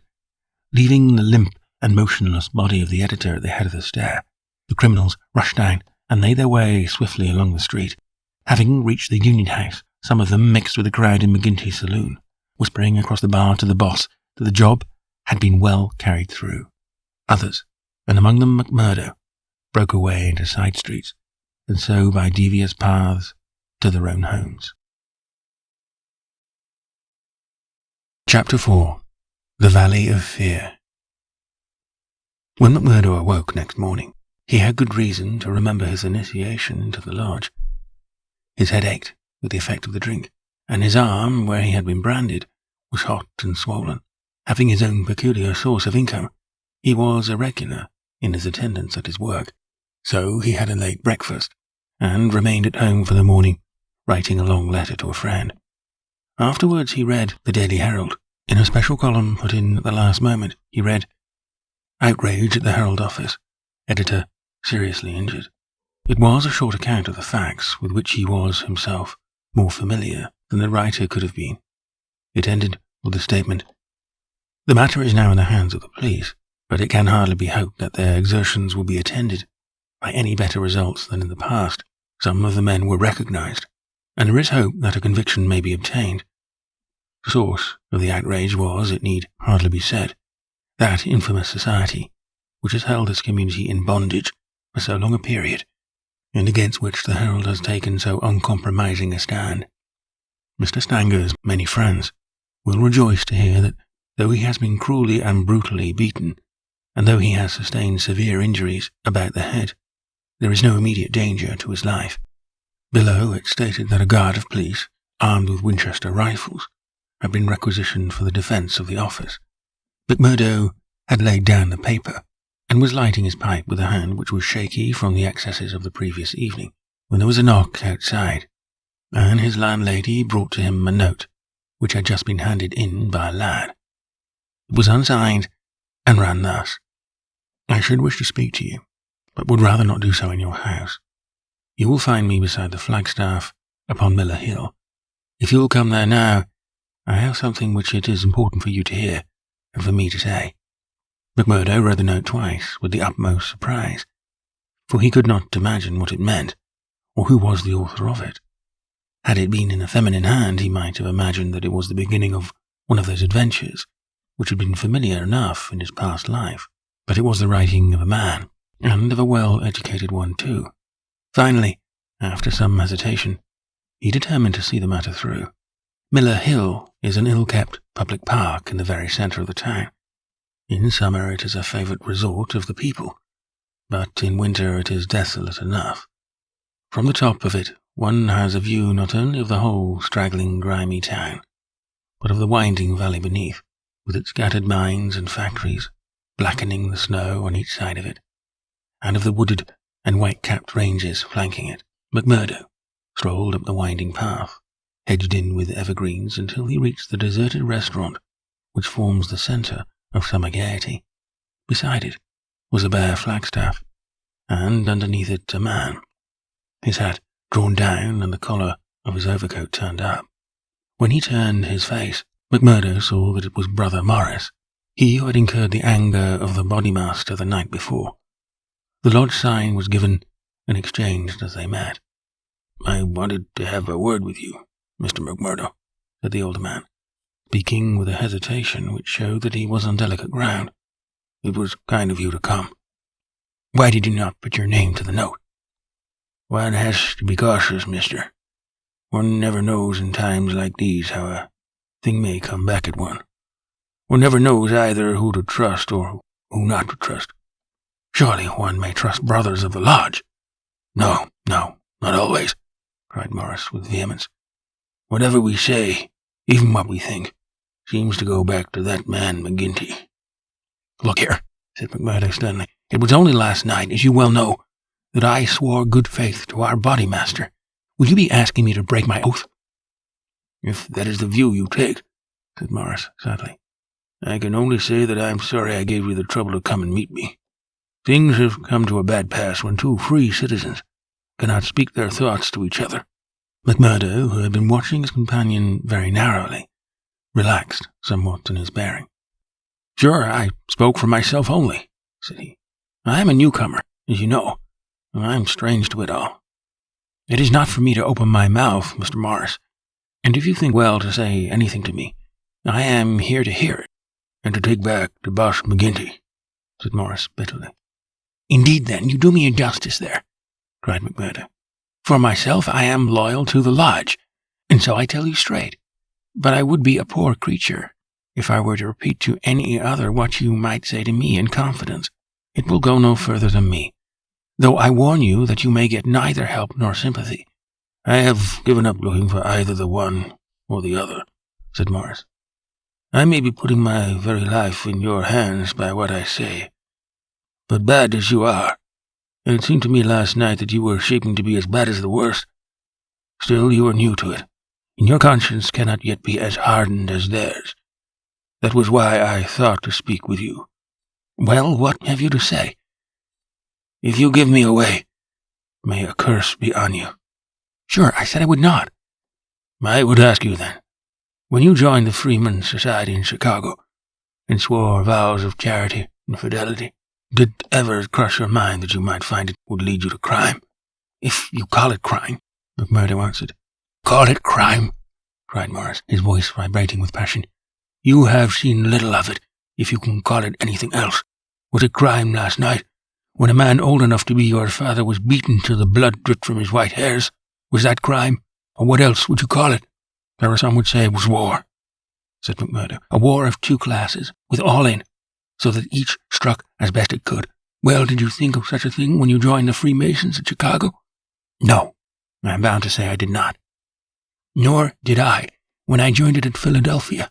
It was just a benefit club and a meeting place for one's fellows. Then I heard of this place. Curse the hour that the name first fell upon my ears. And I came to better myself. My God, to better myself. My wife and 3 children came with me. I started a dry goods store on Market Square, and I prospered well. The word has gone round that I was a freeman, and I was forced to join the local lodge, same as you did last night.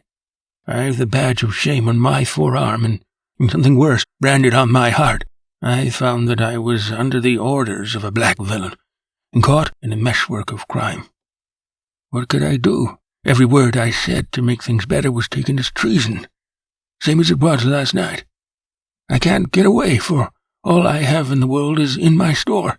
If I leave the society, I know well that it means murder to me, and God knows what to my wife and children. Oh, man, it is awful, awful. He put his hands to his face, and his body shook with convulsive sobs. McMurdo shrugged his shoulders. You were too soft for the job, said he. You are the wrong sort for such work. I had a conscience and a religion, but they made me a criminal among them. I was chosen for a job. If I backed down, I knew well what would come to me. Maybe I'm a coward. Maybe it's the thought of my poor little woman and the children that makes me one. Anyway, I went. I guess it will haunt me forever.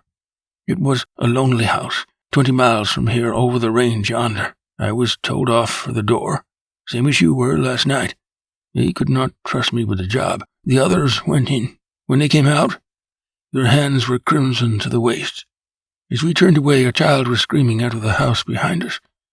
It was a boy of 5 who had seen his father murdered. I nearly fainted with the horror of it. And yet I had to keep a bold and smiling face, for well I knew that if I did not, it would be out of my house that they would come next with their bloody hands, and it would be my little Fred that would be screaming for his father. But I was a criminal then, part sharer in a murder, lost forever in this world, and lost also in the next. I am a good Catholic, but the priest would have no word with me when he heard I was a scourer, and I am excommunicated from my faith. That's how it stands with me. And I see you going down the same road, and I ask you what the end is to be. Are you ready to be a cold-blooded murderer also? Or can we do anything to stop it? What would you do? Asked McMurdo abruptly. You would not inform? God forbid, cried Morris. Sure, the very thought would cost me my life. That's well, said McMurdo. I'm thinking that you are a weak man, that you make too much of the matter. Too much? Wait till you have lived here longer. Look down the valley. See the cloud of 100 chimneys that overshadows it. I tell you that the cloud of murder hangs thicker and lower than that over the heads of the people. It is the valley of fear, the valley of death. The terror is in the hearts of the people from the dusk to the dawn. Wait, young man, and you will learn for yourself. Well, I'll let you know what I think when I have seen more, said McMurdo carelessly. What is very clear is that you are not the man for the place, and that the sooner you sell out, if you only get a dime a dollar for what the business is worth, the better it will be for you. What you have said is safe with me, but by gar, if I thought you were an informer. No, no, cried Morris piteously. Well, let it rest at that. I'll bear what you have said in mind, and maybe some day I'll come back to it. I expect you meant kindly by speaking to me like this. Now I'll be getting home. One word before you go, said Morris. We may have been seen together. They may want to know what we have spoken about. Ah, well, that's thought of. I offer you a clerkship in my store, and I refuse it. That's our business. Well, so long, Brother Morris, and may you find things go better with you in the future. That same afternoon, as McMurdo sat smoking, lost in thought beside the stove of his sitting room, the door swung open, and its framework was filled with a large figure of Boss McGinty. He passed the sign, and then, seating himself opposite to the young man, he looked at him steadily for some time, a look which was steadily returned. I'm not much of a visitor, Brother McMurdo, he said at last. I guess I am too busy over the folk to visit me. But I thought I'd stretch a point and drop down to see you in your own house. Well, I'm proud to see you here, Counselor, McMurdo answered heartily, bringing his whiskey bottle out of the cupboard. It's an honor that I had not expected. How's the arm? Asked the boss. McMurdo made a wry face. Well, I'm not forgetting it, he said, but it's worth it. Yes, it's worth it, the other answered, to those that are loyal and go through with it, and are a help to the lodge. What were you speaking to Brother Morris about on Miller Hill this morning? The question came so suddenly that it was well that he had his answer prepared. He burst into a hearty laugh. "Morris didn't know I could earn a living here at home. He shan't know either, for he has got too much conscience for the likes of me. But he's a good-hearted old chap. It was his idea that I was at a loose end, and that he would do me a good turn by offering me a clerkship in a dry goods store." "Oh, that was it?" "Yes, that was it." "And you refused it?" "Sure. Couldn't I earn 10 times as much in my own bedroom with 4 hours' work?" "That's so. But I wouldn't get out too much with Morris." "Why not?" "Well, I guess because I tell you not. That's enough for most folks in these parts." "It may be enough for most folk, but it ain't enough for me, Counselor," said McMurdo boldly. "If you're a judge of men, you'll know that." The swarthy giant glared at him, and his hairy paw closed for an instant round the glass, as though he would hurl it at the head of his companion. Then he laughed in his loud, boisterous, insincere fashion. "You're a queer card for sure," said he. "Well, if you want reasons, I'll give them. Did Morris say nothing to you against the lodge?" "No." "Nor against me?" "No." "Well, that's because he didn't trust you. But in his heart, he is not a loyal brother. We know that well, so we watch him and we wait for the time to admonish him. I'm thinking that the time is drawing near. There's no room for scabby sheep in our pen. But if you keep company with a disloyal man, we might think that you were disloyal too, see?" "There's no chance of my keeping company with him, for I dislike the man," McMurdo answered. "As to being disloyal, if it was any man but you, he would not use the word to me twice." "Well, that's enough," said McGinty, draining off his glass. "I came down to give you a word in season, and you've had it." "I'd like to know," said McMurdo, "how you ever came to learn that I had spoken with Morris at all." McGinty laughed. "It's my business to know what goes on in this township," said he. "I guess you'd best reckon on my hearing all that passes. Well, time's up, and I'll just say—" But his leave-taking was cut short in a very unexpected fashion. With a sudden crash, the door flew open, and 3 frowning, intent faces glared in at them from under the peaks of police caps.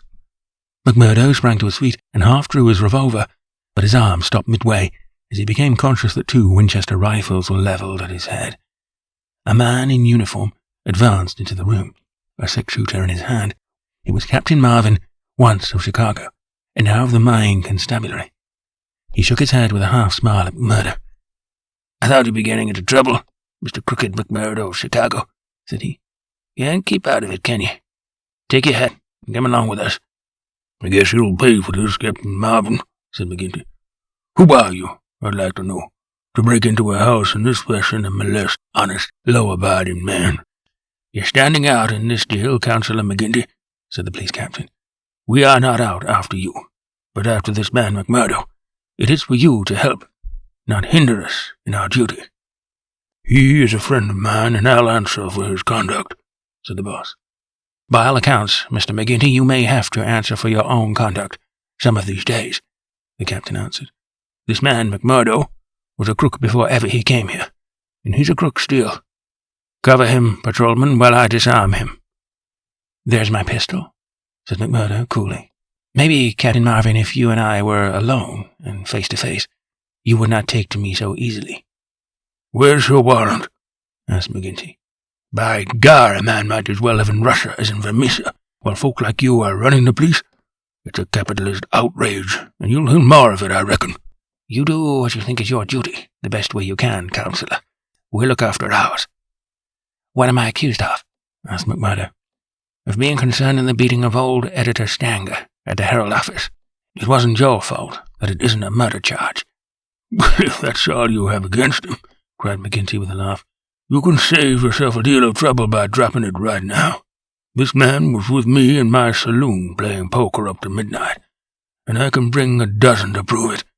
"That's your affair, and I guess you can settle it in court tomorrow. Meanwhile, come on, McMurdo, and come quietly if you don't want a gun across your head. You stand wide, Mr. McGinty, for I warn you I will stand no resistance when I am on duty." So determined was the appearance of the captain that both McMurdo and his boss were forced to accept the situation. The latter managed to have a few whispered words with the prisoner before they parted. "What about him?" He jerked his thumb upward to signify the coining plot. "All right," whispered McMurdo, who had devised a safe hiding place under the floor. "I'll bid you goodbye," said the boss, shaking hands. "I'll see right of the lawyer and take the defense upon myself. Take my word for it that they won't be able to hold you." "I wouldn't bet on that. Guard the prisoner, you two, and shoot him if he tries any games. I'll search the house before I leave." He did so, but apparently found no trace of the concealed plant. When he had descended, he and his men escorted McMurdo to headquarters. Darkness had fallen, and a keen blizzard was blowing so that the streets were nearly deserted. But a few loiterers followed the group, and emboldened by invisibility, shouted imprecations at the prisoner. "Lynch the cursed scoundrel!" they cried. "Lynch him!" They laughed and jeered as he was pushed into the police station. After a short formal examination from the inspector in charge, he was put into the common cell. Here he found Baldwin and 3 other criminals of the night before, all arrested that afternoon and waiting their trial next morning. But even within this inner fortress of the law, the long arm of the freeman was able to extend. Late at night, there came a jailer with a straw bundle for their bedding, out of which he extracted 2 bottles of whiskey, some glasses, and a pack of cards. They spent a hilarious night, without an anxious thought as to the ordeal of the morning, nor had they cause, as the result was to show. The magistrate could not possibly, on the evidence, have held them for a higher court. On the one hand, the compositors and pressmen were forced to admit that the light was uncertain, that they were themselves much perturbed, and that it was difficult for them to swear to the identity of the assailants, although they believed that the accused were among them. Cross-examined by the clever attorney, who had been engaged by McGinty, they were even more nebulous in their evidence. The injured man had already deposed that he was so taken by surprise by the suddenness of the attack that he could state nothing beyond the fact that the first man who struck him wore a moustache. He added that he knew them to be scourers, since no one else in the community could possibly have any enmity to him, and he had long been threatened on account of his outspoken editorials. On the other hand, it was clearly shown by the united and unfaltering evidence of 6 citizens, including the high municipal officer, Councillor McGinty, that the men had been at a card party at the Union House until an hour very much later than the commission of the outrage. Needless to say that they were discharged with something very near to an apology from the bench for the inconvenience to which they had been put, together with an implied censure of Captain Marvin and the police for their officious zeal. The verdict was greeted with light applause by a court in which McMurdo saw many familiar faces. Brothers of the lodge smiled and waved, but there were others who sat with compressed lips and brooding eyes as the men filed out of the dock. One of them, a little dark-bearded, resolute fellow, put the thoughts of himself and comrades into words as the ex-prisoners passed him. "You damn murderers," he said. "We'll fix you yet." Chapter 5. The Darkest Hour. If anything had been needed to give an impetus to Jack McMurdo's popularity among his fellows, it would have been his arrest and acquittal. That a man on the very night of joining the lodge should have done something which brought him before the magistrate was a new record in the annals of the society. Already he had earned the reputation of a good boon companion, a cheery reveller, and withal a man of high temper, who would not take an insult even from the all-powerful boss himself. But in addition to this, he impressed his comrades with the idea that among them all there was not one whose brain was so ready to devise a bloodthirsty scheme, or whose hand would be more capable of carrying it out. "He'll be the boy for the clean job," said the oldsters to one another, and waited their time until they could set him to his work. McGinty had instruments enough already, but he recognized that this was a supremely able one. He felt like a man holding a fierce bloodhound in leash. There were curs to do the smaller work, but some day he would slip this creature upon its prey. A few members of the lodge, Ted Baldwin among them, resented the rapid rise of the stranger and hated him for it. But they kept clear of him, for he was as ready to fight as to laugh. But if he gained favour with his fellows, there was another quarter, one which had become even more vital to him, in which he lost it. Etty Shafter's father would have nothing more to do with him, nor would he allow him to enter the house. Etty herself was too deeply in love to give him up altogether, and yet her own good sense warned her of what would come from a marriage with a man who was regarded as a criminal. One morning, after a sleepless night, she determined to see him, possibly for the last time, and make one strong endeavour to draw him from those evil influences which were sucking him down. She went to his house, as he had often begged her to do, and made her way into the room which he used as his sitting room. He was seated at a table, with his back turned and a letter in front of him. A sudden spirit of girlish mischief came over her. She was still only 19. He had not heard her when she pushed open the door. Now she tiptoed forward and laid her hand lightly upon his bended shoulders. If she had suspected to startle him, she certainly succeeded, but only in turn to be startled herself. With a tiger spring he turned on her, and his right hand was feeling for her throat. At the same instant, with the other hand, he crumpled up the paper that lay before him. For an instant he stood, glaring. Then astonishment and joy took the place of the ferocity which had convulsed his features. A ferocity which had sent her shrinking back in horror as from something which had never before intruded into her gentle life. "It's you," he said, mopping his brow. "And to think that you should come to me, heart of my heart, and I should find nothing better to do than to want to strangle you. Come then, darling." And he held out his arms. "Let me make it up to you." But she had not recovered from that sudden glimpse of guilty fear which she had read in the man's face. All her woman's instinct told her that it was not the mere fright of a man who is startled. Guilt, that was it, guilt and fear. "What's come over you, Jack?" she cried. "Why are you so scared of me? Oh, Jack, if your conscience was at ease, you would not have looked at me like that." "Sure, I was thinking of other things. And when you came tripping so lightly on those fairy feet of yours—" No, it was more than that, Jack." Then a sudden suspicion seized her. "Let me see that letter you were writing." Eddie, I couldn't do that." Her suspicions became certainties. "It's to another woman," she cried. "I know it. Why else would you hold it from me? Was it to your wife that you were writing? How am I to know that you are not a married man? You, a stranger, that nobody knows." "I am not married, Eddie. See now, I swear it. You're the only woman on earth to me. By the cross of Christ, I swear it." He was so white with passionate earnestness that she could not but believe him. "Well then," she cried, "will you not show me the letter?" "I'll tell you, Akushla," said he. "I'm under oath not to show it, and just as I wouldn't break my word to you, so I would keep it to those who hold my promise. It's the business of the lodge, and even to you it's secret. And if I was scared when a hand fell on me, can't you understand it when it might have been the hand of a detective?" She felt that he was telling the truth. He gathered her into his arms and kissed away her fears and doubts. "Sit here by me, then. It's a queer throne for such a queen, but it's the best your poor lover can find. He'll do better for you some of these days, I'm thinking.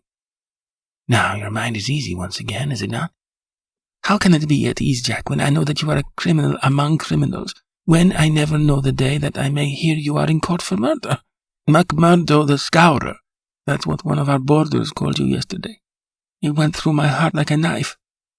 "Sure, hard words break no bones." "But they were true." "Well, dear, it's not so bad as you think. We are but poor men that are trying in our own way to get our rights." Etty threw her arms round her lover's neck. "Give it up, Jack. For my sake. For God's sake, give it up. It was to ask you that I came here today.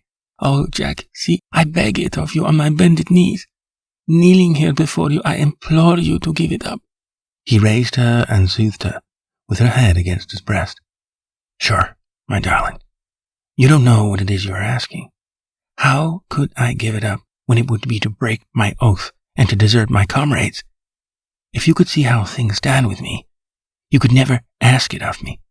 Besides, if I wanted to, how could I do it? You don't suppose that the lodge would let a man go free with all its secrets? I've thought of that, Jack. I've planned it all. Father has saved some money. He is weary of this place where the fear of these people darkens our lives. He is ready to go. We would fly together to Philadelphia or New York, where we would be safe from them. McMurdo laughed. The lodge has a long arm. Do you think it could not stretch from here to Philadelphia or New York? Well, then to West or to England or to Germany, where Father came from. Anywhere to get away from this valley of fear. McMurdo thought of old Brother Morris. Sure, it is the second time I have heard the valley so named, said he. The shadow does, indeed, seem to lie heavy on some of you. It darkens every moment of our lives. Do you suppose that Ted Baldwin has ever forgiven us? If it were not that he fears you, what do you suppose our chances would be?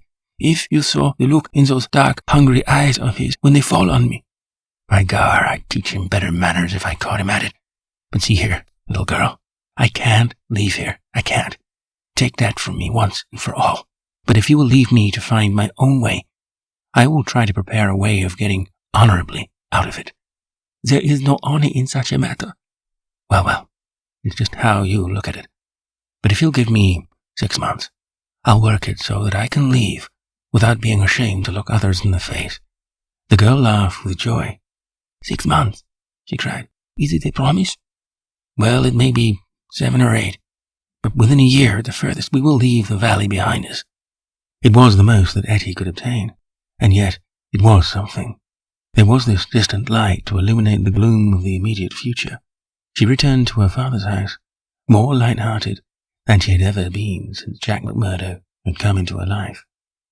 It might be thought that as a member all the doings of the society would be told to him, but he was soon to discover that the organization was wider and more complex than the simple lodge.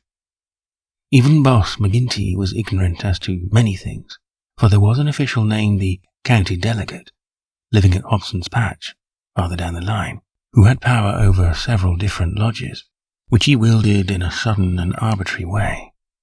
Only once did McMurdo see him, a sly, little grey-haired rat of a man, with a slinking gait and a sidelong glance which was charged with malice. Evans Pott was his name, and even the great boss of the Misa felt towards him something of the repulsion and fear which the huge Danton may have felt for the puny but dangerous Robespierre.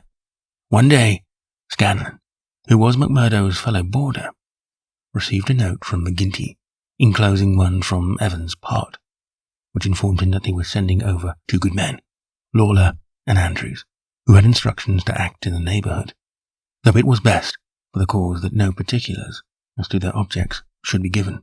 Would the bodymaster see to it that suitable arrangements be made for their lodgings and comfort until the time for action should arrive? McGinty added that it was impossible for anyone to remain secret at the Union House, and that therefore he would be obliged if McMurdo and Scanlon would put strangers up for a few days in their boarding house. The same evening the 2 men arrived, each carrying his gripsack. Lawler was an elderly man, shrewd, silent, and self-contained, clad in an old black frockcoat, which, with his soft felt hat and ragged grizzled beard, gave him a general resemblance to an itinerant preacher. His companion, Andrews, was little more than a boy, frank-faced and cheerful, with the breezy manner of one who is out for a holiday and means to enjoy every minute of it. Both men were total abstainers, and behaved in all ways as exemplary members of the society, with the one simple exception that they were assassins, who had often proved themselves to be most capable instruments for this association of murder. Lawler had already carried out 14 commissions of the kind, and Andrews 3. They were, as McMurdo found, quite ready to converse about their deeds in the past, which they recounted with the half-bashful pride of men who had done good and unselfish service for the community. They were reticent, however, as to the immediate job in hand. "They chose us because neither I nor the boy here drink," Lawler explained.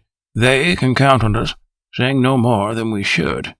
You must not take it amiss. but it is the orders of the county delegate that we obey.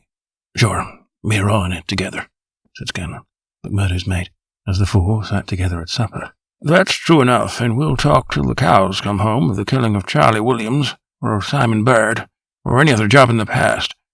But till the work is done, we say nothing.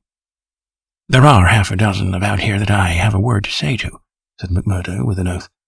I suppose it isn't Jack Knox of Iron Hill that you are after? I'd go some way to see him get his deserts. No, it's not him. Or Herman Strauss? No, nor him either. Well, if you won't tell us, we can't make you. But I'd be glad to know. Lawler smiled and shook his head. He was not to be drawn. In spite of the reticence of their guests, Scanlon and McMurdo were quite determined to be present at what they called the fun.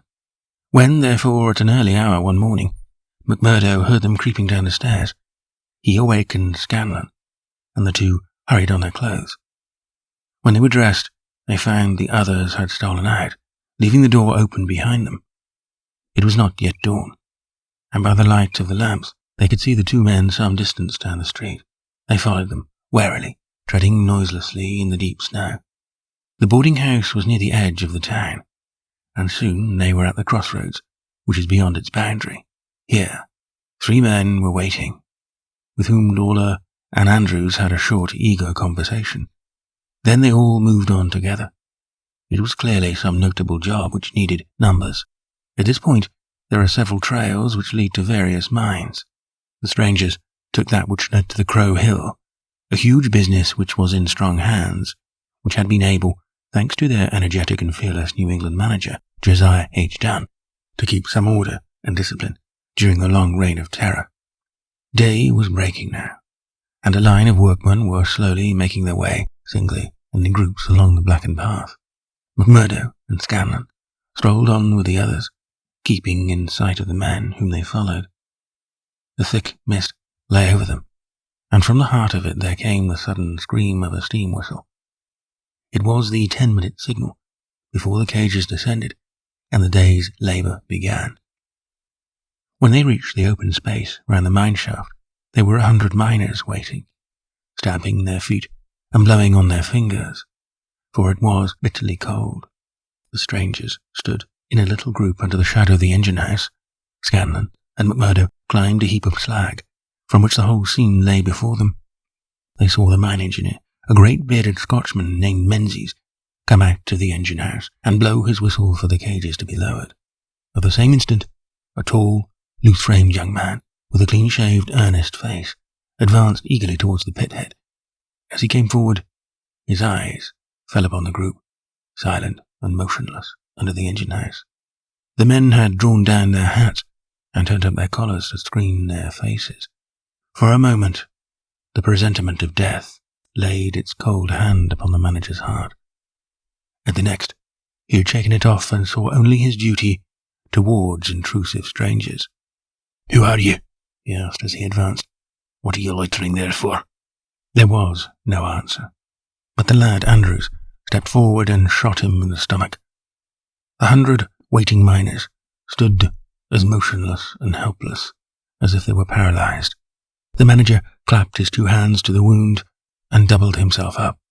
Then he staggered away, but another of the assassins fired, and he went down sidewise, kicking and clawing among a heap of clinkers. Menzies, the Scotchman, gave a roar of rage at the sight and rushed with an iron spanner at the murderers, but was met by 2 balls in the face, which dropped him dead at their very feet. There was a surge forward of some of the miners, and an inarticulate cry of pity and of anger, but a couple of the strangers emptied their 6-shooters over the heads of the crowd, and they broke and scattered, some of them rushing wildly back to their homes in Vermissa. When a few of the bravest had rallied, and there was a return to the mine, the murderous gang had vanished in the mists of morning, without a single witness being able to swear to the identity of these men, who in front of 100 spectators had wrought this double crime. Scanlon and McMurdo made their way back. Scanlon sounded somewhat subdued, for it was the first murder job that he had seen with his own eyes, and it appeared less funny than he had been led to believe. The horrible screams of the dead manager's wife pursued them as they hurried to the town. McMurdo was absorbed and silent, but he showed no sympathy for the weakening of his companion. "Sure, it is like a war," he repeated. "What is it but a war between us and them? And we hit back when we best can." There was high revel in the lodge room at the Union House that night, not only over the killing of the manager and engineer of the Crow Hill mine, which would bring this organization into line with the other blackmailed and terror-stricken companies of the district, but also over a distant triumph which had been wrought by the hands of the lodge itself. It would appear that when the county delegate had sent over 5 good men to strike a blow in Vermissa, he had demanded that in return 3 Vermissa men should be secretly selected and sent across to kill William Hales of Stake Royal, one of the best known and most popular mine owners in the Gilmerton district, a man who was believed not to have an enemy in the world, for he was in all ways a model employer. He had insisted, however, upon efficiency in the work, and had therefore paid off certain drunken and idle employees who were members of the all-powerful society. Coffin notices hung outside his door had not weakened his resolution, and so in a free, civilized country, he found himself condemned to death. The execution had now been duly carried out. Ted Baldwin, who sprawled now in the seat of honour beside the bodymaster, had been chief of the party. His flushed face and glazed, bloodshot eyes told of sleeplessness and drink. He and his 2 comrades had spent the night before among the mountains. They were unkempt and weather-stained, but no heroes returning from a forlorn hope could have had a warmer welcome from their comrades. The story was told and retold amid cries of delight and shouts of laughter. They had waited for their man as he drove home at nightfall, taking their station at the top of a steep hill, where his horse must be at a walk. He was so furred to keep out the cold that he could not lay his hand on his pistol. They had pulled him out and shot him again and again. He had screamed for mercy. The screams were repeated for the amusement of the lodge. "Let's hear again how he squealed," they cried. None of them knew the man, but there is eternal drama in a killing, and they had shown the Scowrers of Gilmerton that the Vermissa men were to be relied upon. There had been one contretemps, for a man and his wife had driven up while they were still emptying their revolvers into the silent body. It had been suggested that they should shoot them both, but they were harmless folk who were not connected with the mines, so they were sternly bidden to drive on and keep silent, lest a worse thing befall them. And so the blood-mottled figure had been left as a warning to all such hard-hearted employers. And the 3 noble avengers had scurried off into the mountains, where unbroken nature comes down to the very edge of the furnaces and the slag heaps. Here they were, safe and sound, their work well done, and the plaudits of their companions in their ears.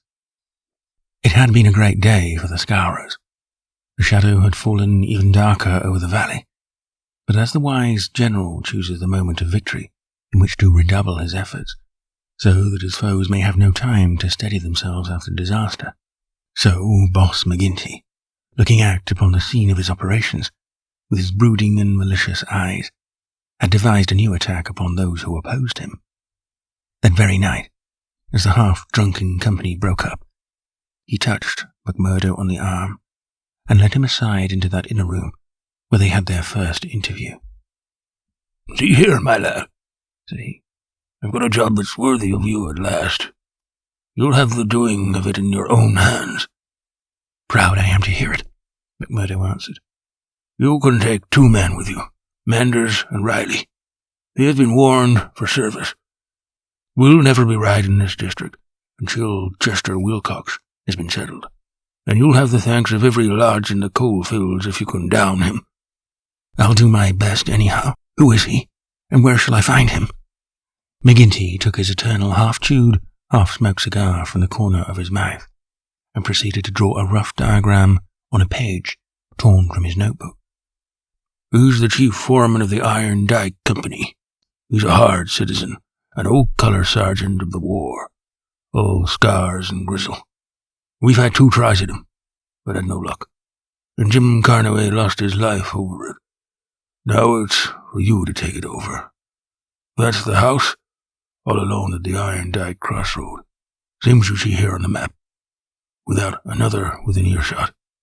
It's no good by day.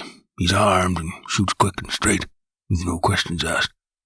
But at night, well, there he is with his wife, 3 children and a hired help. You can't pick or choose. It's all or none. If you could get a bag of blasting powder at the front door with a slow match to it. What's the man done? Didn't I tell you he shot Jim Carnaway? Why did he shoot him? What in thunder is that to do with you? Carnaway was about his house at night, and he shot him. That's enough for me and you. You've got to settle the thing right. There's these 2 women and the children. Do they go up too? They have to, else how can we get him? It seems hard on them, for they've done nothing. What sort of fool's talk is this? Do you back out? Easy, Counselor, easy. What have I ever said or done that you should think I would be after standing back from an order of the bodymaster of my own lodge? If it's right or if it's wrong, it's for you to decide. You'll do it then? Of course I will do it. When? Well, you had best give me a night or 2, that I may see the house and make my plans, then. Very good, said McGinty, shaking him by the hand. I leave it with you. It will be a great day when you bring us the news. It's just the last stroke that will bring them all to their knees. McMurdo thought long and deeply over the commission which had been so suddenly placed in his hands. The isolated house in which Chester Wilcox lived was about 5 miles off in an adjacent valley. That very night he started off all alone to prepare for the attempt. It was daylight before he returned from his reconnaissance. Next day he interviewed his 2 subordinates, Manders and Riley, reckless youngsters who were as elated as if it were a deer hunt. 2 nights later they met outside the town, all 3 armed and one of them carrying a sack stuffed with the powder which was used in the quarries. It was 2 in the morning before they came to the lonely house. The night was a windy one, with broken clouds drifting swiftly across the face of a 3/4 moon. They had been warned to be on their guard against bloodhounds, so they moved forward cautiously, with their pistols cocked in their hands, but there was no sound, save the howling of the wind, and no movement but the swaying branches above them. McMurdo listened at the door of the lonely house, but all was still within. Then he leaned the powder bag against it, ripped a hole in it with his knife, and attached the fuse. When it was well alight, he and his 2 companions took to their heels, and were some distance off and snug in a sheltering ditch before the shattering roar of the explosion, with the low, deep rumble of the collapsing building, told them that their work was done. No cleaner job had ever been carried out in the blood-stained annals of the society. But, alas, that work so well organized and boldly carried out should all have gone for nothing.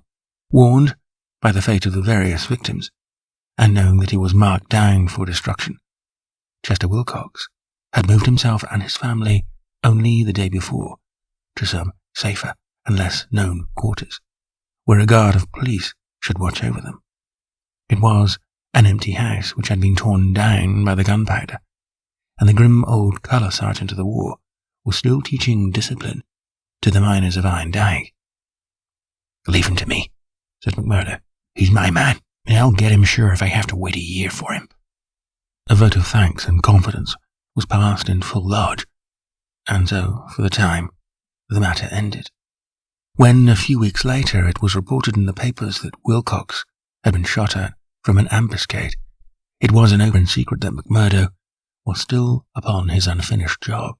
Such were the methods of the Society of Free Men, and such were the deeds of the Scourers, by which they spread their rule of fear over the great and rich district, which was for so long a period haunted by their terrible presence. Why should these pages be stained by further crimes? Have I not said enough to show the men and their methods? These deeds are written in history, and there are records wherein one may read the details of them. There one may learn of the shooting of policemen Hunt and Evans, because they had ventured to arrest 2 members of the society, a double outrage planned at the Vermissa Lodge, and carried out in cold blood upon 2 helpless and disarmed men. There also one may read of the shooting of Mrs. Larbe, when she was nursing her husband, who had been beaten almost to death by orders of Boss McGinty.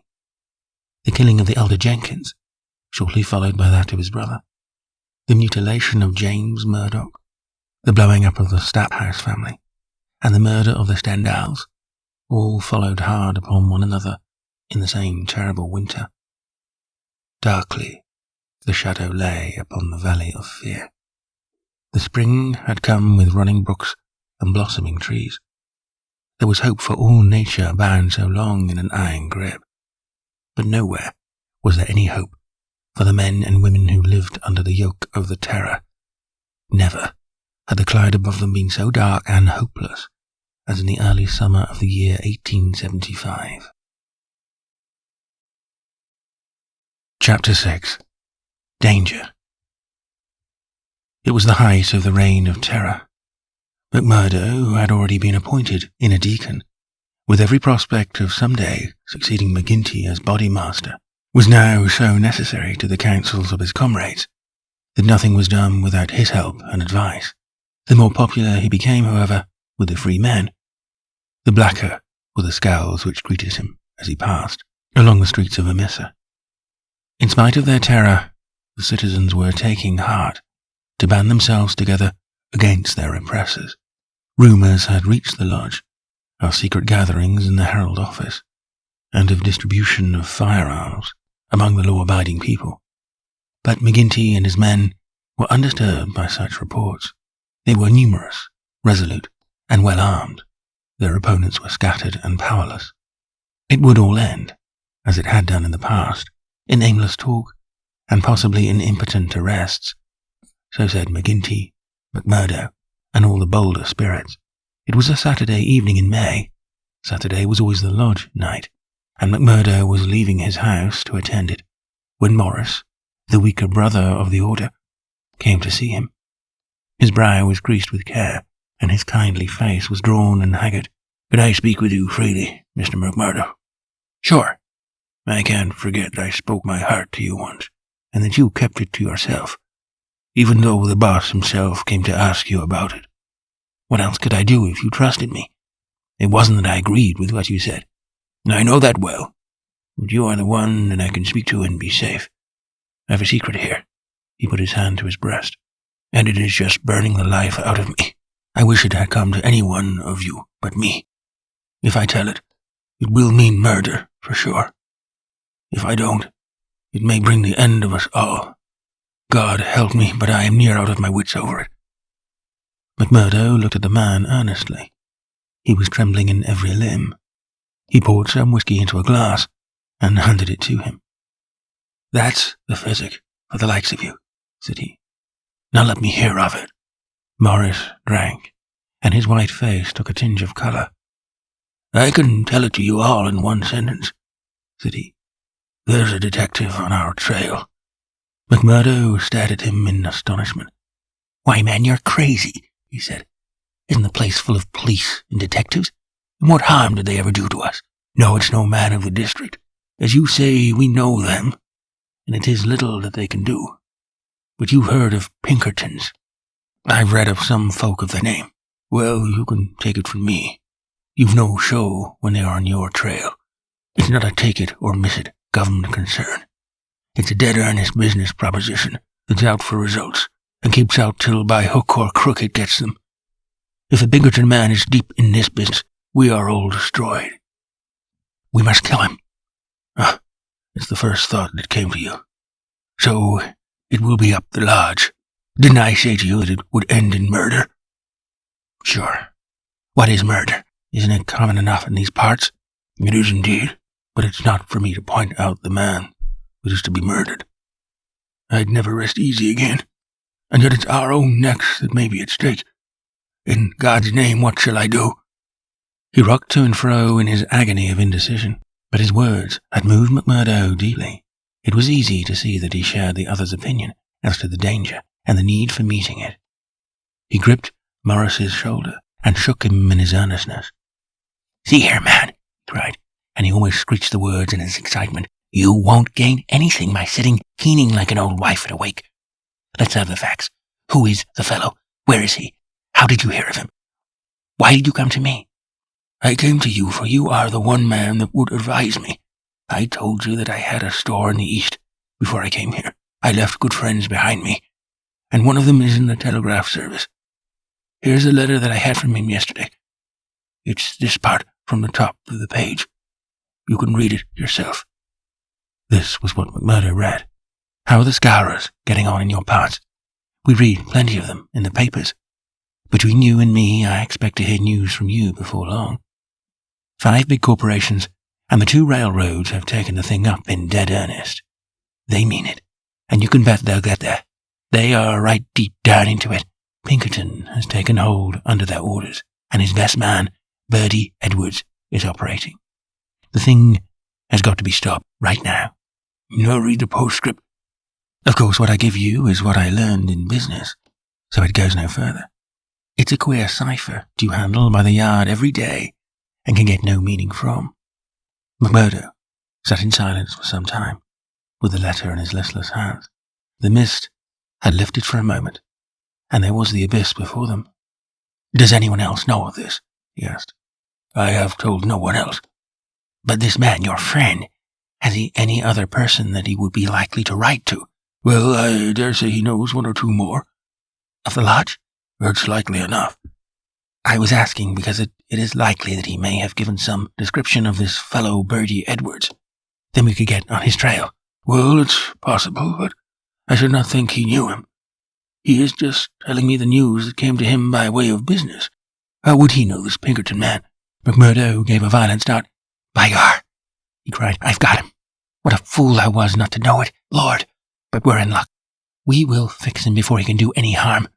See here, Morris, will you leave this thing in my hands?" "Sure, if you will only take it off mine." "I'll do that. You can stand right back and let me run it. Even your name need not be mentioned. I'll take it all on myself, as if it were to me that this letter has come. Will that content you?" "It's just what I would ask." "Then leave it at that, and keep your head shut. Now I'll get down to the lodge, and we'll soon make old man Pinkerton very sorry for himself." "You wouldn't kill this man?" "The less you know, friend Morris, the easier your conscience will be, and the better you will sleep. Ask no questions, and let these things settle themselves. I have hold of it now." Morris shook his head sadly as he left. "I feel that his blood is on my hands," he groaned. "Self-protection is no murder, anyhow," said McMurdo, smiling grimly. "It's him or us. I guess this man would destroy us all, if we left him long in the valley. Why, Brother Morris, we'll have to elect you body master yet, for you surely saved the lodge." And it was clear from his actions that he thought more seriously of this new intrusion than his words would show. It may have been his guilty conscience. It may have been the reputation of the Pinkerton organization. It may have been the knowledge that great, rich corporations had set themselves the task of clearing out the Scourers. But, whatever his reason, his actions were those of a man who was preparing for the worst. Every paper which would incriminate him was destroyed before he left the house. After that, he gave a long sigh of satisfaction, for it seemed to him that he was safe, and yet the danger must still have pressed somewhat upon him, for on his way to the lodge he stopped at old man Shafter's. The house was forbidden him, but when he tapped at the window, Etty came out to him. The dancing Irish deviltry had gone from her lover's eyes. She read his danger in his earnest face. Something has happened," she cried. "Oh, Jack, you are in danger." "Sure, it is not very bad, my sweetheart, and yet it may be wise if we make a move before it is worse." "Make a move?" "I promised you once that I would go some day. I think the time is coming. I had news tonight, bad news, and I see trouble coming." "The police?" "Well, Pinkerton. But sure, you wouldn't know what that is, a kushla, nor what it may mean to the likes of me. I'm too deep in this thing, and I may have to get out of it quick. You said you would come with me if I went?" "Oh, Jack, it would be the saving of you." "I'm an honest man in some things, Eddie.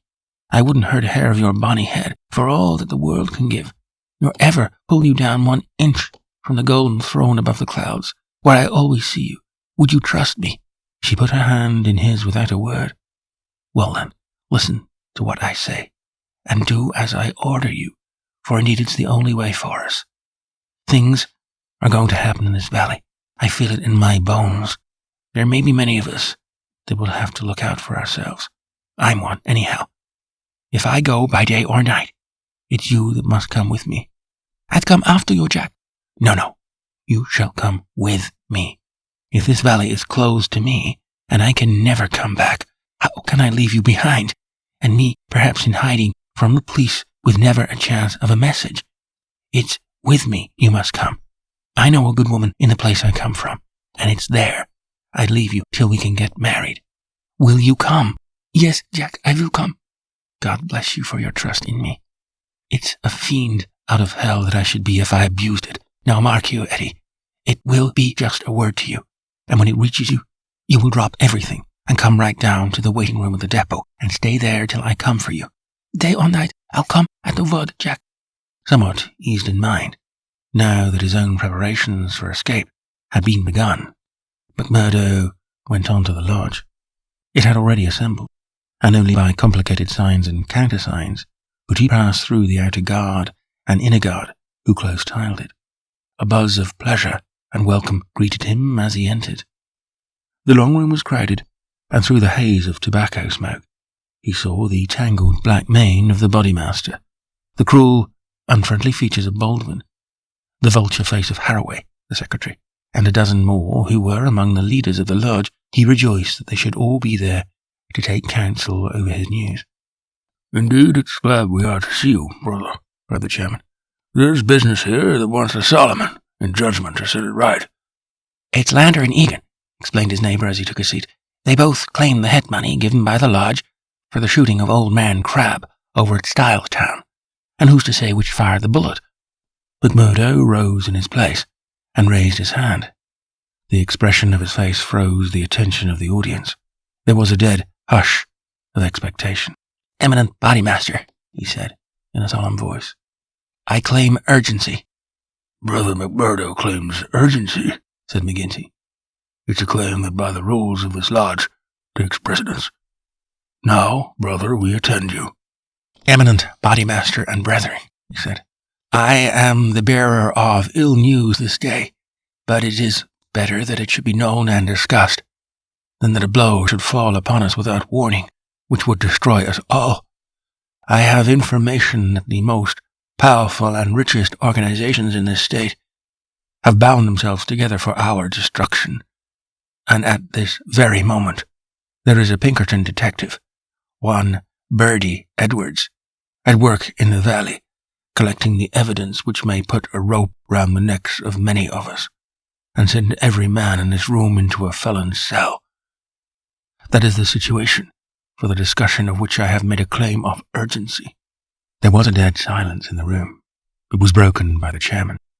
What is your evidence for this, Brother McMurdo? He asked. It is in this letter, which has come into my hands, said McMurdo. He read the passage aloud. It is a matter of honour with me that I can give no further particulars about the letter, nor put it into your hands, but I assure you that there is nothing else in it which can affect the interest of the lodge. I put the case before you as it has reached me. Let me say, Mr. Chairman, said one of the older brethren, that I have heard of Birdie Edwards, and that he has the name of being the best man in the Pinkerton service. Does anyone know him by sight? Asked McGinty. Yes, said McMurdo, I do. There was a murmur of astonishment through the hall. I believe we hold him in the hollow of our hands, he continued with an exulting smile upon his face. If we act quickly and wisely, we can cut this thing short. If I have your confidence and your help, it is little that we have to fear. What have we to fear anyhow? What can he know of our affairs? You might say so if all were as stanch as you, Councillor, but this man has all the millions of the capitalists at his back. Do you think there is no weaker brother among all our lodges that could not be bought? He will get at our secrets. Maybe he has got them already. There's only one sure cure. That he never leaves the valley, said Baldwin. McMurdo nodded. Good for you, Brother Baldwin, he said. You and I have had our differences, but you have said the true word tonight. Where is he then? Where shall we know him? Eminent Bodymaster, said McMurdo earnestly, I would put it to you that this is too vital a thing for us to discuss in open lodge. God forbid that I should throw a doubt on anyone here, but if so much as a word of gossip got to the ears of this man, there would be an end of any chance of our getting him. I would ask the lodge to choose a trustee committee. Mr. Chairman, yourself, if I might suggest it, and Brother Baldwin here, and 5 more. Then I can talk freely of what I know and of what I advise should be done. The proposition was at once adopted, and the committee chosen. Beside the chairman and Baldwin, there were the vulture-faced secretary, Harroway, Tiger Cormac, the brutal young assassin, Carter, the treasurer, and the brothers Willoughby, fearless and desperate men, who would stick at nothing.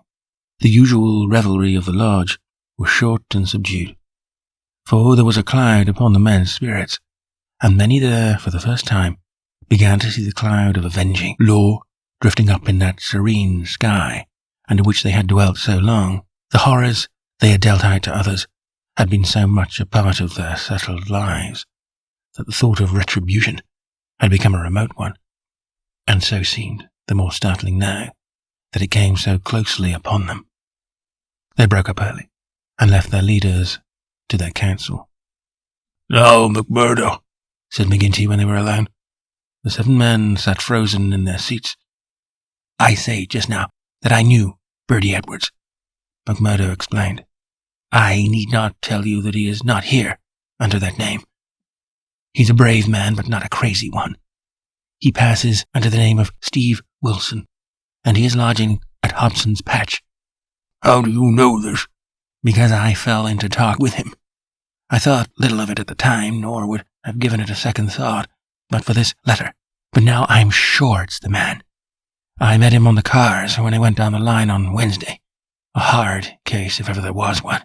He said he was a reporter. I believed it for a moment. Wanted to know all he could about the Scowrers and what he called the outrages for a New York paper. Asked me every kind of question so as to get something. You bet I was giving nothing away. I'd pay for it and pay well, said he, if I could get some stuff that would suit my editor. I said what I thought would please him best, and he handed me a $20 bill for my information. There's 10 times that for you, said he, if you can find me all that I want. What did you tell him then? Any stuff I could make up. How did you know he wasn't a newspaper man? I'll tell you. He got out at Hobson's Patch, and so did I. I chanced into the telegraph bureau, and he was leaving it. See here, said the operator, after he'd gone out. I guess we should charge double rates for this. I guess you should, said I. He had filmed the farm with stuff that might have been Chinese, for all we could make of it. He fires a sheet of this off every day, said the clerk. Yes, said I. It's special news for his paper, and he's scared the others should tap it. That was what the operator thought and what I thought at the time, but I think differently now. My God, I believe you are right, said McGinty. But what do you allow that we should do about it? Why not go right down now and fix him, someone suggested. The sooner the better. I'd start this next minute if I knew where we could find him, said McMurdo. He's in Hobson's Patch, but I don't know the house. I've got a plan, though, if you'll only take my advice. Well, what is it? I'll go to the patch tomorrow morning. I'll find him through the operator. He can locate him, I guess. Well, then I'll tell him that I'm a free man myself. I'll offer him all the secrets of the lodge for a price. You bet he'll tumble to it. I'll tell him the papers are at my house, and that it's as much as my life would be worth to let him come while folk were about. He'll see that that's horse sense. Let him come at 10 o'clock at night, and he shall see everything. That will fetch him, sure. Well? You can plan the rest for yourselves. Widow McNamara's is a lonely house. She's as true as steel and as deaf as a post. There's only Scanlon and me in the house. If I get his promise, and I'll let you know if I do, I'd have the whole 7 of you come to me by 9 o'clock. We'll get him in, if he ever gets out alive. Well, you can talk of Bertie Edwards' luck for the rest of his life. There's going to be a vacancy, Pinkertons, or I'm mistaken. Leave it at that, McMurdo. At 9 tomorrow, we'll be with you. You once get the door shut behind him, and you can leave the rest with us. Chapter 7. The Trapping of Bertie Edwards. As McMurdo had said, the house in which he lived was a lonely one, and very well suited for such a crime as they had planned. It was on the extreme fringe of the town, and stood well back from the road. In any other case, the conspirators would have simply called out their man, as they had many a time before, and emptied their pistols into his body. But in this instance, it was very necessary to find out how much he knew, how he knew it, and what had been passed on to his employers. It was possible they were already too late, and that the work had been done. If that was indeed so, they could at least have their revenge upon the man who had done it. But they were hopeful that nothing of great importance had yet come to the detective's knowledge, as otherwise, they argued, he would not have troubled to write down and forward such trivial information as McMurdo claimed to have given him. However, all this they would learn from his own lips. Once in their power, they would find a way to make him speak. It was not the first time that they had handled an unwilling witness. McMurdo went to Hobson's Patch, as agreed. The police seemed to take particular interest in him that morning. And Captain Marvin, he who had claimed the old acquaintance with him at Chicago, actually addressed him as he waited at the station. McMurdo turned away and refused to speak with him. He was back from his mission in the afternoon and saw McGinty at the Union House. "He is coming," he said. "Good," said McGinty. The giant was in his shirt sleeves, with chains and seals gleaming athwart his ample waistcoat, and a diamond twinkling through the fringe of his bristling beard. Drink and politics had made the boss a very rich as well as a powerful man. The more terrible, therefore, seemed that glimpse of the prison or the gallows which had risen before him the night before. "Do you reckon he knows much?" he asked anxiously. McMurdo shook his head gloomily. "He's been here some time, 6 weeks at the least. I guess he didn't come into these parts to look at the prospect. If he's been working among us all that time with the railroad money at his back, I should expect that he has got results, and that he has passed them on." "There's not a weak man in the lodge," cried McGinty. "True as steel, every man of them. And yet, by the Lord, there is that skunk Morris. What about him? If any man gives us away, it would be he. I've a mind to send a couple of the boys round before evening, to give him a beating up and see what they can get from him." "Well, there would be no harm in that," McMurdo answered. "I won't deny that I have a liking for Morris, and will be sorry to see him come to harm.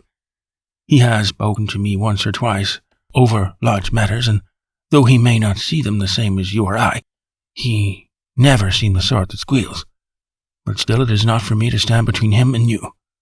"I'll fix the old devil," said McGinty with an oath. "I've had my eye on him this year past." "Well, you know best about that," McMurdo answered. "But whatever you do must be tomorrow, for we must lie low until the Pinkerton affair is settled up. We can't afford to set the police buzzing today of all days." "True for you," said McGinty. "And we'll learn from Bertie Edwards himself where he got his news, if we have to cut his heart out first. Did he seem to scent a trap?" McMurdo laughed. "I guess I took him on his weak point," he said. "If he could get on a good trail of the Scourers, he's ready to follow it into hell. I took his money." McMurdo grinned as he produced a wad of dollar notes, "and as much more when he has seen all my papers." "What papers?" "Well, there are no papers, but I filled him up about constitutions and books of rules and forms of membership. He expects to get right down to the end of everything before he leaves." "Faith, he's right there," said McGinty grimly. "Didn't he ask you why you didn't bring in the papers?" "As if I would carry such things, and me a suspected man, and Captain Marvin after speaking to me this very day at the depot." I heard of that," said McGinty. "I guess the heavy end of this business is coming onto you. We could put him down an old shaft when we've done with him. But however we work it, we can't get past the man living at Hobson's Patch, and you being there today." McMurdo shrugged his shoulders. "If we handle it right, they can never prove the killing," said he. "No one can see him come to the house after dark, and I'll lay to it that no one will see him go. Now, see here, counselor. I'll show you my plan, and I'll ask you to fit the others into it. You will all come in good time. Very well. He comes at 10. He is to tap 3 times, and me to open the door for him. Then I'll get behind him and shut it. He's our man then." "That's all easy and plain." "Yes, but the next step wants considering. He's a hard proposition, He's heavily armed. I've fooled him proper, and yet he is likely to be on his guard. Suppose I show him right into a room with 7 men in it, where he expected to find me alone. There is going to be shooting, and somebody is going to be hurt. That's so. And the noise is going to bring every damn copper in the township on top of it. I guess you are right. This is how I should work it. You will all be in the big room, same as you saw when you had a chat with me. I'll open the door for him, show him into the parlor beside the door, and leave him there while I get the papers. That will give me the chance of telling you how things are shaping. Then I will go back to him with some faked papers, as he is reading them. I will jump for him and get my grip on his pistol arm. You'll hear me call, and in you will rush. The quicker the better, for he is as strong a man as I. And I may have more than I can manage, but I allow that I can hold him till you come. It's a good plan, said McGinty. The lodge will owe you a debt for this. I guess when I move out of the chair, I can put a name to the man that's coming after me. Sure, Counselor. I am little more than a recruit, said McMurdo, but his face showed what he thought of the great man's compliment. When he had returned home, he made his own preparations for the grim evening in front of him.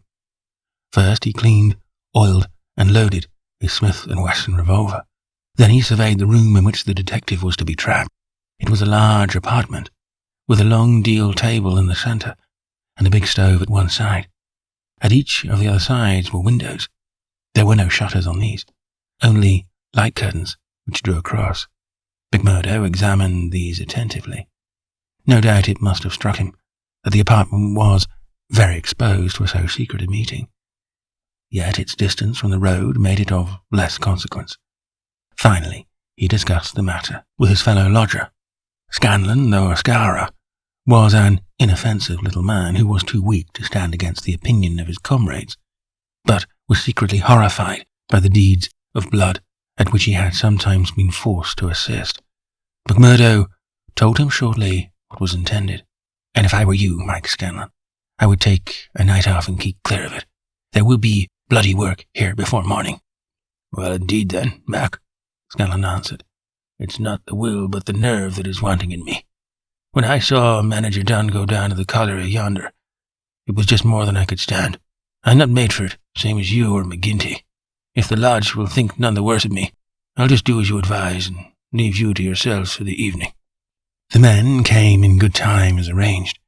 They were outwardly respectable citizens, well clad and cleanly, but to judge their faces would have read little hope for Bertie Edwards in these hard mouths and remorseless eyes. There was not a man in the room whose hands had not been reddened a dozen times before. They were as hardened to human murder as a butcher to sheep. Foremost, of course, both in appearance and in guilt, was the formidable boss. Haraway, the secretary, was a lean, bitter man with a long, scraggy neck and nervous, jerky limbs, a man of incorruptible fidelity where the finances of the order were concerned, and with no notion of justice or honesty to anyone beyond. The treasurer, Carter, was a middle-aged man with an impassive, rather sulky expression and a yellow parchment skin. He was a capable organizer, and the actual details of nearly every outrage had sprung from his plotting brain. The two Willoughbys were men of action, tall, lithe young fellows with determined faces, while their companion, Tiger Cormac, a heavy, dark youth, was feared even by his own comrades for the ferocity of his disposition. These were the men who assembled that night under the roof of McMurdo for the killing of the Pinkerton detective. The host had placed whiskey on the table, and they hastened to prime themselves for the work before them. Baldwin and Cormac were already half drunk, and the liquor had brought out all their ferocity. Cormac placed his hands on the stove for an instant. It had been lighted, for the nights were still cold. "That will do," said he with an oath. "Aye," said Baldwin, catching his meaning. "If he is strapped to that, we will have the truth out of him." "We'll have the truth out of him, never fear," said McMurdo. He had nerves of steel, this man, for though the whole weight of the affair was on him, his manner was as cool and unconcerned as ever. The others marked it and applauded it. "You are the one to handle him," said the boss approvingly. "Not a warning will he get till your hand is on his throat.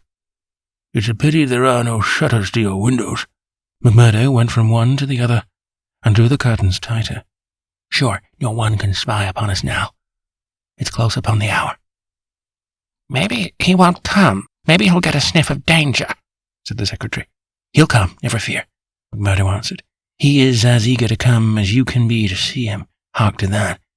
They all sat like wax figures, some with their glasses arrested halfway to their lips. 3 loud knocks had sounded at the door. Hush! McMurdo raised his hand in caution. An exulting glance went round the circle, and hands were laid upon their weapons. Not a sound, for your lives, McMurdo whispered, as he went from the room, closing the door carefully behind him. With strained ears, the murderers waited. They counted the steps of their comrade down the passage. Then he heard him open the outer door. There were a few words as of greeting. Then they were aware of a strange step inside, and of an unfamiliar voice. An instant later came the slam of the door and the turning of the key in the lock. Their prey was safe within the trap. Tiger Cormac laughed horribly, and Boss McGinty clapped his great hand across his mouth. "Be quiet, you fool," he whispered. "You'll be the undoing of us yet." There was a matter of conversation from the next room. It seemed interminable. Then the door opened, and McMurdo appeared, his finger upon his lip. He came to the end of the table and looked round at them. A subtle change had come over him. His manner was as of one who has great work to do. His face had set into granite firmness. His eyes shone with a fierce excitement behind his spectacles. He had become a visible leader of men. They stared at him with eager interest, but he said nothing. Still with the same singular gaze, he looked from man to man. "Well," cried Boss McGinty at last, "is he here? Is Bertie Edwards here?" "Yes," McMurdo answered slowly. "Bertie Edwards is here. I am Bertie Edwards." There were 10 seconds after that brief speech, during which the room might have been empty. So profound was the silence. The hissing of a kettle upon the stove rose sharp and strident to the ear. 7 white faces, all turned upward to this man who dominated them, were set motionless with utter terror. Then with a sudden shivering of glass, a bristle of glistening rifle barrels broke through each window, while the curtains were torn from their hangings.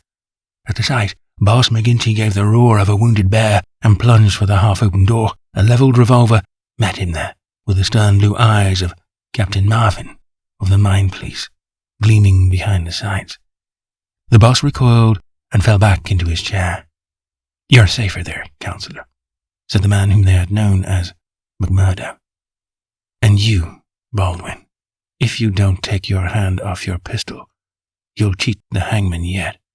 Pull it out, or by the Lord that made me. There, that will do. There are 40 armed men round this house, and you can figure it out for yourself what chance you have. Take their pistols, Marvin." There was no possible resistance under the menace of those rifles. The men were disarmed, sulky, sheepish, and amazed. They still sat round the table. "I'd like to say a word to you before we separate," said the man who had trapped them. "I guess we may not meet again until you see me on the stand in the courthouse. I'll give you something to think over between now and then. You know me now for what I am. At least I can put my cards on the table. I am Bertie Edwards of Pinkerton's. I was chosen to break up your gang. I had a hard and dangerous game to play. Not a soul, not one soul, not my nearest and dearest, knew that I was playing it. Only Captain Marvin here and my employers knew that. But it's over tonight, thank God. And I am the winner." The 7 pale, rigid faces looked up at him. There was unappeasable hatred in their eyes. He read the relentless threat. "Maybe you think that the game is not over yet. Well, I take my chance of that. Anyway, some of you will take no further hand, and there are 60 more besides yourselves that will see a jail this night. I'll tell you this, that when I was put upon this job, I never believed that there was such a society as yours. I thought it was paper talk, and that I would prove it so. They told me it was to do with the freemen, so I went to Chicago and was made one. Then I was surer than ever that it was just paper talk, for I found no harm in the society, but a deal of good. Still, I had to carry out my job, and I came to the coal valleys. When I reached this place, I learned that I was wrong and that it wasn't a dime novel after all. So I stayed to look after it. I never killed a man in Chicago. I never minted $1 in my life. Those I gave you were as good as any others, but I never spent money better. But I knew the way into your good wishes, and so I pretended to you that the law was after me. It all worked just as I thought. So I joined your infernal lodge, and I took my share in your councils. Maybe they will say that I was as bad as you. They can say what they like, so long as I get you. But what is the truth? The night I joined you beat up old man Stanger. I could not warn him, for there was no time. But I held your hand, Baldwin, when you would have killed him. If ever I have suggested things so as to keep my place among you, they were things which I knew I could prevent. I could not save Don and Menzies, for I did not know enough. But I will see that their murderers are hanged. I gave Chester Wilcox warning, so that when I blew his house in, he and his folk were in hiding. There was many a crime that I could not stop. But if you look back and think how often your man came home the other road, or was down in town when you went for him, or stayed indoors when you thought he would come out, you'll see my work. You blasted traitor, hissed McGinty through his closed teeth. Aye, John McGinty. You may call me that if it eases your smart. You and your like have been the enemy of God and man in these parts. It took a man to get between you and the poor devils of men and women that you held under your grip. There was just one way of doing it, and I did it. You call me a traitor, but I guess there's many 1,000 will call me a deliverer that went down into hell to save them. I've had 3 months of it. I wouldn't have 3 such months again if they let me loose in the treasury at Washington for it. I had to stay till I had it all. Every man and every secret, right here in this hand.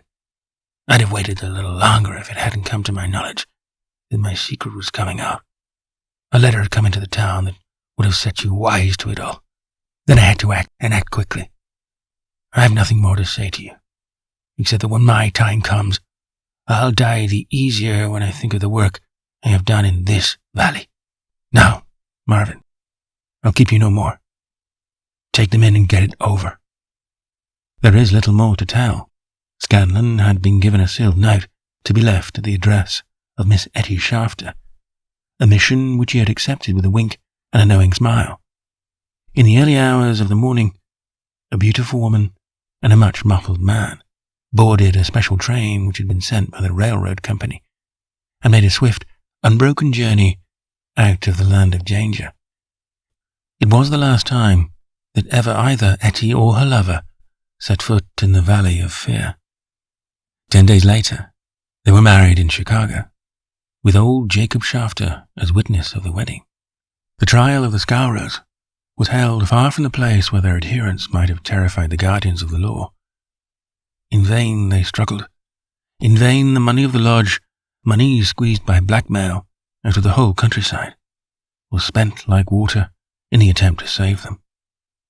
A cold, clear, unimpassioned statement from one who knew every detail of their lives, their organization, and their crimes was unshaken by all the wiles of their defenders. At last, after so many years, they were broken and scattered. The cloud was lifted forever from the valley. McGinty met his fate upon the scaffold, cringing and whining when the last hour came. 8 of his chief followers shared his fate. 50-odd had various degrees of imprisonment. The work of Bertie Edwards was complete. And yet, as he had guessed, the game was not over yet. There was another hand to be played, and yet another and another. Ted Baldwin, for one, had escaped the scaffold. So had the Willoughbys. So had several others of the fiercest spirits of the gang. For 10 years, they were out of the world. And then came a day when they were free once more. A day which Edwards, who knew his men, was very sure would be an end of his life of peace. They had sworn an oath on all that they thought holy to have his blood as a vengeance for their comrades. And well they strove to keep their vow. From Chicago, he was chased, after 2 attempts so near success that it was sure that the third would get him.